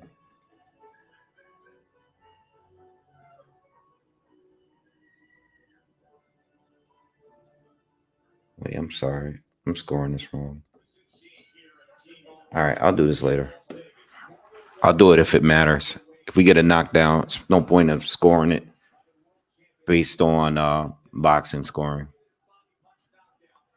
Oh, it was a body shot. It was a body shot.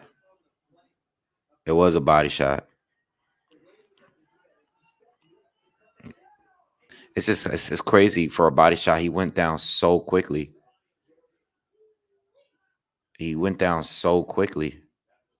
Like the moment that his glove touched him. I mean, he's been landing that body shot all night, especially in the earlier rounds.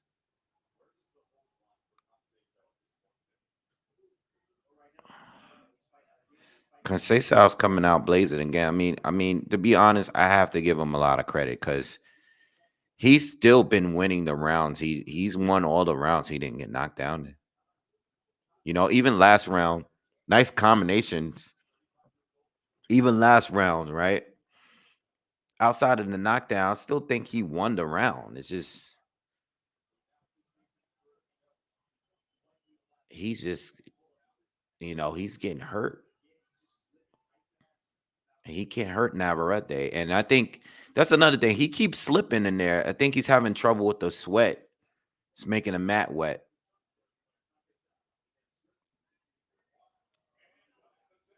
Yeah. Navarrete just got slipped, and he slipped this now.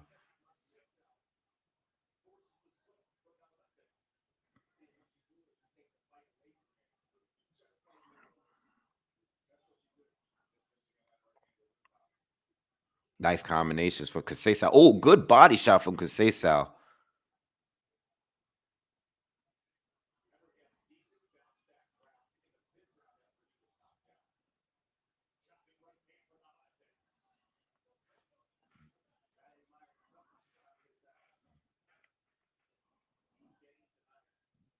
Conceicao has been showing a lot of heart, man, because he's caught some, but he's still in this fight. You know what I mean? And he's still winning the fight, in my opinion. Outside of those 2 rounds.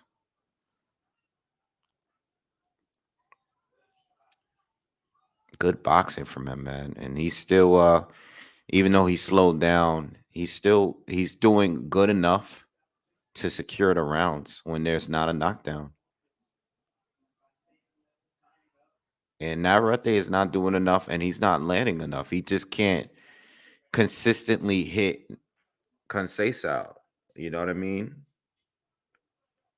Good round. Another round that I'm giving to Conceição, man.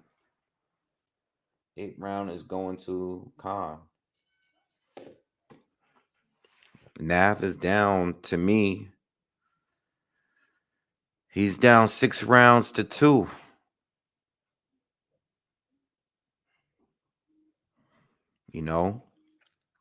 I mean, it's not like Navarrete is trying to get it going, but he can't. He's missing too much.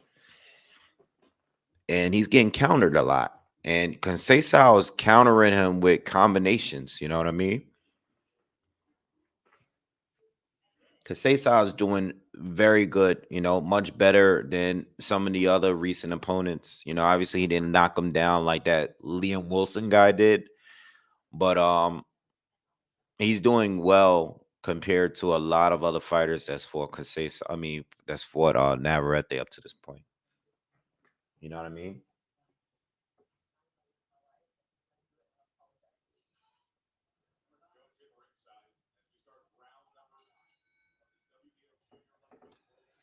All right, we are in the 9th round, and I have it 6 rounds to 2 for Conceição, and those 2 rounds at Navarrete, they got him. Floyd Mayweather at the fight. He's in there with Shakur.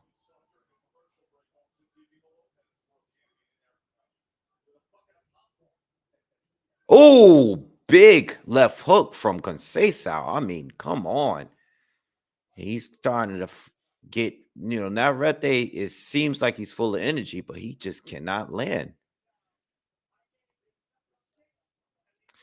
Now, I'm going to just let you know Mark Kriegel's scorecard. According to him, he's given Navarrete the 7th round as well. I mean, the 6th round as well, which is a non-knockdown round.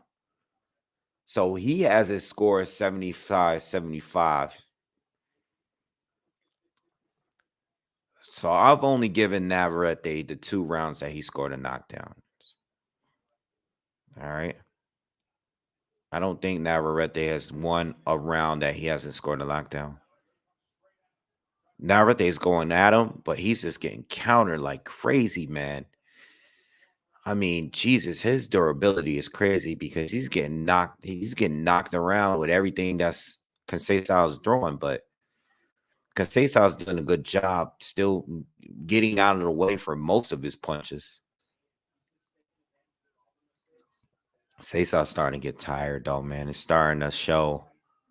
I've been saying that for some time, right? I've been saying that since the 3rd or 4th round, right? Navarrete has not won a round to me outside of the knockdown rounds. So I don't know where Kriegel's scorecard is coming from, but I don't think any of the rounds were like, nah. Good combos again from Conceição, man. Same thing we've been getting all night. Big right cross lands for Navarrete. Hook lands for Navarrete. Conceição's retreating. He's starting to look like he's going at him now, y'all. I think it's only a matter of time. And Conceição's bleeding from his mouth now. He has he's starting to it's starting to look like, I don't know. He's retreating a lot this round. Yeah. Now that round is a round that you could give Navarrete, but I still feel that Khan was winning the majority of rounds. Is the Navarrete won the last minute of round because Conceição just he's running out of gas, man. I'm giving that to Navarrete, but that is the only round that I can even come close to giving to Navarrete. That's not a knockdown round. I don't know about the 6th round there, but that could be controversial if this actually goes to decision. You know what I mean? Uh Good fight though. Very, very good fight. Very competitive fight. That was a swing round, gun rights. That is a swing round. Bud Crawford, Floyd, Shakur, and Andre Ward just took a picture together.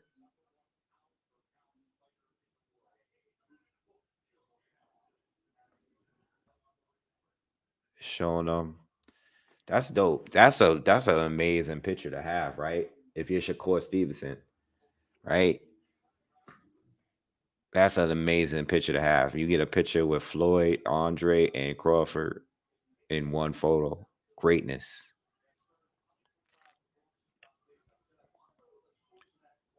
Word, need that joint at the auction, right?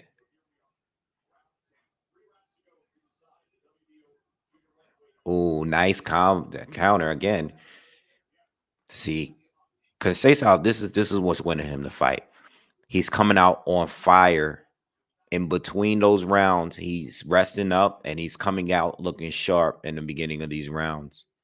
And that's what's keeping him in this fight here because he goes the first 2 minutes with throwing a lot of punches and landing a lot of combos and counters. He don't care. He's trying to win this fight, bro. I'm a fan of this guy. He got so much heart, man. He's not trying to lose this fight.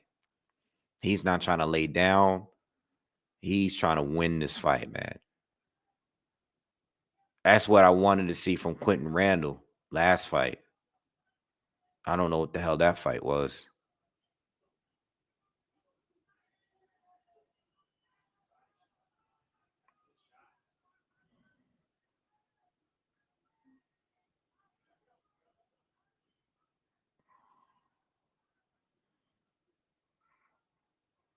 Halfway through the round, and Conceição is been doing well, but now he's starting to slow down again, and and Navarrete is marching forward now, and Navarrete is turning into a dog. He's being physical.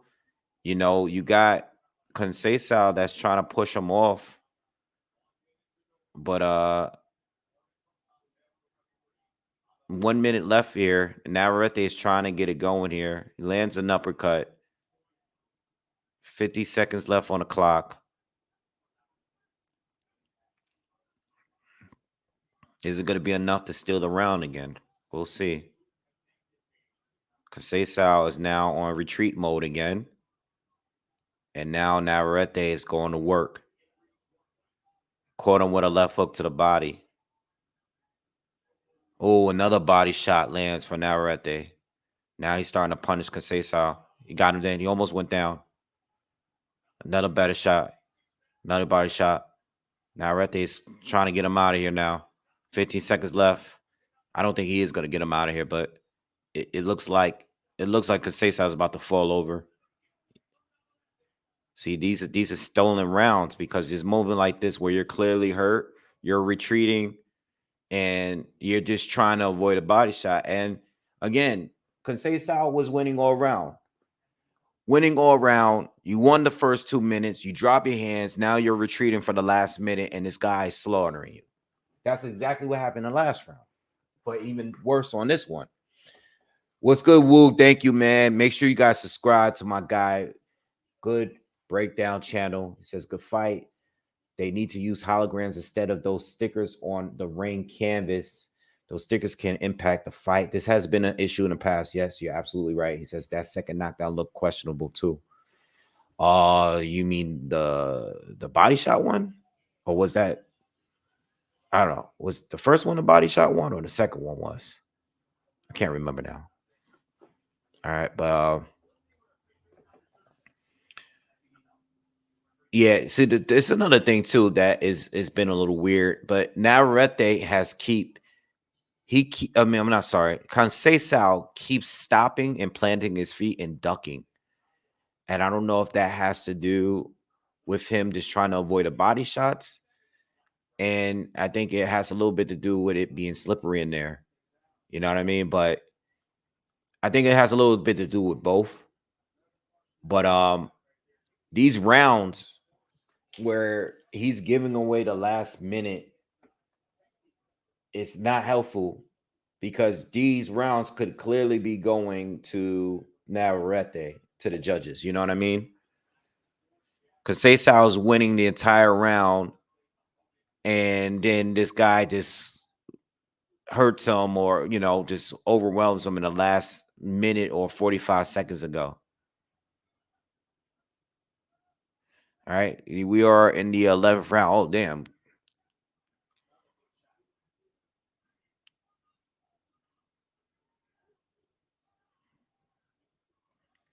I think Navarrete needs to go for the knockout. I know it's easier said than done because Conceição is not slowing down. But I mean, this guy, I don't know how these judges got it. But if I was Navarrete, this guy clearly won more rounds than you. You need to try to get the knockout. Because, big combination from Navarrete lands. Conceição is showing a lot of heart. He's trying to fight. He's throwing, he's letting his hands go. He no longer can hurt this guy at all. But he's trying his best to win this shit. And you got to give him credit for this. Oh, big left hand to the body. This guy does not want to go down no matter what this guy throws at him.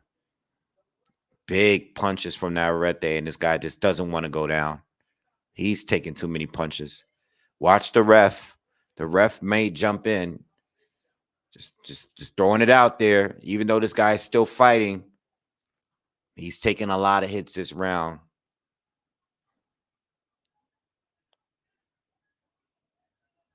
Navarrete need to go for a knockout, in my opinion.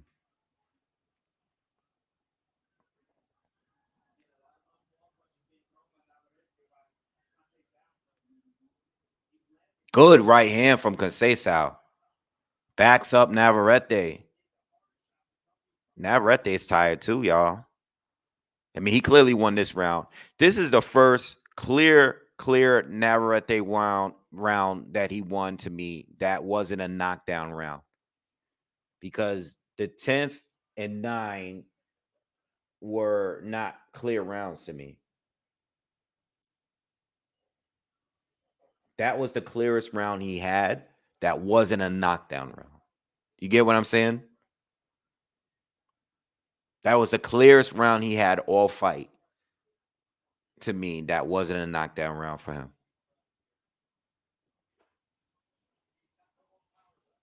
Good fight. Very good fight, man. Very, very good fight. This is a much, I know the Navarrete, I know the Valdez fight seemed like it was a bit more of a war. Conceição had trouble. Oh man, Conceição doesn't look good, y'all. Yo, did you guys watch?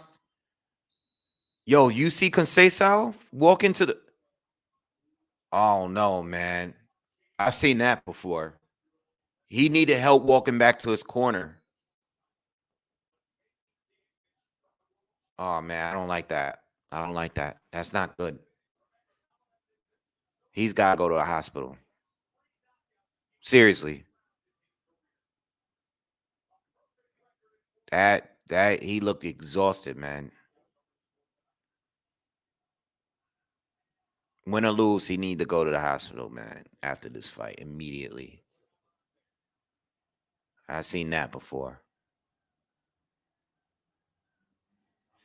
Conceição's coming out fighting. Navarrete is coming out very passive so far, which I'm surprised at.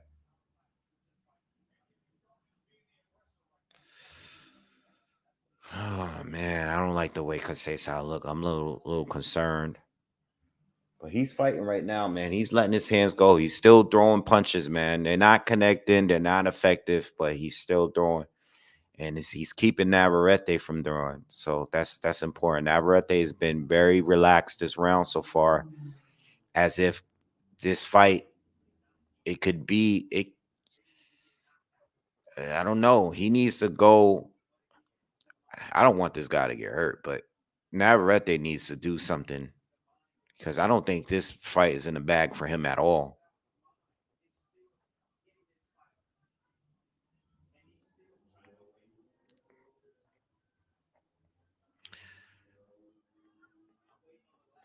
Navarrete's not doing anything, y'all. I'm just letting you know we got a minute 20 seconds left in this round, in this fight, and Navarrete has not done anything.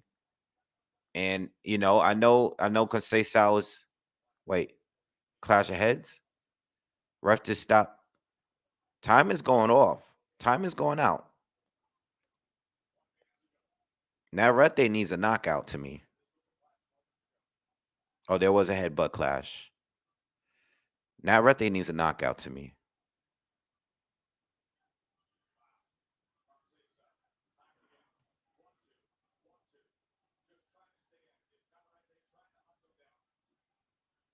He needs a knockdown or a knockout. 30 seconds left. Navarrete is coming at him, but Conceição is still throwing, man. This guy is crazy. This guy is crazy, bro. Such heart, man. Oh, man. This guy fought to the end, man. Great fight. They're just fighting. Great fight. Lost my money, but great fight. I think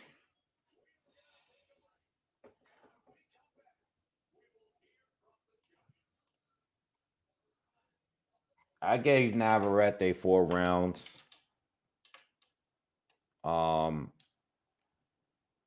I think that the 12th round was questionable, and I think the 10th round was questionable.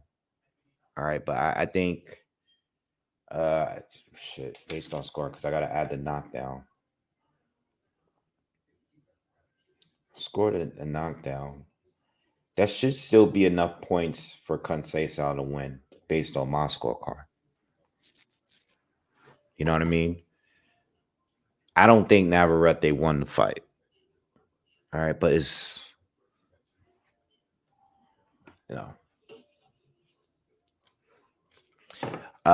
and that's not to take anything away from Navarrete. He didn't perform bad. It's just that this guy, showed crazy amount of heart, stood up there, fought him, battled back, never stopped throwing punches. That was one of the best performances, you know, against an elite fighter. You know what I mean? He stood his ground and he fought the fight. And he did much better than Oscar Valdez did. You know what I mean?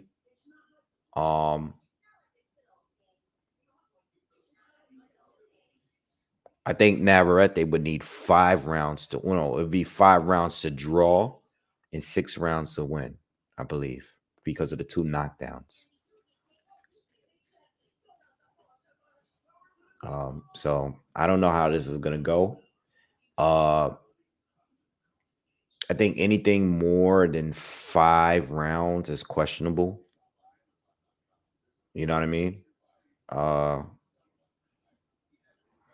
Yeah. I don't want to, I'm trying to stay relaxed because I just don't think Navarrete won the fight. Even with the 2 knockdowns, it just wasn't enough for him. You know what I mean? He fought in spurts, for a guy that's supposed to be pressure, high volume.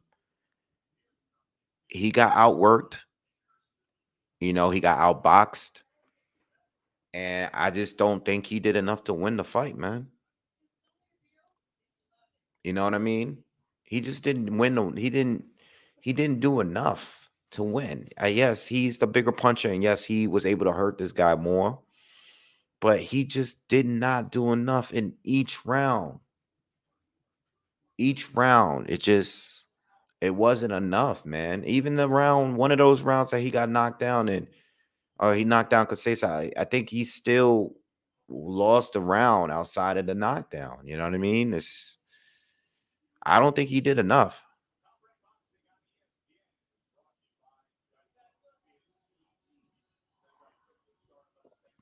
I don't think they're gonna give it to Conceição, but I'm just saying, if we're talking about scoring the fight, this guy waited until the last 45 seconds or so of each round to put it on this dude. You know what I mean?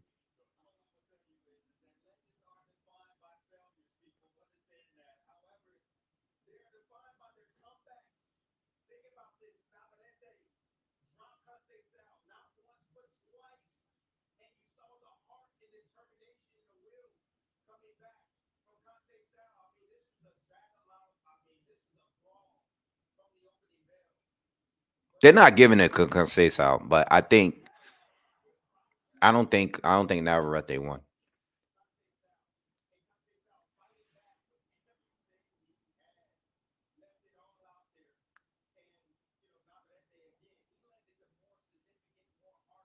He did.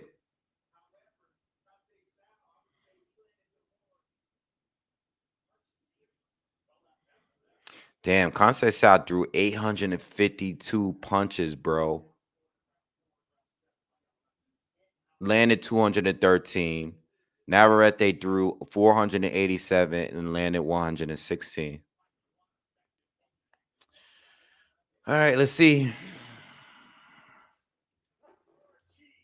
Let's go.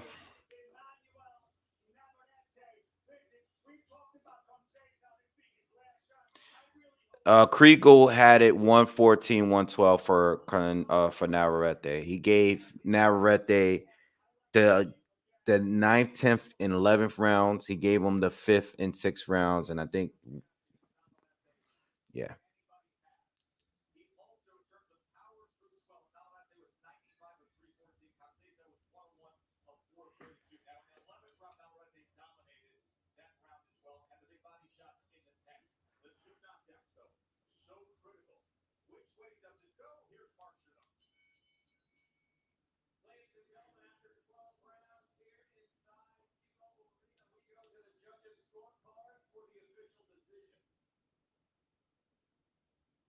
Hold on.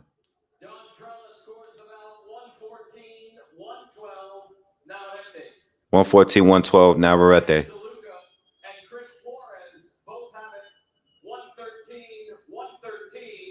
This bout is a majority draw. The champion retains his title. Wow. Conceição's happy. look at the smile I ain't mad. on Robson Conceição. I ain't mad. He had to do everything 2 draws, majority draws, and one had it and give him a lot up 2 for 2 points for Navarrete. twice. And look at his nose.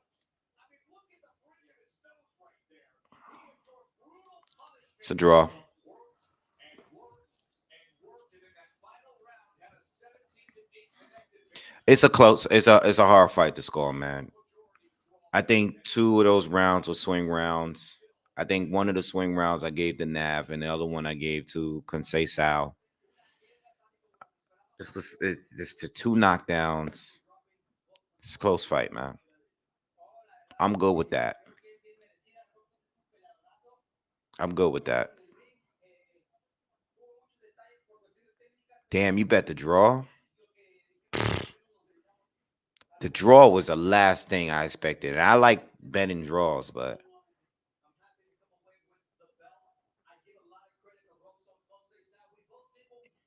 Conceicao didn't. He took a beating, and he still fought. He never stopped throwing punches, man. I didn't think he would be that. Like, he's extremely durable. Yo, clearly.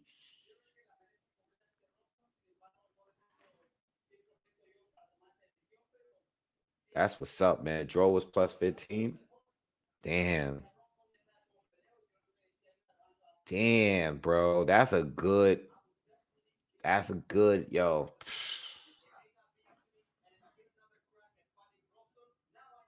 Yeah, I'm kind of tired too, man. Main event.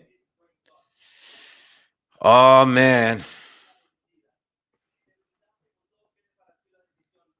That was a good fight, though. Hold on 1 second.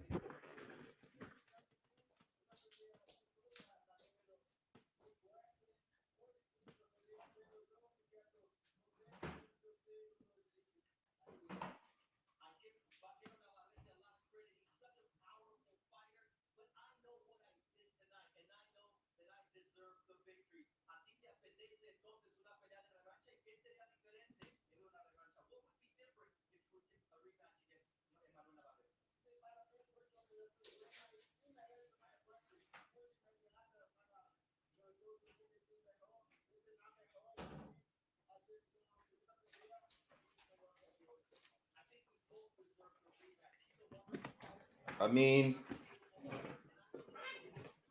do y'all want to see a rematch? I mean,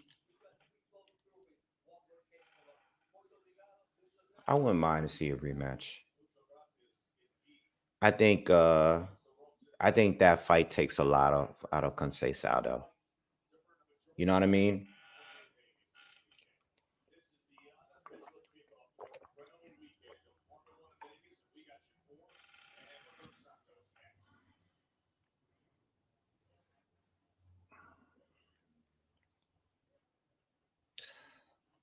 People say that I'm behind. Do you guys realize that YouTube is showing that I'm behind when I'm watching it too?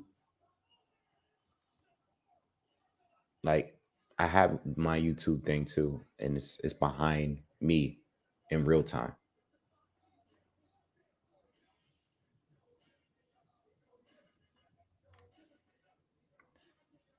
You said Navarrete has DraftKings had Navarrete negative 1450 in the 12th round. All right, man. Let's get this main event over with, man. Not that I don't want to see the fight. It's just late, man. You know, almost getting close to pretty close to 5 hours. It's been a long card. The first fight started at 5:30. Thank you. Yeah. Hit the thumbs up for me, for sure. Conceição is that fight takes a lot of them, though. You know what I mean? That fight, you take that. You know, I didn't like the way he was walking to his corner in between the 11th and 12th. You know what I mean? That fight, those kind of fights is gonna take, especially when you're 35. You know, took a lot of them. I think Navarrete does better in a rematch.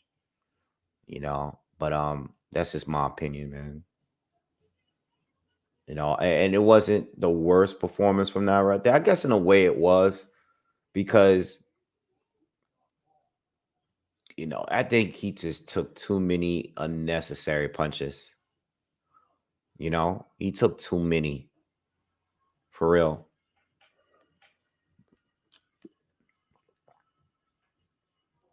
Thanks everybody. Thanks Pocket. And thanks Tim. All right. So before we get started, what's your picks for this fight, man? What's your picks for the fight before the fight starts? What do you guys got? You guys got Shakur, you got Santos, you got it by decision, knockout. What do you guys got before this fight starts? I got Shakur. This, you know, I can see. You know what? I'm not really leaning towards a knockout like that. You know what I'm saying? I'm thinking that there could be a knockdown at some point, but I know Shakur is probably going to be wanting to go for the knockout, but I'm just picking him to win the fight, you know. Even though I think this is his toughest test to date, I think he's still gonna take the win. Just don't know how. I was thinking about putting a little bit down on a TKO or a knockout, but I don't know, man.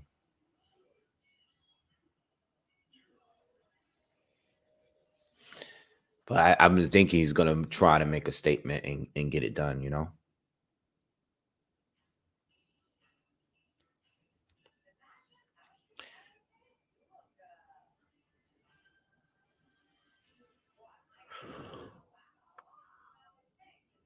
Do you guys think Foster is better than Conceição? A lot of people are expecting Shakur to get the knockout.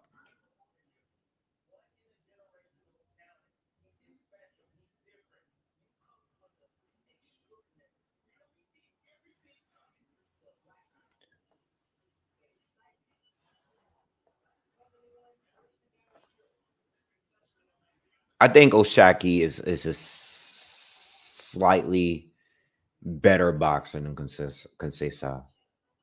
I do. I think if they were to box each other, I think he would outpoint Conceição. But you know,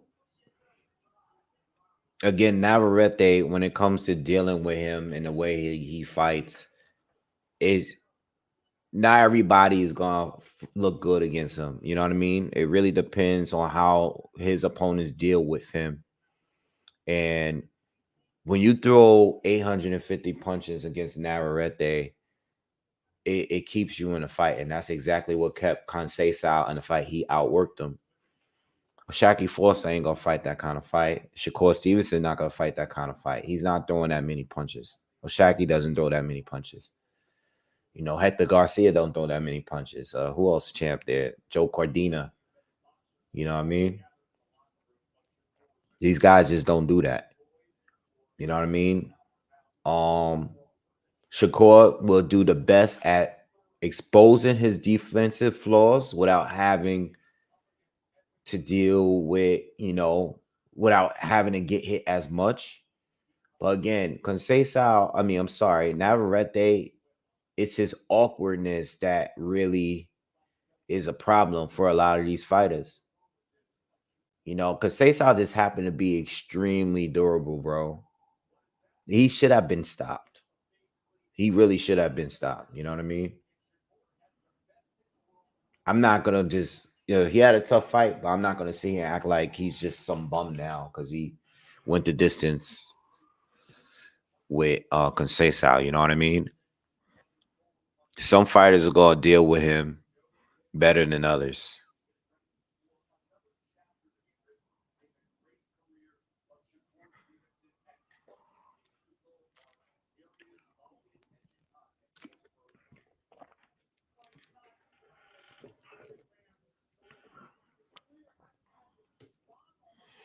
Nah, Conceição is gonna be out of commission for a minute, and then even if he do a return again, I just think a fight like that is it's gonna take a lot of, you know what I mean? Like, you know, it's gonna be like how Ugas was with Spence. You know what I mean? He's gonna come back, and we gonna just realize that he ain't the same fighter. You know what I mean? Just my opinion.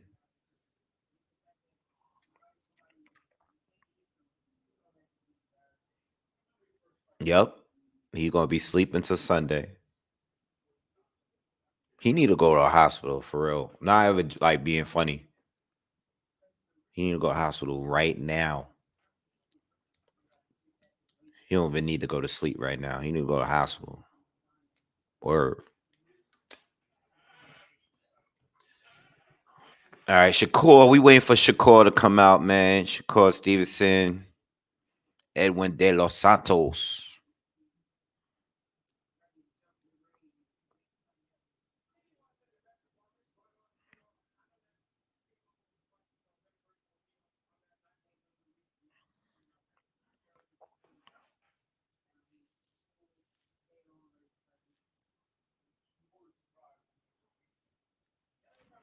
Yeah, I like him too, Ariel.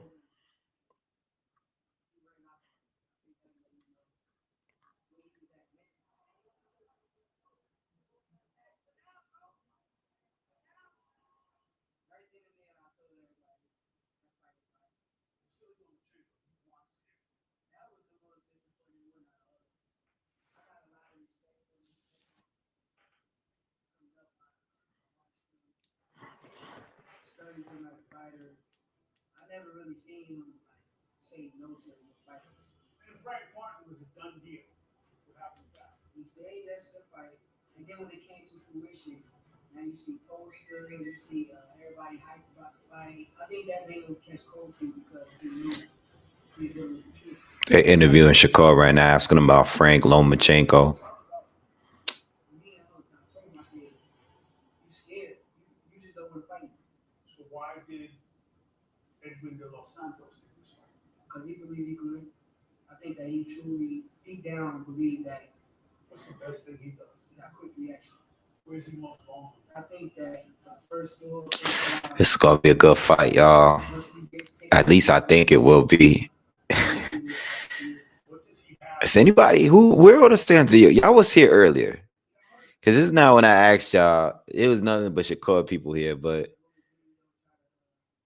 earlier when I started this live, there was a lot of it was not a lot, but it was a few Santos people in here that was basically saying Santos gonna win the fight. He gonna shock the world. Where y'all go? Y'all not here no more? Yeah, smash the like button, man.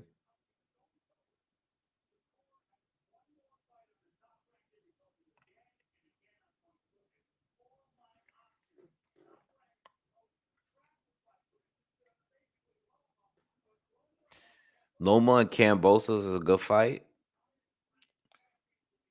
I mean, it's not a bad fight, but I mean, I don't know, man. This Loma's way better than that guy to me. I mean, even with the Haney loss and all that, it's just there's no version of George Kambosos that could beat Lomachenko, in my opinion. You know what I mean? I think Lomachenko beats him pretty clear, in my opinion. You know, I know he's getting older. I know he's a little past it, but he's gonna beat George. And George is coming off a questionable win. I never watched that fight neither, by the way. I never watched the whole fight. George Kambosos' last fight. I seen a lot of people saying that he lost that fight. So I don't know.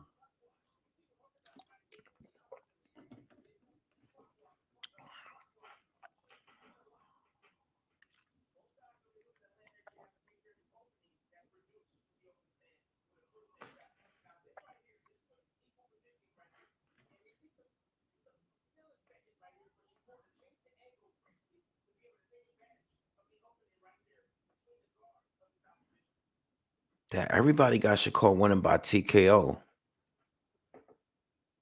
Everybody, all y'all got him winning by TKO.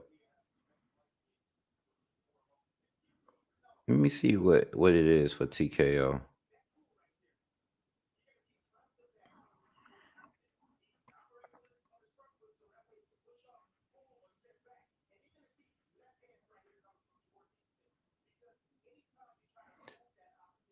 Shakur Stevenson on DraftKings right now. The KO TKO combo is 2+275. For him to win by KO is +700. To win by TKO is +475.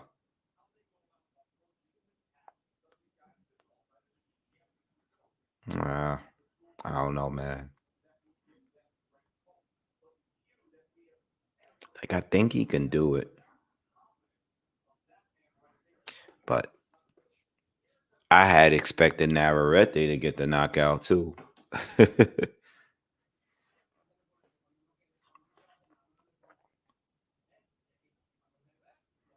Oh, they showing Edwin Del Santos and his coach doing field study on Shakur. Yo, they call Shakur a bum. That's funny.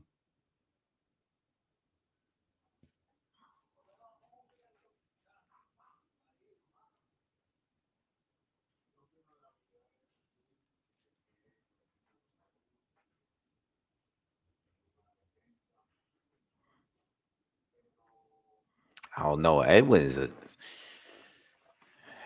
tough, man. I got Shakur winning, but this dude is dangerous to me.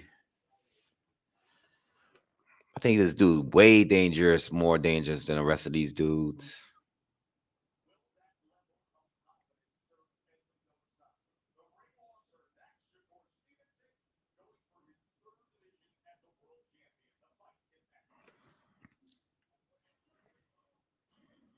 I think Edwin's definitely gonna get caught and get hurt, but I don't know about getting knocked out though.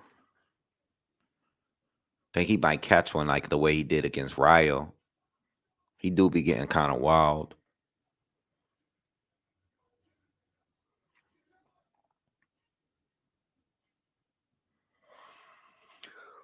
Oh yeah, let's get this fight going, man.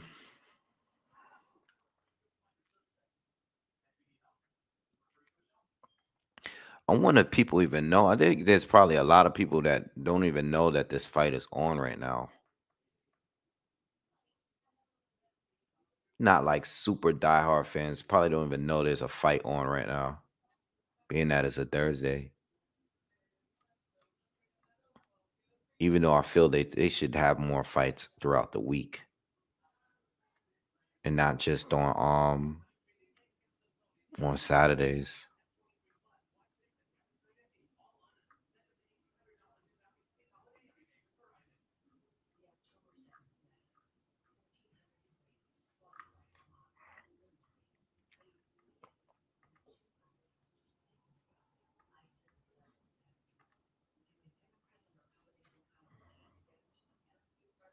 It do feel a little weird, but I like I sometimes the fights be on Saturdays and I'll be having other stuff to do, man. And you got plans. Like, everybody throws events on Saturdays, his birthdays, his weddings, it's a whole bunch of stuff that you gotta be there for, and the fight is on. And then I'll be at these events with my phone, like in a corner somewhere watching a fight, being antisocial. You know what I mean?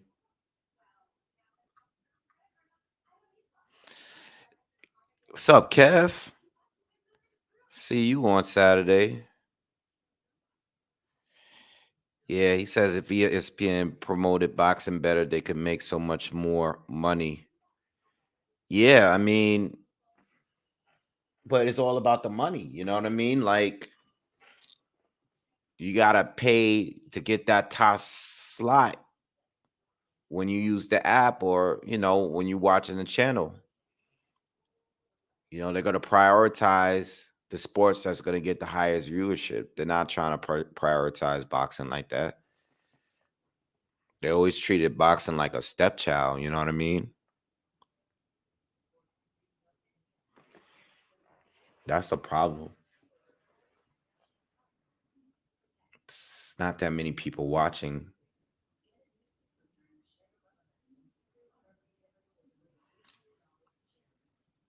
They gotta go with the money. Everybody's gotta go where the money is at the end of the day. Like nobody's gonna change their schedule for a boxing match. Like, oh, you got a big fight. All right, who cares? That's what I learned when Canelo fought Kovalev that night. I was like, yo, that's crazy. Like they gotta make Canelo wait like 2 hours while a UFC event is on. It's crazy. Are you gonna bring cigars? ESPN pumping UFC more because that's where the viewership is coming from. It's not like a bias. It's either the viewership is coming from there or the money's coming from there. But I don't complain too much anymore. It is what it is. Top Rank is giving us the fight, so I tune in. And sometimes I can't really defend boxing, with all the nonsense we get, the quality, the lack of fights we get. And then when you do pay, like some people decided, like, yo, I'm gonna pay for I'm talking about the people that don't watch boxing on a regular and they want to put something together, like the Canelo Jamel Charlo fight. You want to have a few people come over, and then you see that fight, and you just be like, damn, I ain't ordering another pay-per-view. You know what I mean? Because Jamel didn't show up. There's some people in there though. Got Floyd in there. They got Michael B. Jordan.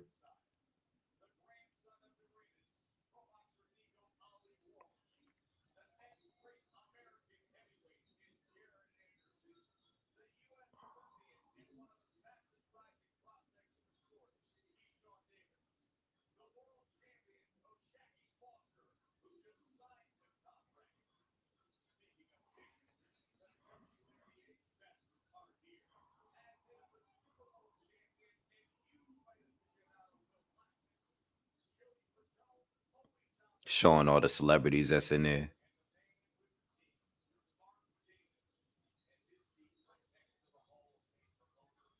All right, let's go, man. Let's get this fight going. Oh, okay, Edwin's coming out now. Let's go. Let's go. Let's go.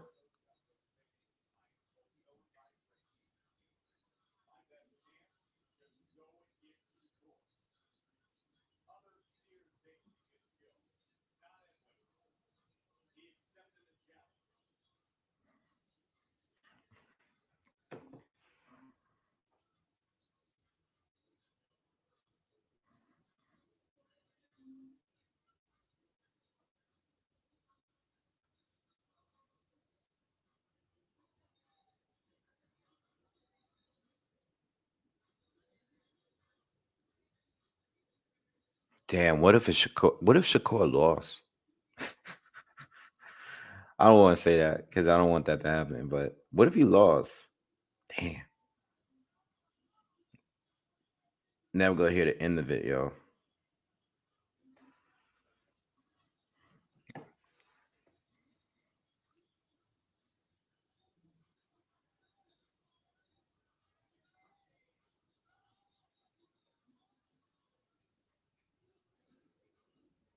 All right, so Edwin is entering the ring.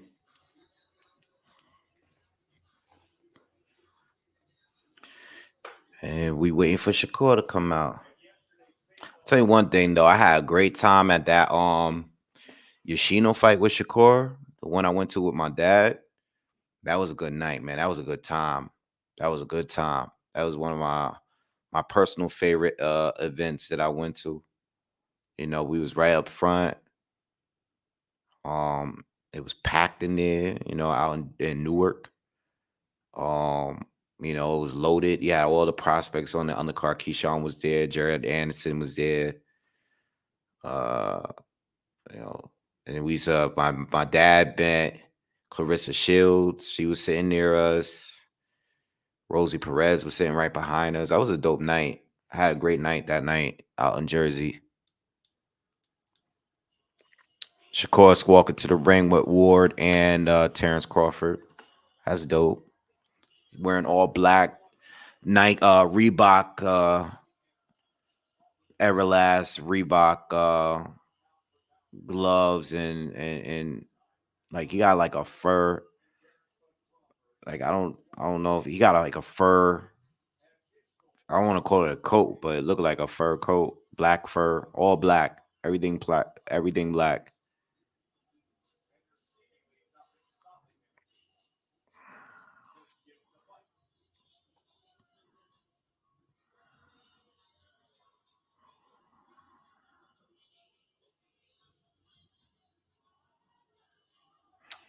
I am due to go to another fight though, man. I feel like it's been a minute. Uh, what fights I went to this year? I went to damn, I went to the Shakur Shishino fight. I went to the Yard fight, Yard Better BF fight in the UK.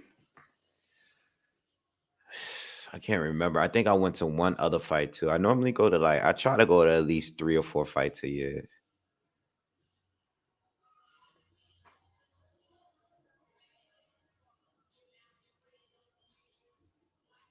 All right, Shakur's in the ring.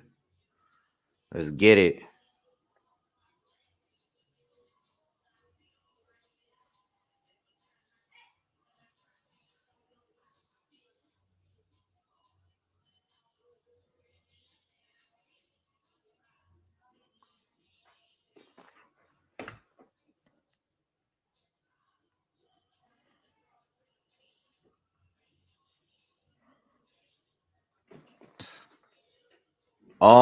Would I go to Saudi to watch that fight?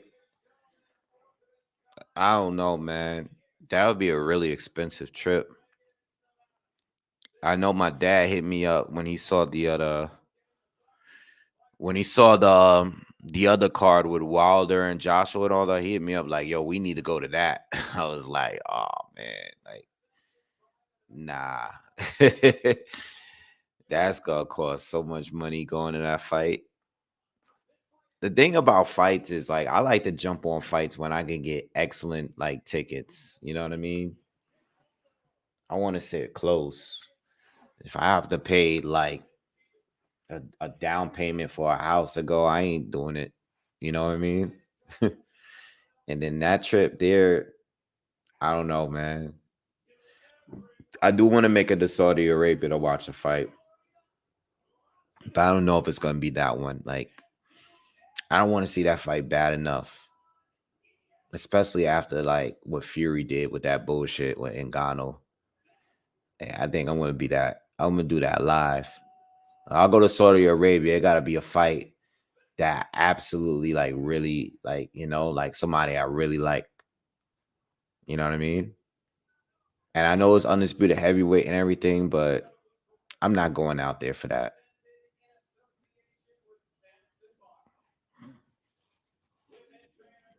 I mean, if it was Wilder and Joshua, I might go.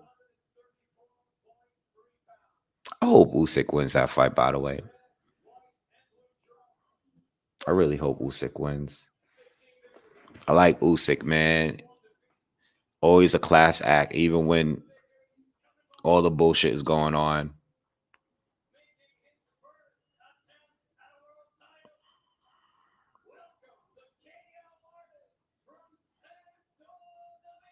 I like Edwin because he really feel like he could beat him. He's very confident, man. Like he's really Dominican, yo. Hey, he's a true Dominican, man.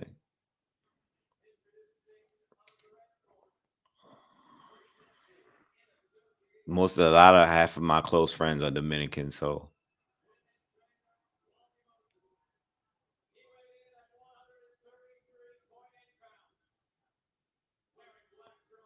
Shakur look focused. I don't know if he's focused. I don't know if he's nervous, but he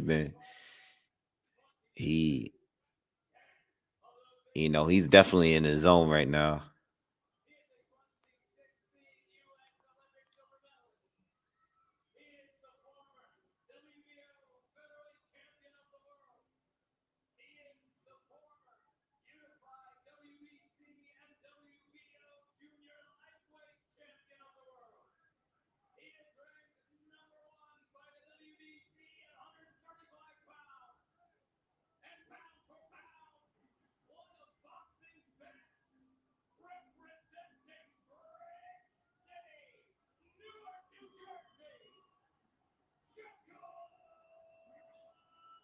Let's go. Let's get it.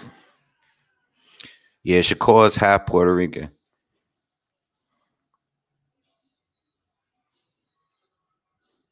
This would have been a nice fight card to go to. This would have been nice to go to. You know, you could have actually made a whole vacation out of this and go to like the races out there. Go to the F1 event, the Grand Prix joint, and go to this fight too. Like you spend the whole week. Would have been a great time. Expensive though. All right, round one, y'all. Let's get it. Let's go. Let's go. Oh, I'm nervous. I'm nervous. I ain't gonna lie. I'm a little nervous how this fight can go. Edwin's joke. Edwin's not a. Edwin's a real deal. Very fast. Edwin lands a jab to the body right away. Edwin's already showing his speed.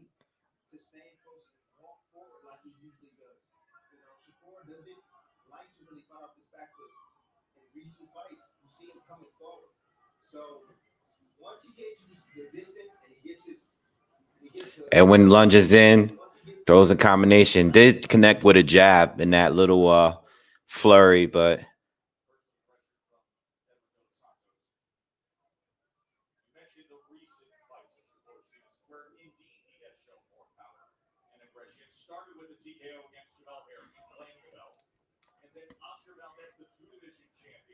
the little jab connects from Edwin.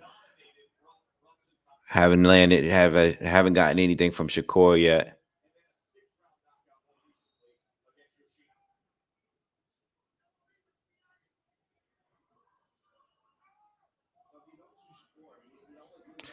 Edwin looks big.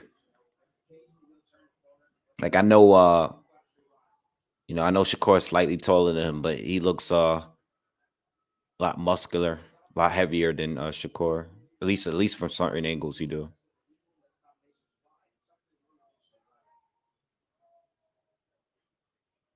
They're both waiting, as expected. I figured that this would be a chess match in the earlier rounds.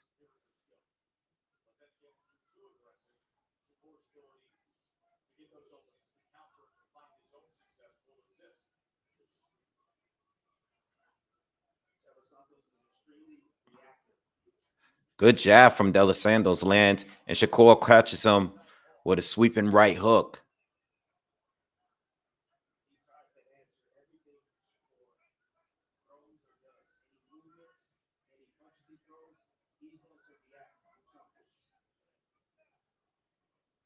Edwin's very, very fast.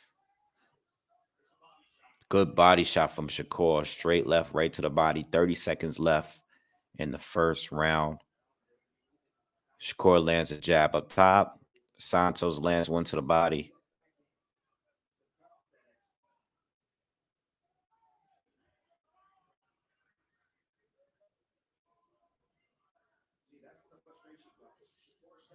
They're both waiting. They both waiting to counter.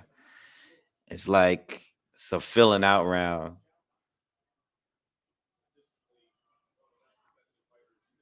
Hope the crowd doesn't start booing. I hate when that happens. When like they both like super intense. All right. First round. It's kind of like a 10-10 round, to be honest. I think Edwin landed a few more jabs. Shakur landed the biggest shot, the right hand. 10-10 is nothing enough for me to get a clear round. It was a good filling out first round to me. No one really won the round. I think it was just a filling out round. Not enough action from either.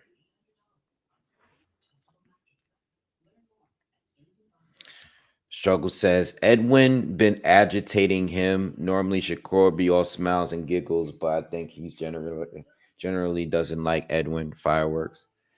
Well, he's used to it could be he's used to fighters not really wanting to fight him. You know what I mean? And I think that might do something to your ego a little bit. Because when a fighter seems confident in fighting you when most fighters aren't, it's kind of like maybe it threw him off a little bit. You know what I mean?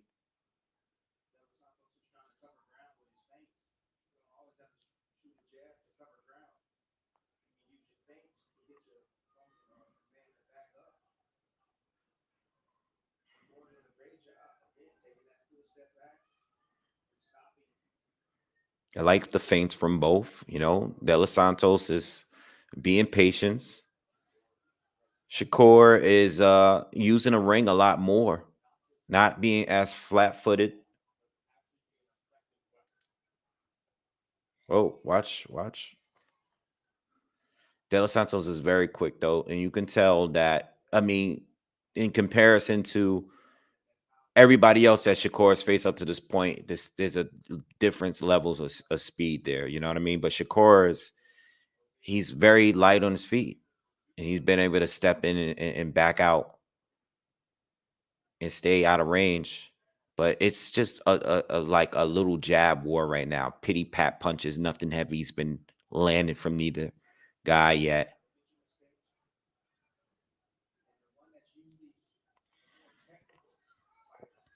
They're both waiting the counter. I think Edwin is trying to push the pace a little bit at times, but they're both showing a lot of respect for each other right now. Just a minute left, just over a minute left in the second round. Again, it's a waiting game. De Los Santos he's coming forward more, but Shakur has been just staying out of range, still waiting for something to happen.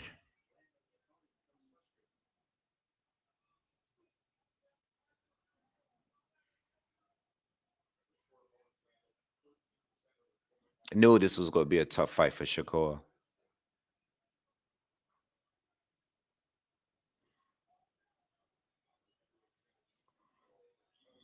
Can't score these rounds.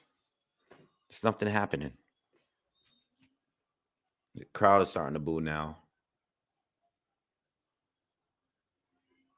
Then it's nothing happening, y'all. They're standing at each other, staring. They're waiting to counter one another, and they're barely throwing jabs.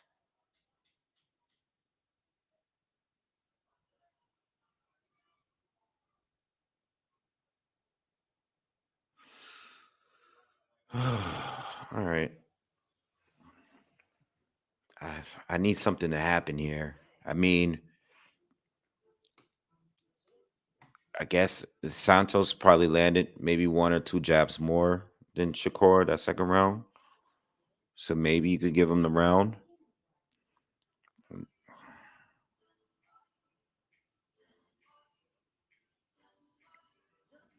I mean, Santos has been more of the aggressor. He's initiated a little bit more, but you still got to land. You know what I mean? 2 rounds flat. Didn't get anything out of neither fighter so far.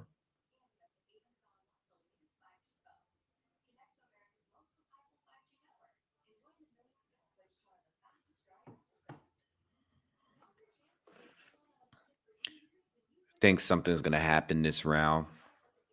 Hopefully these guys start to open up now. Third round.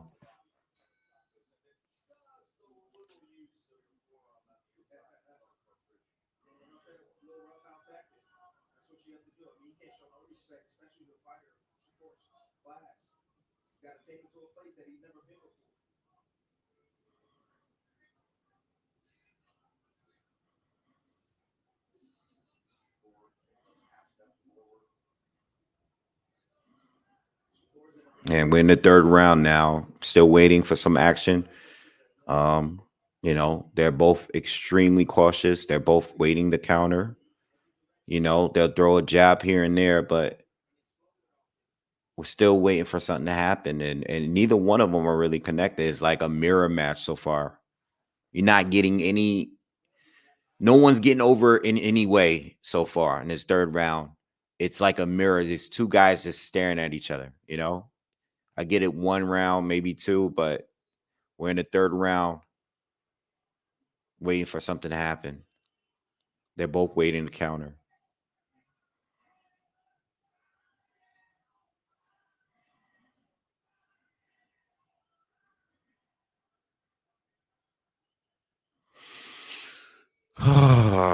I'll let you guys know when someone lands a punch. Check look hook lands for Stevenson, and so did Santos. Santos caught him too with something there. He caught him with a shot too. It was so quick though.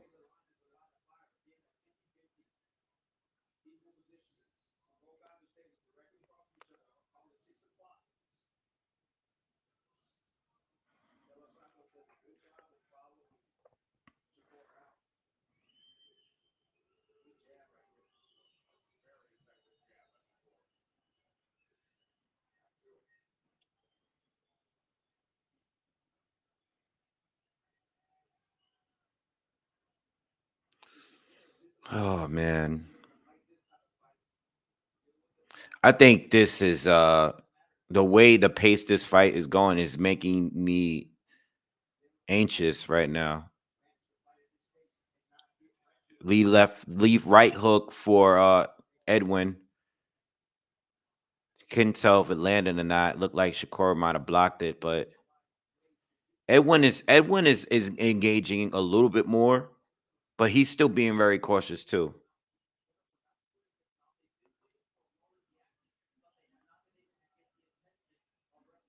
I haven't got anything from Shakur, to be honest.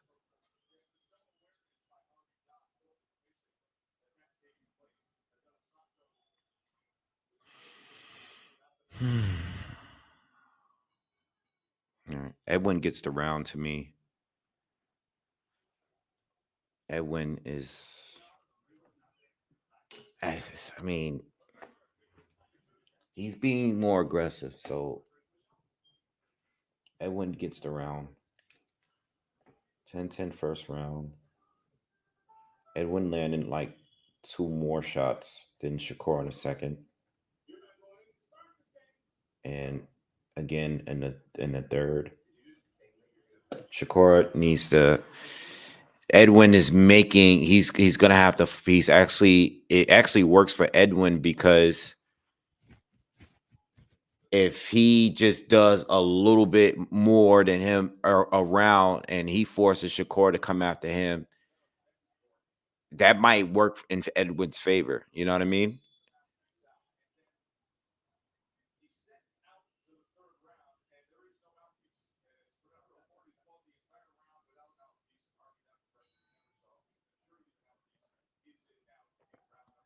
This is crazy. It's really literally all right. Edwin jumps in, starts the fourth round, and Shakur slips slips around him.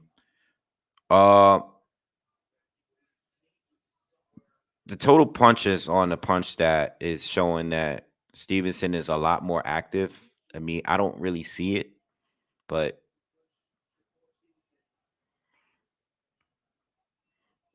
so Shakur is starting to get a little closer in range at this point. They're both a lot closer than they were in the previous rounds.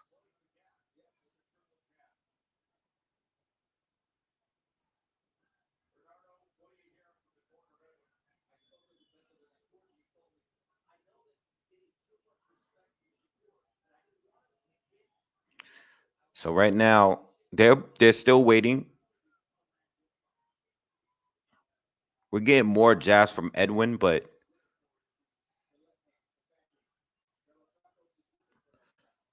come on, guys, let's fight, man. It's a fight.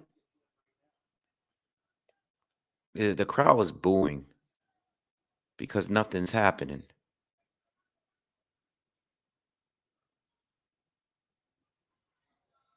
Good jab from Edwin lands.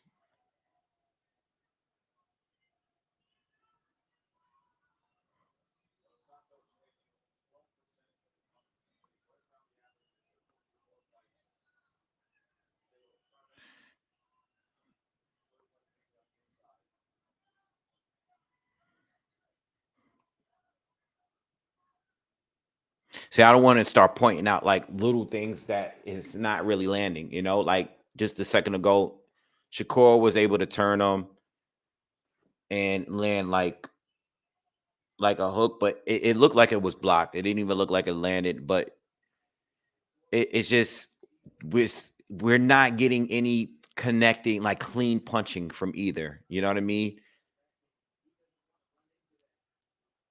They're both displaying great defense. I mean, their both reflexes are phenomenal. They're both quick. I mean, but they're it's we're closing out in the fourth round, and I'm still you cannot score this fight like this. This is not a fight. There's no one doing anything.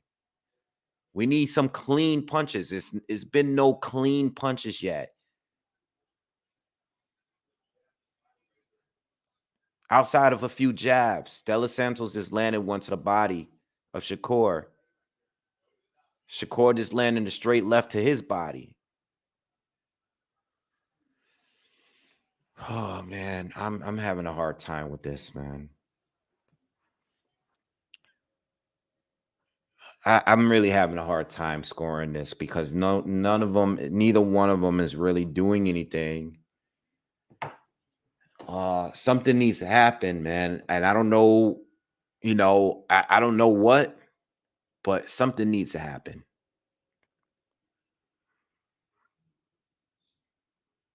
Now, I was expecting De Los Santos to at some point change the pace of the fight by being a little bit more aggressive after the first couple of rounds. Um, I can't score these rounds, man. I just can't. Just it's just how do you score it? This guy landed one or two more jabs than you did. I can't score this fight. I need some clean punching. Get this commercial off. They both got off their stool.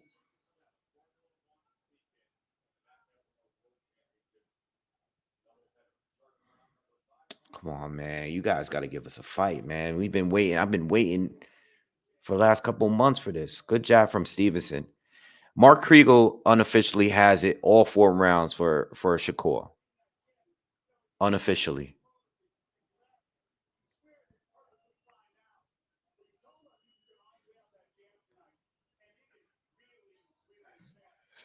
All right, they're getting a little physical now. De Los Santos lunged in with a leaping like lead left hook, and Shakur dunked underneath it, and they both tied up. At least now they're like being a little physical right now. But again, still waiting to see some clean punching. You know, they're both like again, it's like a mirror match.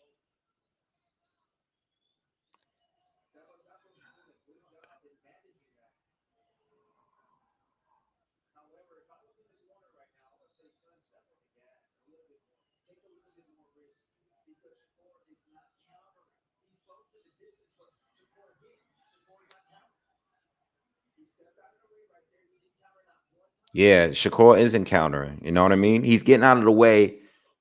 De Los Santos threw a 1 and a 2, but Shakur dunked underneath it, but we didn't get anything from him. And that's what Tim is saying right now.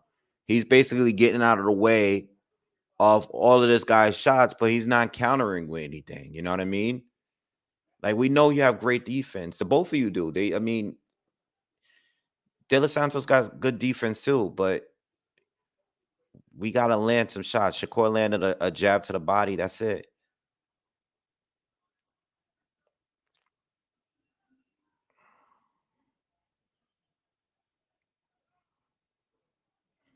This reminds me of the Nakatia fight with Shakur years before, like maybe about 3-4 years ago.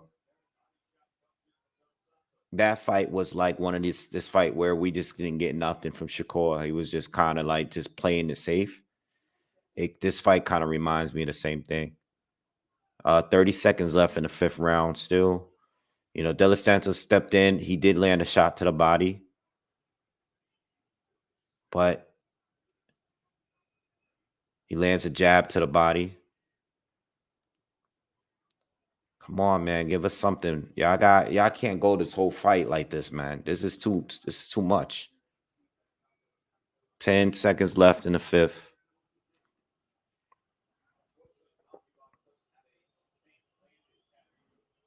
Shakur lands a jab. Round done. Oh man. No, it's no way Shakur is 4-0. No, it's not. How do you score this fight? How do you they're not doing nothing? This is sad, man. I knew, listen, you guys heard my videos, man. You guys heard me hyping up Edwin for since the moment they told us that this fight was going down. I had no idea that I thought we were past the Shakur fights that were boring, and I wasn't expecting Edwin to take this long to get it going. You know what I mean? I just don't even know, how do you even score this fight? If you're a judge watching this fight and one guy might land one or two more jabs than the next guy, what do you even do? Now Shakur, I mean, I don't know what De Los Santos is plan here. Is he actually trying to win? Because I can see Shakur right now playing this fight out like this. So what does De Los Santos feel? Is he being told by his corner that unofficially they have you down? You gotta have to step it up.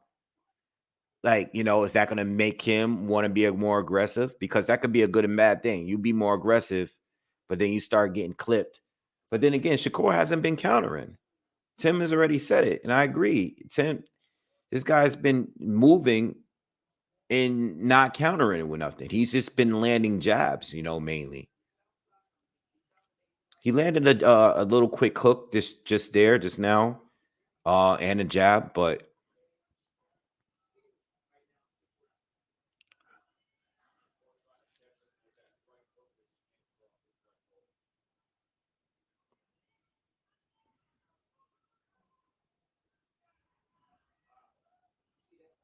yeah, Edwin is toying around, like he's fainting, and he's getting Shakur to bite on some of the feints, but we want to see punches landed. Nice hook lands for Edwin though. Edwin's actually been a lot of posturing for him in this fight, but not enough action.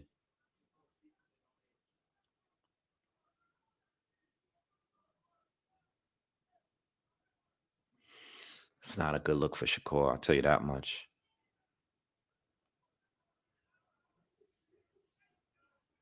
Good jabs from Shakur. A minute left in the sixth, just over a minute left.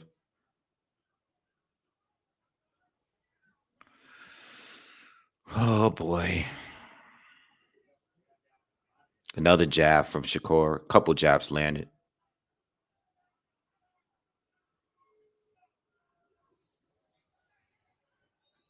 Shakur lands another jab to the body. This is the most jabs that Shakur has thrown and landed in a round so far. 40 seconds left in the sixth round. They both trade jabs.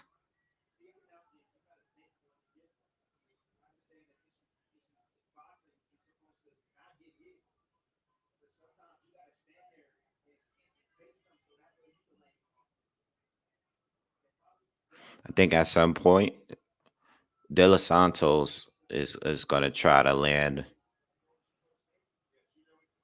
Good jab from Shakur again.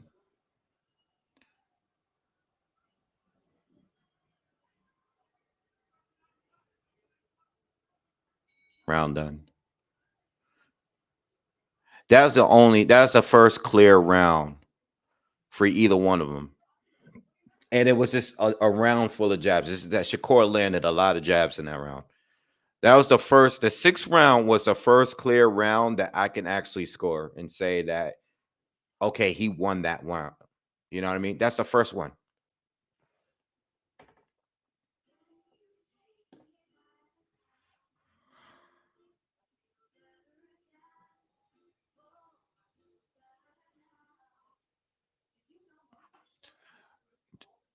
He asked me if Shakur is losing. I don't think he's losing, but I don't think he's winning neither. I don't think I don't I don't think either one of them is winning. You know, I think Shakur just won his first clear round to me. I think all the other rounds has just been these guys staring at each other and just playing tag. You know what I mean?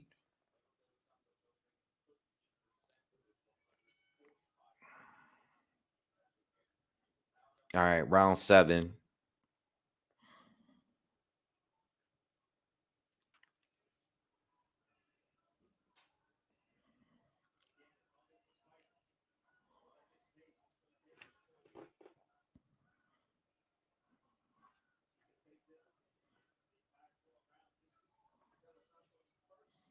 And I don't necessarily agree with the punch stats that they got on here.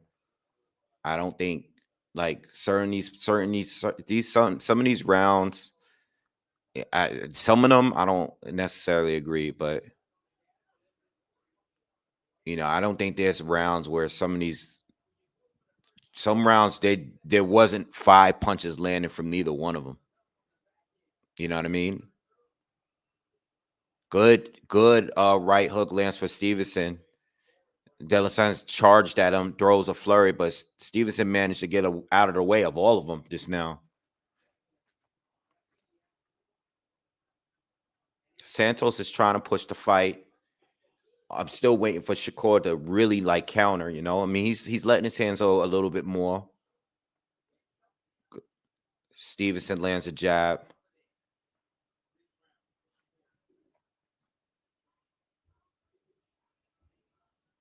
I don't think this. So at this point right now, this waiting game is starting to look like it's favoring Shakur.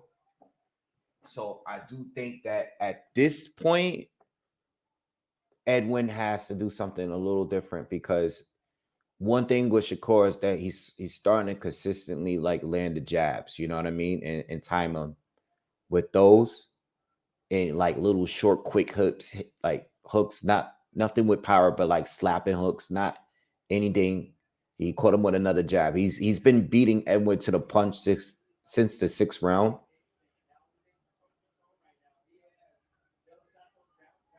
Edwin might have to do something different.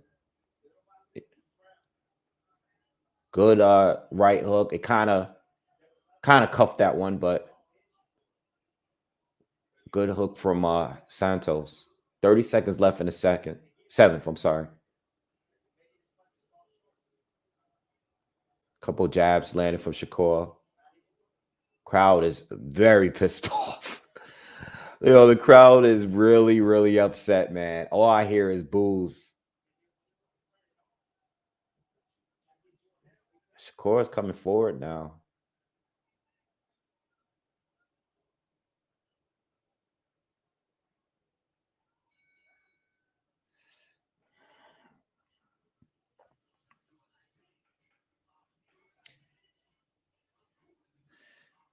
Does who have a problem with his left hand?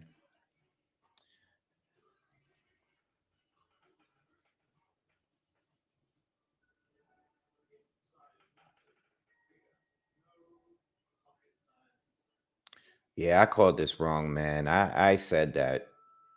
I said that this way would be better than the Frank Martin. I that's the first thing I did when I heard this fight was announced. In fact, I think even before it was announced, I suggested in seeing the fight between Edwin and Shakur. I was totally wrong with the way this fight is going. I mean, I'm not even talking about win or lose at this point. I'm talking about just the way this fight is going.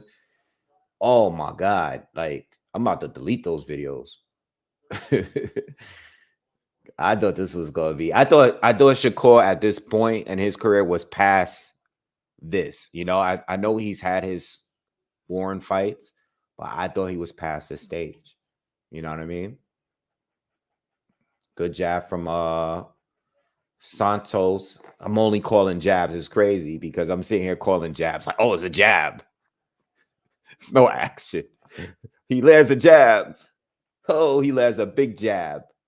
Not even a big jab. But we're in the 8th round, man.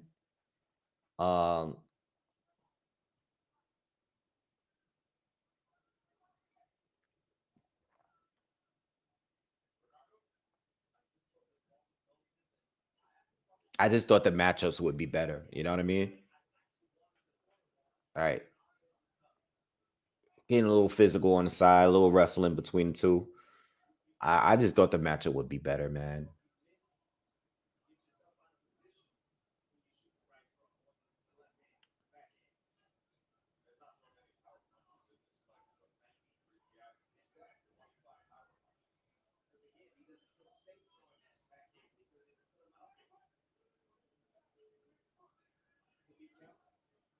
You know what? I want the ref at this point because he keeps breaking them. They keep tying up. I kind of want them to fight out of it. You know, I want him to give them time to fight out of it because it seems like the only time they get really aggressive with each other is when they're tied up. If you guys notice that the last few, this whole round, every time they tie up, they get like real aggressive. You know what I mean? And the ref has just been coming in and separating them very quickly. So Shakur is still winning this little jab war that they got going on, but it's not making it for a good fight, and I think Santos is you know what Santos is doing with me to me right now, as far as like he's reminding me of Jose Benavidez when he fought Danny Garcia. Like he's not really doing nothing to win. The moment he makes you miss, like he's parading around like, look, this is nothing. This guy ain't that good. Okay, but you got to beat him. You know what I mean? He always signals like whenever Shakur misses or something like that. Like just win the fight, man. Like this fight was hyped up as being like you being the real test for Shakur. And for Shakur to like, like people think you're the best in the world and you're the future of boxing. And this is just not the performance you put on. You know what I mean? I don't know, man. Yeah, it reminds me of the Benavidez fight with Danny. Like, you making Danny miss you, you're parading around, you're taunting him, right? Because you're making it look like, oh, he's nobody, but you're not doing nothing in response. And that's what we're getting from Edwin. Edwin is not really trying to win. It's more like he's like trying to prove to the people that Shakur is not that good. You know what I mean? And no, we want to see you in a fight, bro. I thought at least at this point that Edwin would turn it into a dogfight, like he did with with Ryle.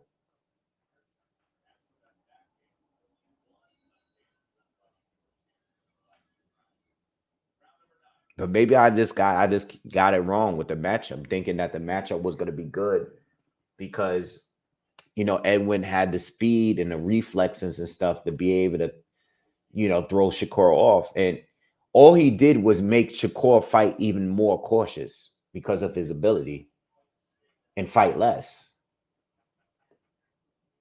Good right hook from Edwin that actually caught and kind of pushed Shakur off balance a little bit. I can't call the fight, y'all. I really can't. It's nothing happening, I want to tell y'all, I want to. Oh, nice little exchange from both. Nice exchange. That was like one of the first exchanges that they both threw like firepower at each other. Like that was it. Mark Kriegel's scorecard, unofficial scorecard, is basically Shakur 8 rounds. I'm sorry, 7 rounds to 1.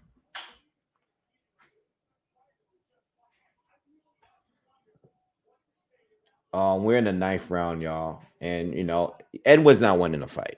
Like he's not winning. I'm this last few rounds. he's been getting hit with jabs, but it's like they're playing tag, y'all. They are. It's just that Shakur is landing more.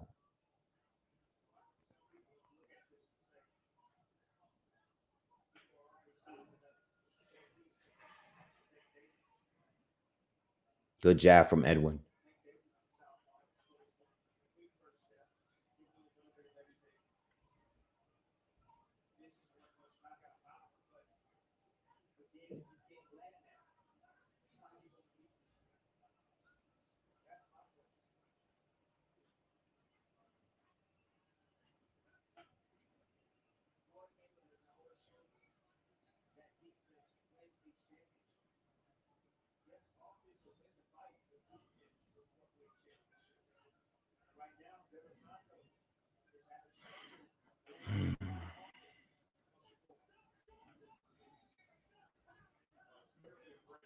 Your daddy says Shakur is making Devin look like a phone booth fighter right now.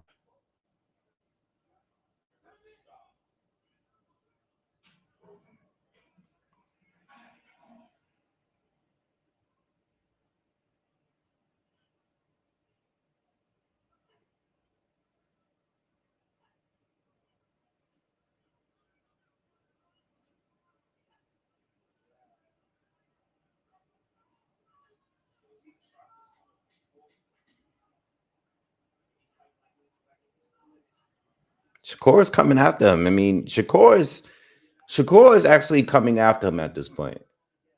Shakur is trying to make the fight. And Edwin is the one that's waiting.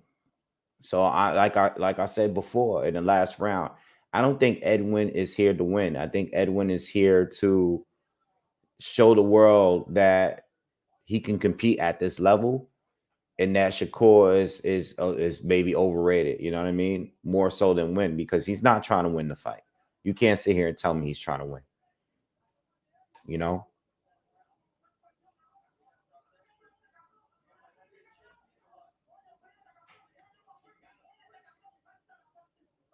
I can't understand his corner, but I know his corner is yelling at him right now and telling him to fight. That's what I'm assuming. Yeah, the ref definitely needs to let them fight out of the clinches. I mean, that's all the fighting that we're gonna get. All right, we're going into the 10th. I think we're going to. Are we going to the 10th or the 11th round? Might be the worst fight of the year, as far as like high level fights. Edwin comes out very aggressive, throws a big hook.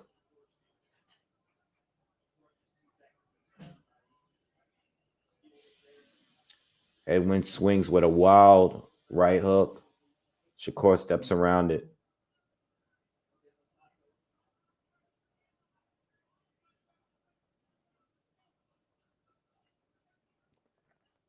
Good hook from Shakur. Edwin's trying to be a little bit more aggressive, so he got caught with a good shot there. Good jab to the body from Edwin. 2 minutes left in the 10th round.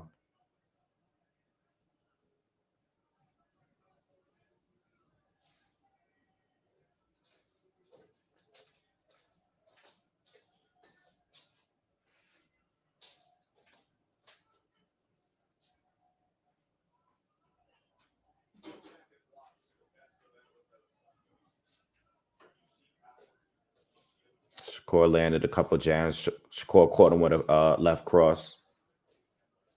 I think Edwin is trying to be a little aggressive now, but now it's causing him to get caught with counters now, because he's kind of lunging in, and he just can't hit Shakur. He can't hit him.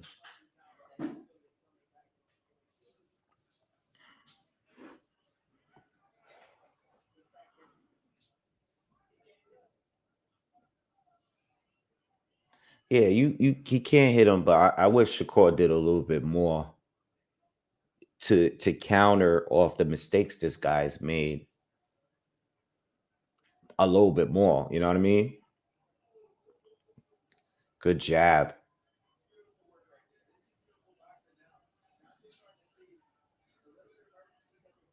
Yeah, Della Santos is getting a little frustrated now.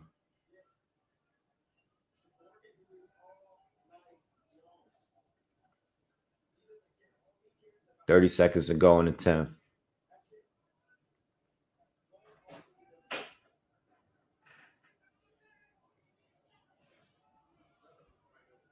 Right hook for Shakur. That one was blocked by Edwin.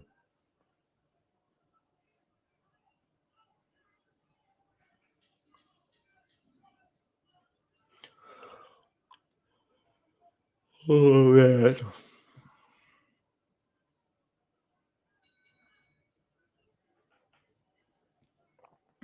I think all of our predictions was way off, y'all.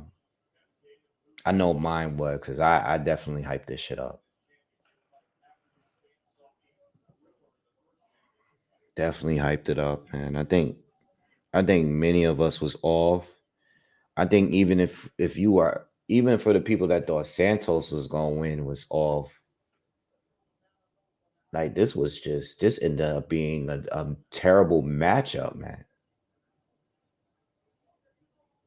I would have never thought in my right mind that this was gonna be this kind of fight. I think this might be one of the worst, like high level, like even with Canelo and Jamel was a whack fight because Jamel didn't really engage. But even in that fight, like I enjoyed it more than like this might have been the worst top tier fight all year. For real. I can't remember what, I think this is bad, y'all. I think the only fight that I can think of right now off top that was more boring than this was nothing was worse than Robert Easter versus Barthélemy. That was the worst fight I've ever seen in my life. Those guys totaled like 20 punches total in a fight. Seriously, that was the worst one. Yeah, Pocket, I said the same thing. I said this was like the Nakatilla fight. But I also said that I thought Shakur was past like that kind of fight, like the Toka Khan Cleary fight, and like I thought we was past like those kind of like fights. You know what I mean? And I blame both of them, because I blame both. I blame Shakur for not like capitalizing off the counters like he could, and I blame Santos because Santos is not here to win. Santos here to, I wouldn't say survive, but he's here to just like, look, I could compete at this level. But Shakur is beating him every round at this point. It's been easy work for Shakur. He's his second half is better than the first half. But it is what it is, man.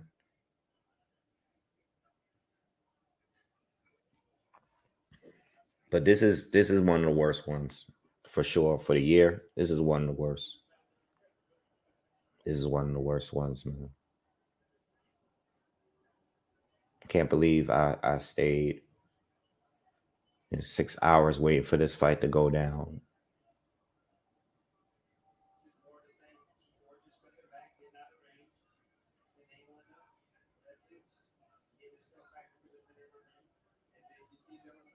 Nah, this doesn't help Shakur's draw at all. Anybody's watching this is gonna.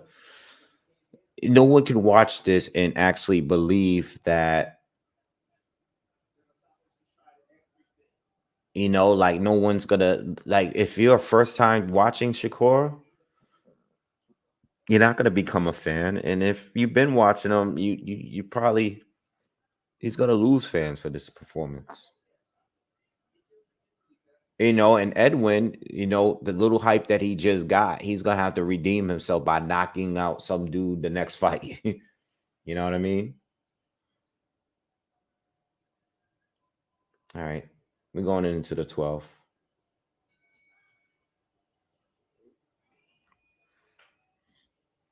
Man.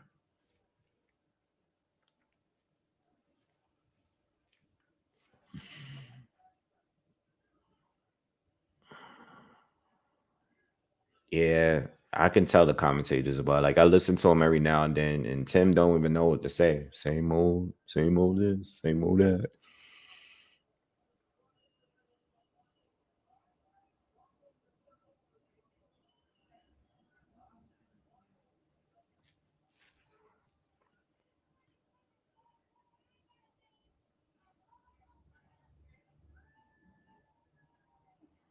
Yeah, Santos just started bringing the fight a little bit the last couple rounds,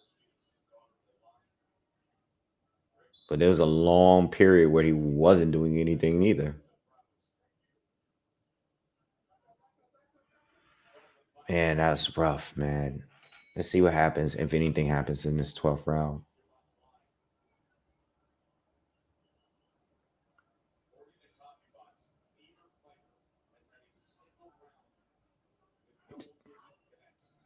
So now Santos Stevenson is moving and basically running at this point because he already knows he got the fight in the bag.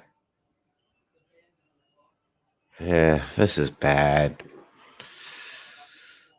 This is bad. Tim is saying it too. He's saying, at least Tim is being honest without being disrespectful. Nice 1-2 from Shakur. Santos is now fighting like a madman because he's mad. Too late, bro.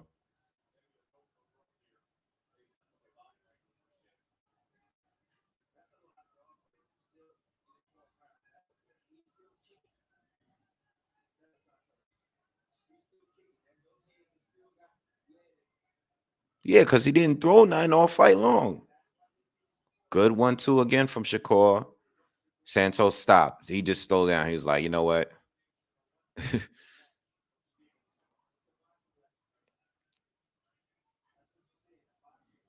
Man.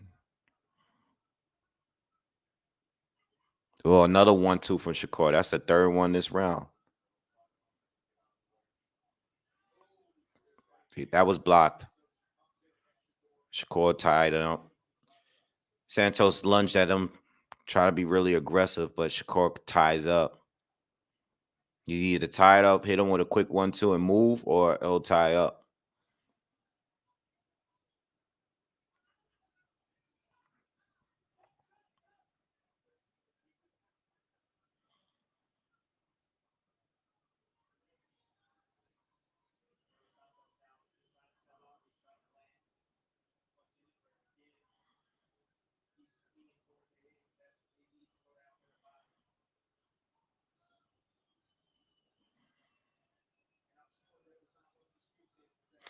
$40 left in the last round.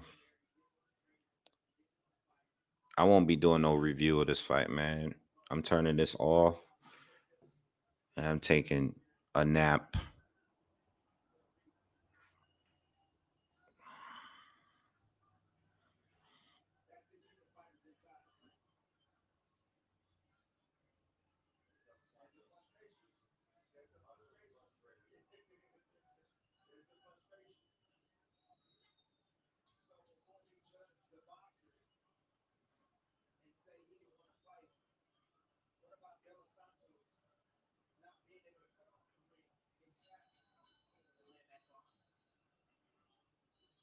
All right, Floyd, fight is over, y'all.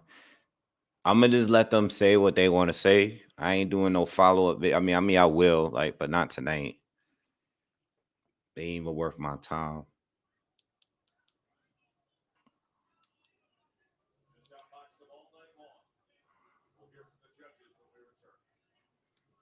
I just want to curious to see what Shakur's gonna say.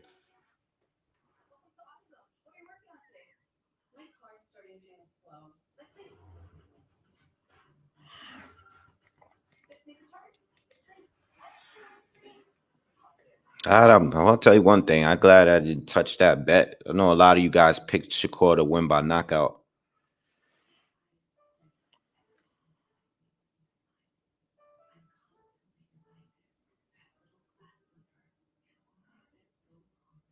Nah, Cap, I disagree with you. I disagree with you. That's this performance is exactly why no one would want to fight him. Because he knows how to slow down. He knows how to take your strengths and make you look basic, because he can beat you without making it a fight. So if you're trying to make it a fight, he don't have to fight. He don't have to engage. People are not going to watch this and want to fight him. They're not going to watch that and think they have a better chance of winning the fight. Now, if you got caught with a good shot, you know what I mean? Or, De Los Santos was just, landing more than usual, then that would have been different. But no one's going to see that fight and say, like, oh, I want to fight Shakur. He went back from, like, he started to get out of that space of being like a boring fighter to he just put himself back in that space off that one fight. Because they were saying that about him before when he fought Nakatia and Toka Khan Cleary and those guys. So he just put himself right back in that box. Because in his last fight, he was able to get a stoppage win. You know what I mean?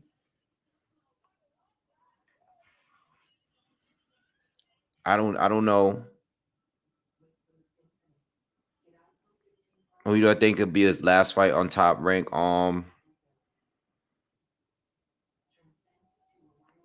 I still think they might try to get him to fight. What's this guy Navarrete? I don't think they're gonna do a Navarrete Conceicao rematch. I still think they're gonna try to do that fight. You know what I mean?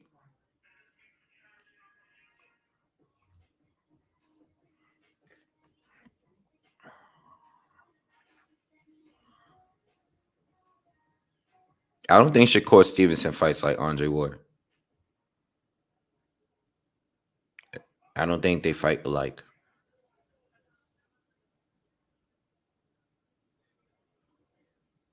I don't even think Shakur fight like Floyd. Like a lot of y'all saying he fight like Floyd. He don't fight like Floyd. They don't fight. They don't fight. They have a lot of similarities, especially from defensively. Yeah.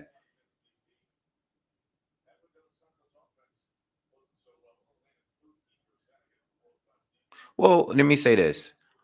The Floyd rematch against Maidana was similar to this. The Floyd first fight with Maidana was a fight. Floyd would throw more than that, though. 115, 113. 160, 112.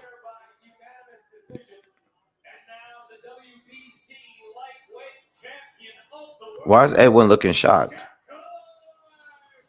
Edwin looking shocked, like, bro, you ain't win the fight. Bro, you ain't win the fight, bro. It's like, come on, man. We just want to hear the interview, and I just want to hear what the kid got to say about the performance, man. That's it. Exactly, Pocket. Exactly. Floyd made people miss and made them pay. What people didn't like about Floyd is that he wasn't really getting the knockouts like that. You know what I mean? You making somebody miss and not making them pay is only half the battle.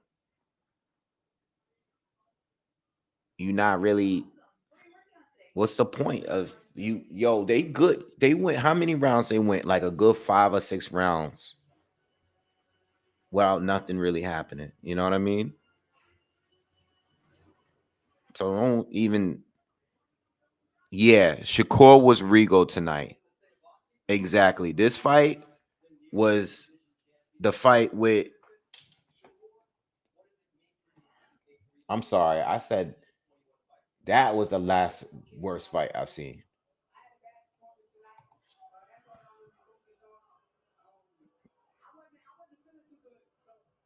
Oh man, Shakur said I wasn't feeling too good. I had a bad performance. John Rio Casamero against Guillermo Rigondeaux was one of the worst fights I ever seen in my life, yo.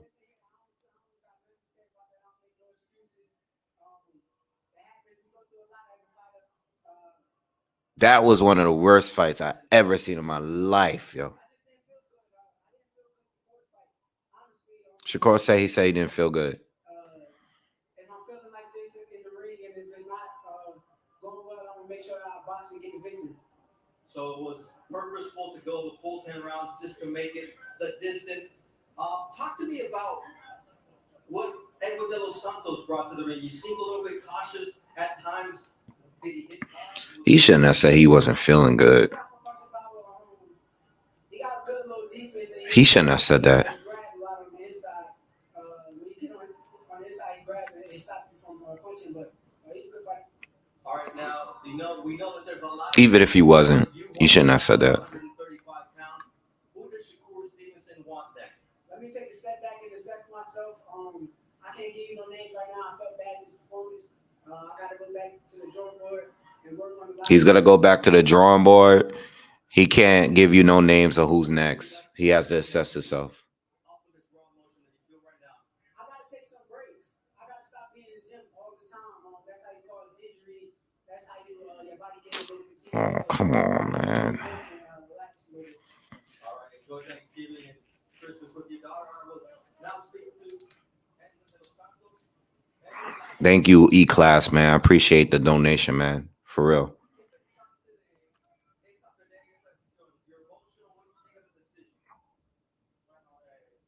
Hold on. I want to hear Edwin say.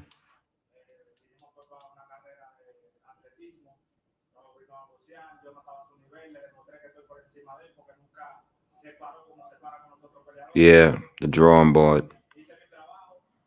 Do any of these fighters got a drawing board?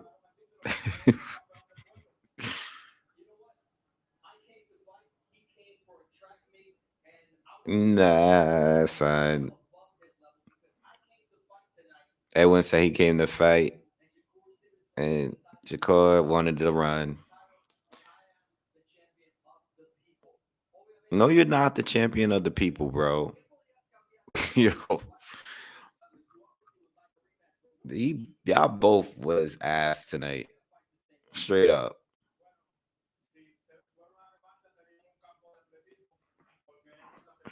Man, I really hyped this up to be.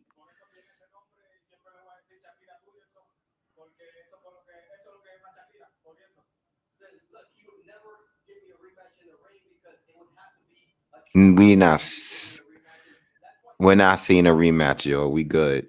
No, thank you.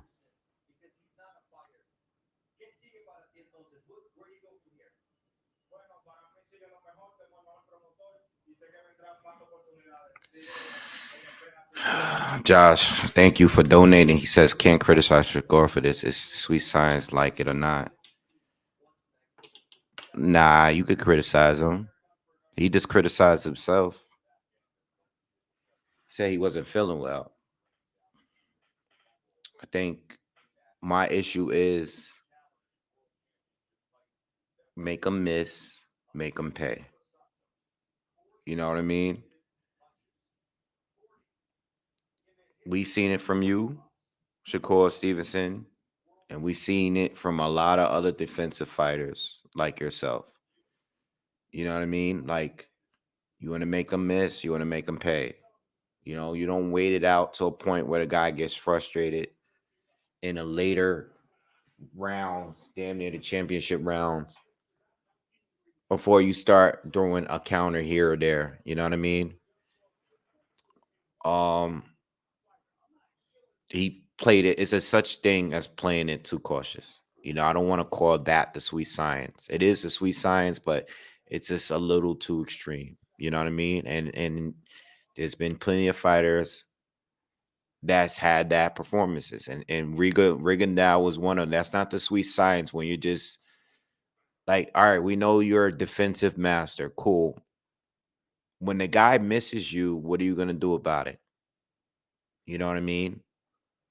just moving and running and all of that. Like, he wasn't even running at some points. It was just like, yo, you could make him miss. Cool. We know that you are a defensive god, bro. Hit him back when he misses, man. You know?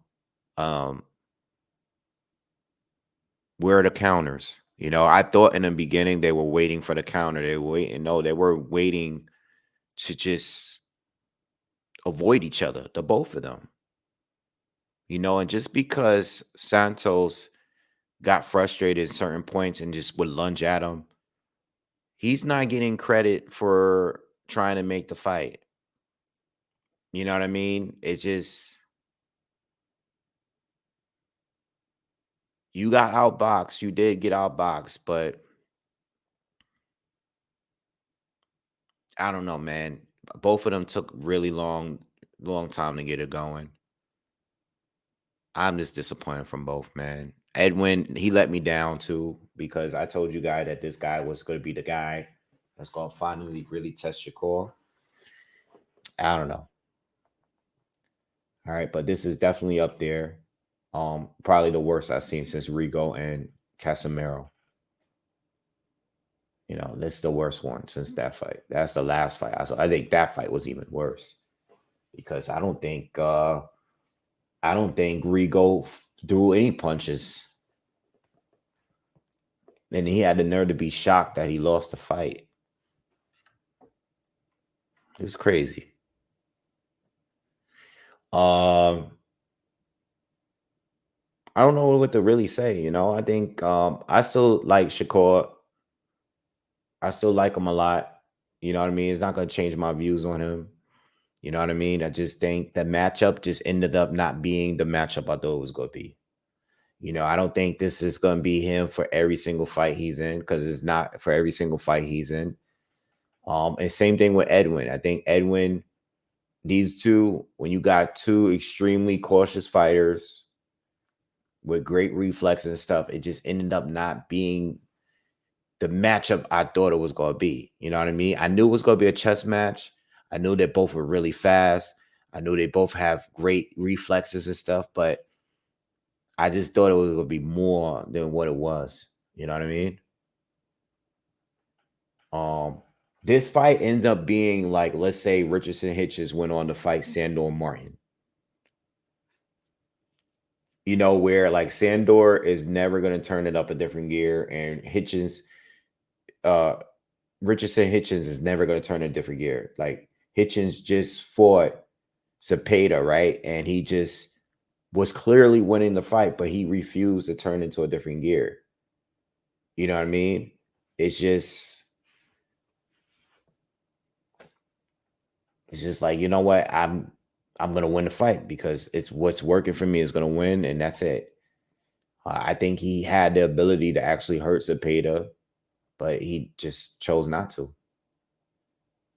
You know, Edwin would.